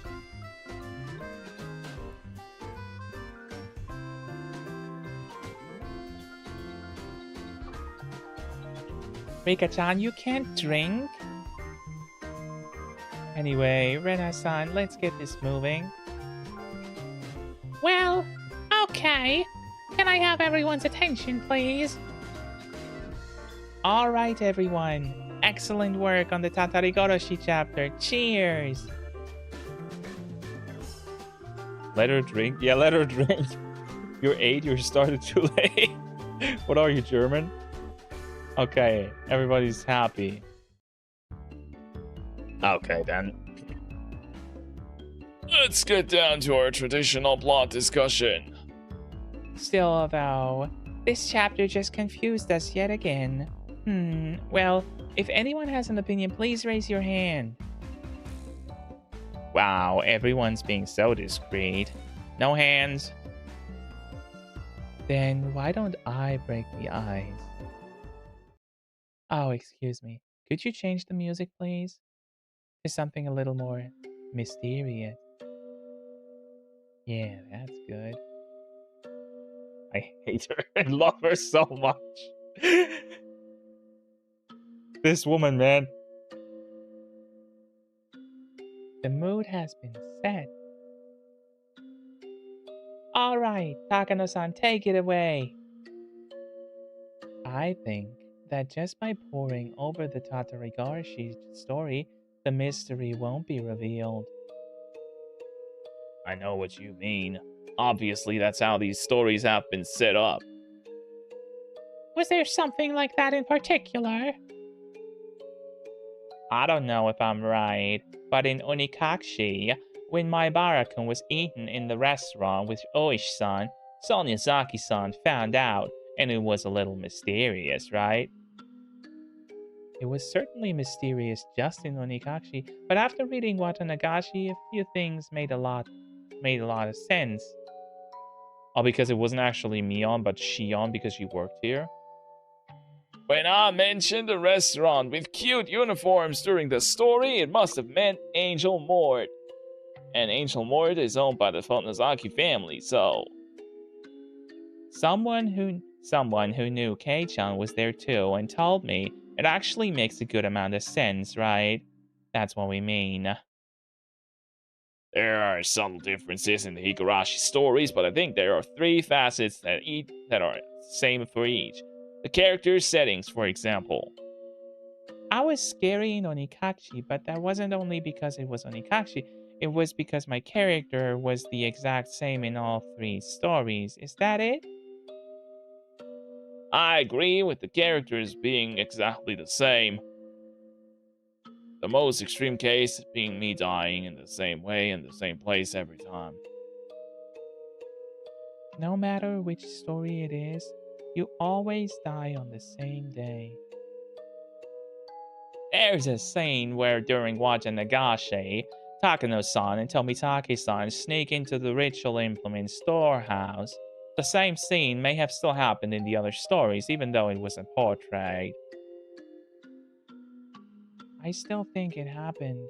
Save for a few events, the weather the day of the festival, what we did in the club, and Sadako's uncle coming home, it's almost all the same.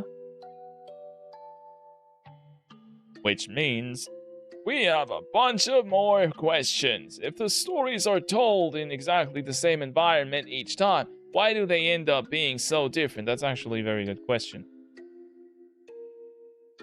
If we think from the perspective of a general adventure game in the suspense genre, sometimes the story branches depending on choices, right? So, in Watanagashi, the point where you do or don't give the doll to my sister,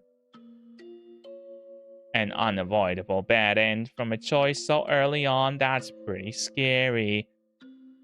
well, in Tatarigoroshi, maybe whether you decide to kill the uncle or not. I think it was way before that. I think it branched back when the uncle's cohabitant disappeared because of some trouble and he returned to Hinamizawa. Oh, I wanted to touch on that. I think that the uncle's cohabitant is the woman that is found dead in the very first scene. I don't think they broke up. I think he killed her and he fled.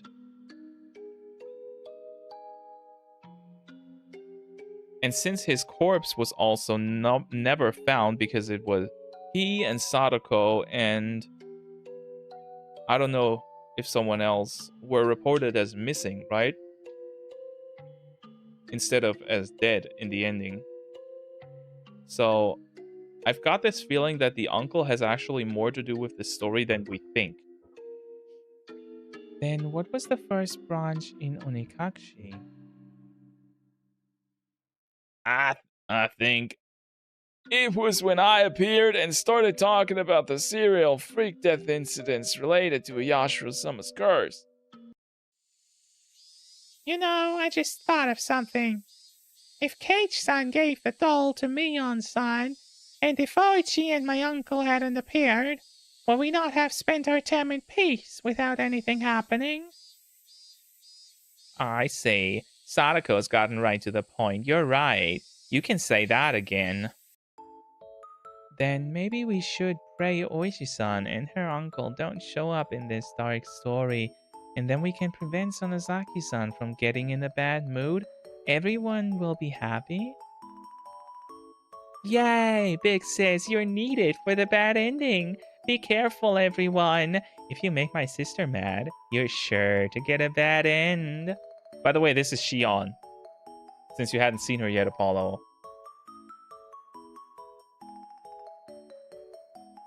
She's just like a hotter and funnier version of her sister.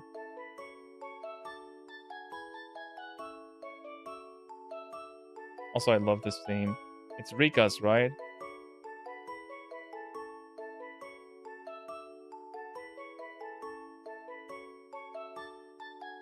What are you saying? Shion, next time I'll make sure to be merciless in the pain I put you through.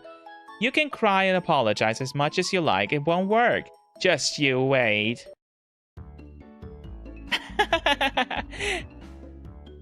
We can't solve any of the mysteries thus far, but we seem to have put together a plan for how to get the story to end happily. I wonder if that would really make us happy. Oishi-san and Teppei-Hojo-san don't show up. Mion-san gets the doll. Is that all we have to make sure of? You're right. We're all forgetting the most important thing. Remember the great Hinamizawa disaster?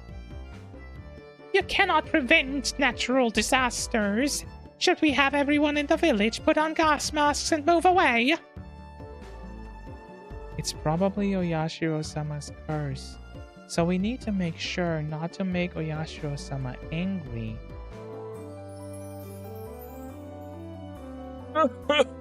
This is getting a little tricky. We mustn't anger Oyashiro-sama, eh? And what should we do in order to prevent that? The dam project itself is probably out of the question. Maybe if there was never a dam project in the first place.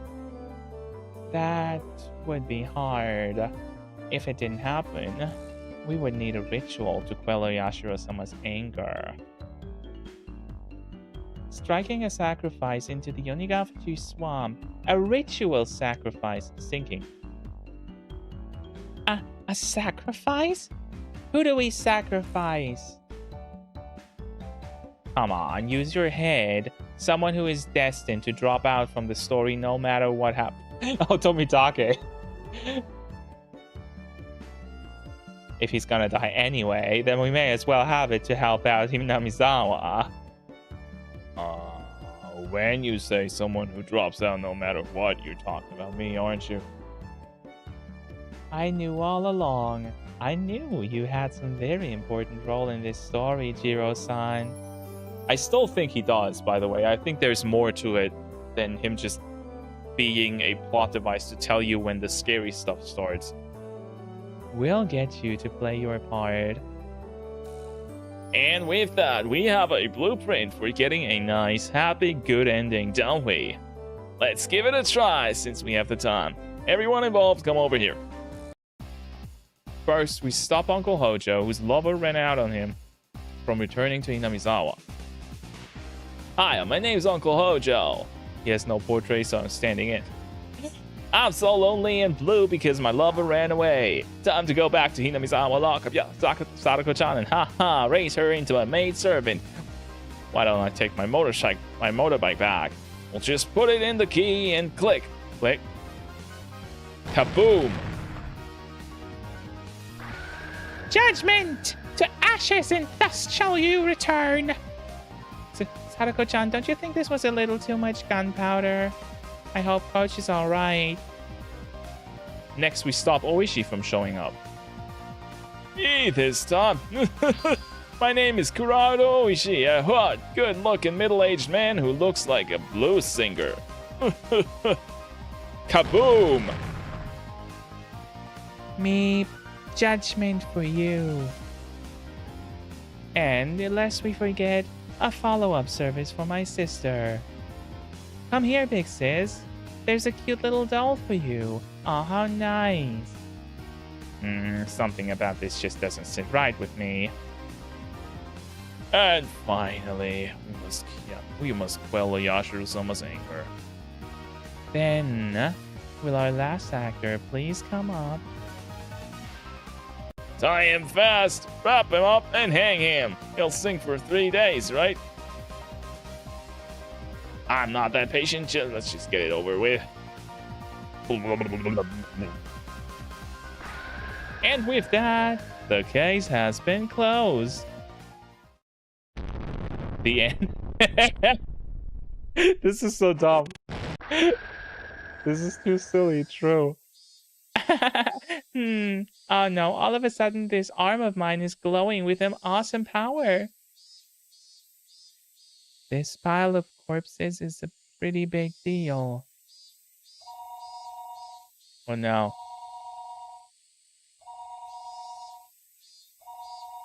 Huh? It's the phone. Hello? Oh, Cage-kun? Thanks for all your work. Yeah, looks like you're all having a roaring old time. And yet here I am, busy with reading the scenario for the next... Oh, they're teasing? Whatever. I'm in a good mood today, so I'll let you off without any teasing. Is she on there? Can you put her on? What? You're going to announce it here? I wanted to keep it secret for a while longer, but okay. A secret between Shion-san and Kate-san? Wait, did all the adults die?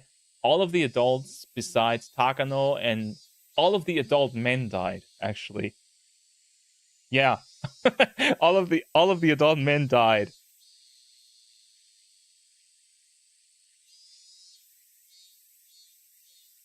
Oh my god, a secret between Shion and Kage-san? It should have been me. What do you mean? Nobody told me about this. Nobody. Okay, Kei-chan, let's say it at the same time. 1, 2, 3. The main character of the next story will be Shion Sonosaki. Ouch! Fuck! Oh god, no! Ow, fuck! What the hell? Oh my god! This is awesome! The kids are pulling the strings, bet. No fucking way are we gonna get the fucking main character swap and we're gonna be.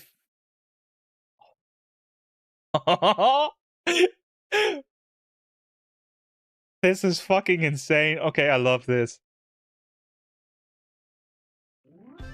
What? Yes, so that's that. The one topping the popularity chart since her first appearance.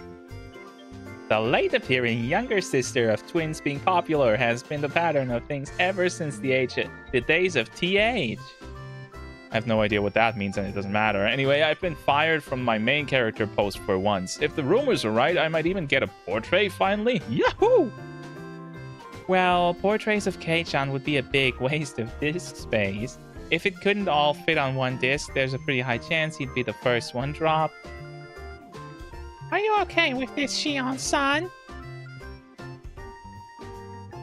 The main character always meets some terrible fate in the end. Well, until now. But that doesn't necessarily mean it'll happen next time. With Tatarigoroshi, we're already at the third game in the Higurashi When They Cry series.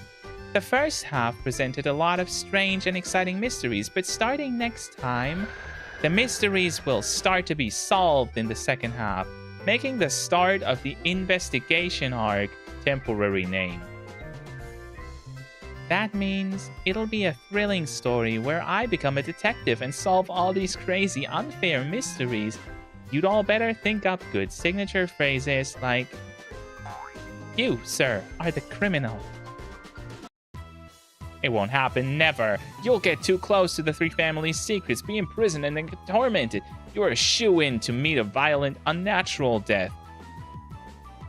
Sis, I should say the same to you. Are you mentally prepared for me to see through all your mysteries and secrets, then have you apologize to me and commit suicide? No chance of Oyashiro-sama's curse for me, is there? Anyway, the new story to begin the second half, temporarily called Meyakashi, or Eye-Opening, is currently undergoing diligent development. We should... Wait, but that's fifth. We should be able to unveil it to you all in the near future, so I hope you'll look forward to it. Onikakshi, Watanagashi, and Tatarigoroshi, what truths will you all come up with after reading these three stories? Or will you just come up with more questions instead of theories? Rena has no clue either. For all of you warriors who never yielded to these three mysteries and kept on fighting, we present you with one final scenario as thanks for your enthusiasm, one which we never originally planned on giving to you. Please enjoy it. Oh. Wait, so the fourth game wasn't actually part of the initial story planning? Is that what they're saying?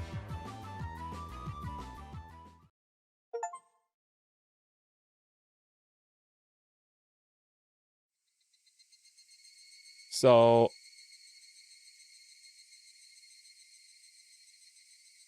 I would look this up, but I'm extremely afraid of looking up Higurashi stuff because of spoilers. Also, we missed an achievement.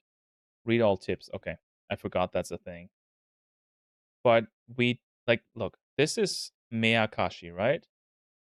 Which they just teased.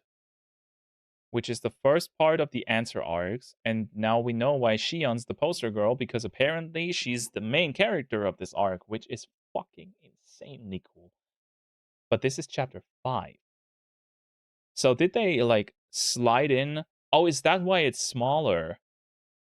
Like, look, we've got 16 achievements in 3. We've got 15 in 2. We had 14 in the first game. We're having another 16 in 5, so they're probably about the same. It's probably about the same length as the third game. But chapter 4 only has 8 achievements, so it's only like half. Right? I think they decided to add a smaller story after chapter 3. I mean, they're probably they release these games in half-year steps, right? As I know at least. I think each game released like a half a year after the next one. You know what I mean? Um, so them releasing like a smaller one after finishing the question arcs is probably a good idea to get some more time to develop the answer arcs properly, because the thing you must understand is these answer arcs have to be written pretty much perfectly so that they actually serve their purpose, right? You understand what I mean by that? Like if they weren't basically perfectly written to accommodate what mysteries they set up, you wouldn't be able to solve the game. Don't skip it, please. Oh, don't worry. I don't intend to skip it. Uh, what we're gonna do is, um, I don't know if everybody who's currently in the chat was there in the beginning, but I'll say it again.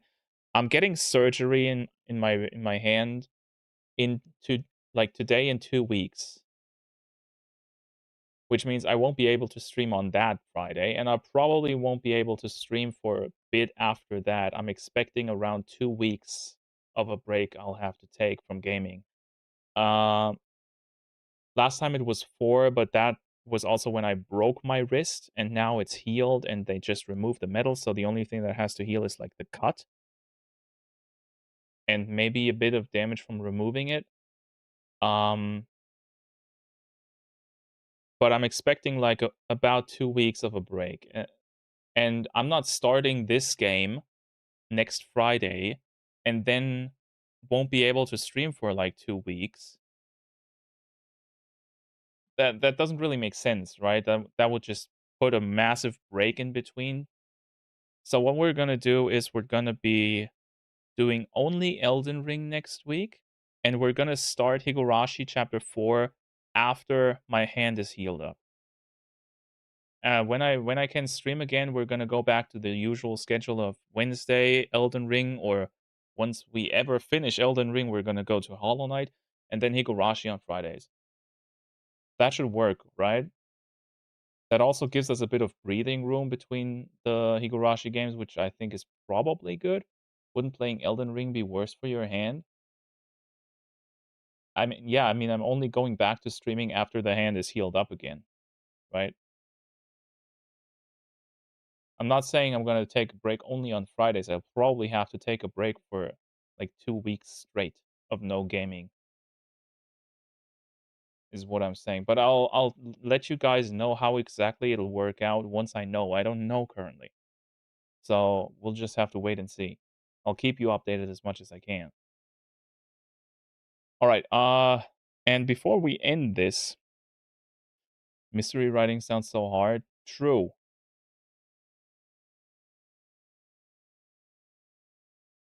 Let's finish Elden Ring stream.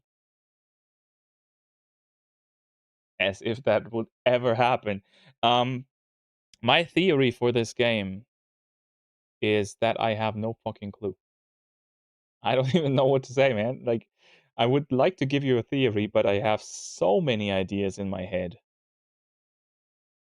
I don't know where to start. I don't know where to go. I can take these out, by the way, so I save some battery.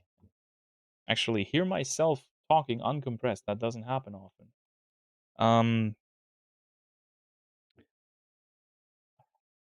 This is really, really complicated. Like, I had decent theories, in my opinion, while we were playing, but now that we're done with the game, and so many plot twists happened near the end, I have no fucking idea what's going on anymore, bro. I can't say. Uh, Let me think. I am convinced that it wasn't Keiichi that killed all of the people. I think it was either Rika or her uncle who killed Rika, Sadako. It was either Sadako or her uncle who killed uh all of the people. I'm guessing it's probably Rika. I always say Rika because she's there. Like, you can see, hello Rika. Hi. Um, I think it was Sadako. She killed the uncle. Didn't die, right? Um, the the doctor Irie probably got talked into killing himself by Sadako for some reason. Uh, like she probably felt threatened because he approached her trying to help, just like Keiichi did, and she went crazy. I think she was afflicted by the curse, which I still think is like a mental disease that somehow originates in Hinamizawa. I don't think there's supernatural stuff involved. Mm,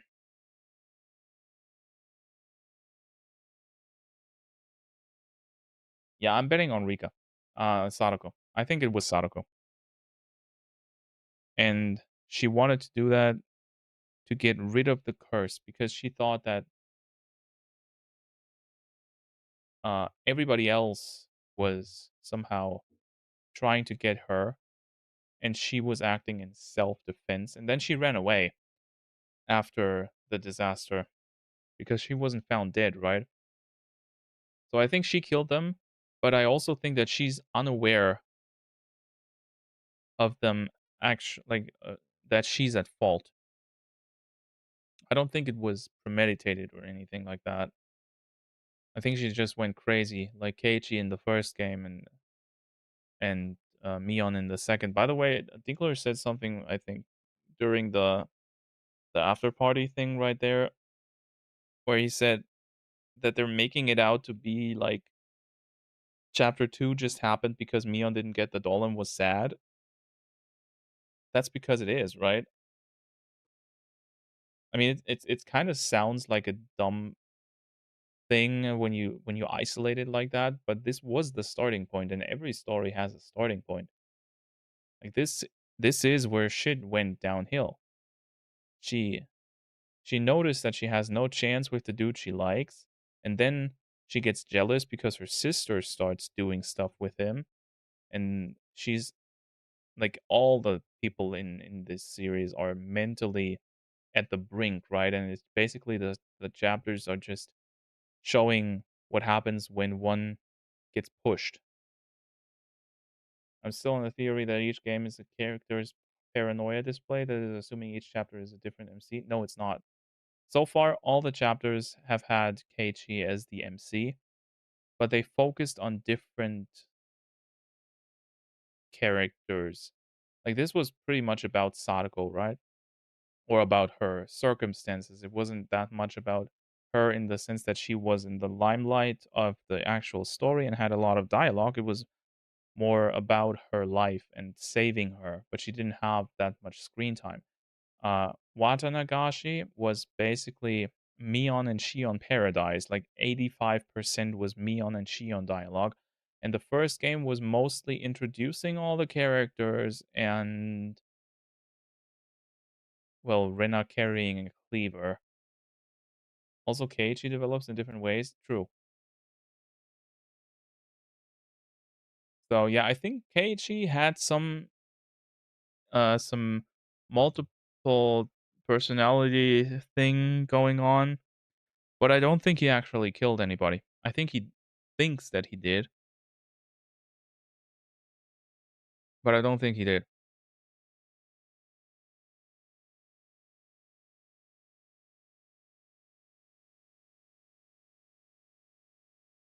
Sounds like a paradise indeed. Dude, don't forget that Shion works at a maid cafe. And we actually got Shion in a maid outfit as a sprite.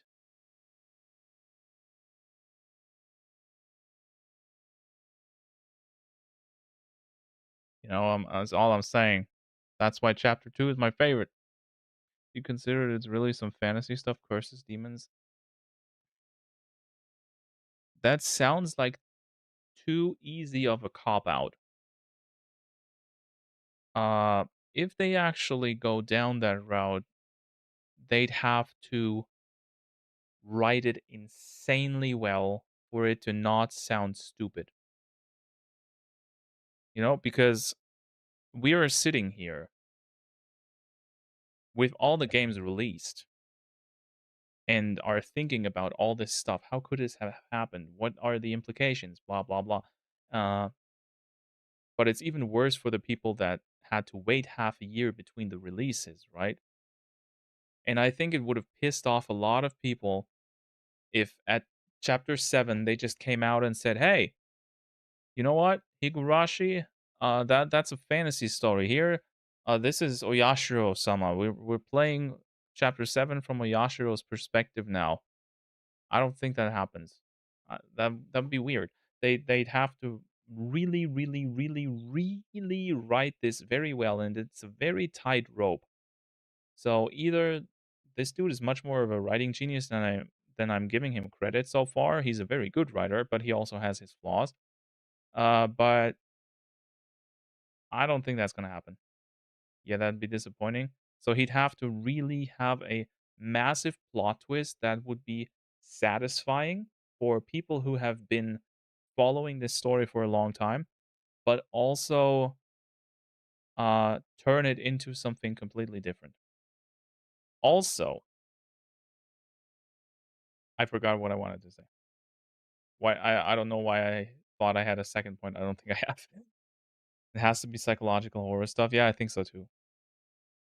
I think there is a element of religion in this, and their belief in that Shinto god in Oyashiro-sama makes them crazy in some way, shape, or form. But I do not think that we actually have a supernatural story at our hands here. Also, I think that the whole thing about Keiichi having psychic powers and killing people by wishing for it has any bearance on the story. I think this is just a red herring that they're trying to throw in there. Uh, this is just Keiichi being super crazy like he always is.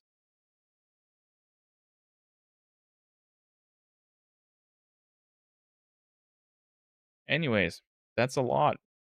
A lot happened, a lot to think about. My eyes hurt like crazy from all the lighting coming into my face here. Streaming for so long is not good for my eyes. I need glasses soon. Uh, thank you guys for sticking around. I hope you had a good time because this was good. Uh, Jay asked me which how I would rate the chapters. I still think chapter 2 is overall better.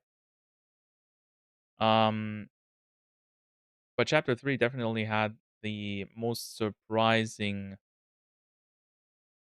plot twists and also opens the story up for a lot of new things that could potentially happen. But overall, as a singular story, a closed off, condensed story in and of itself, I think chapter 2 is the best one.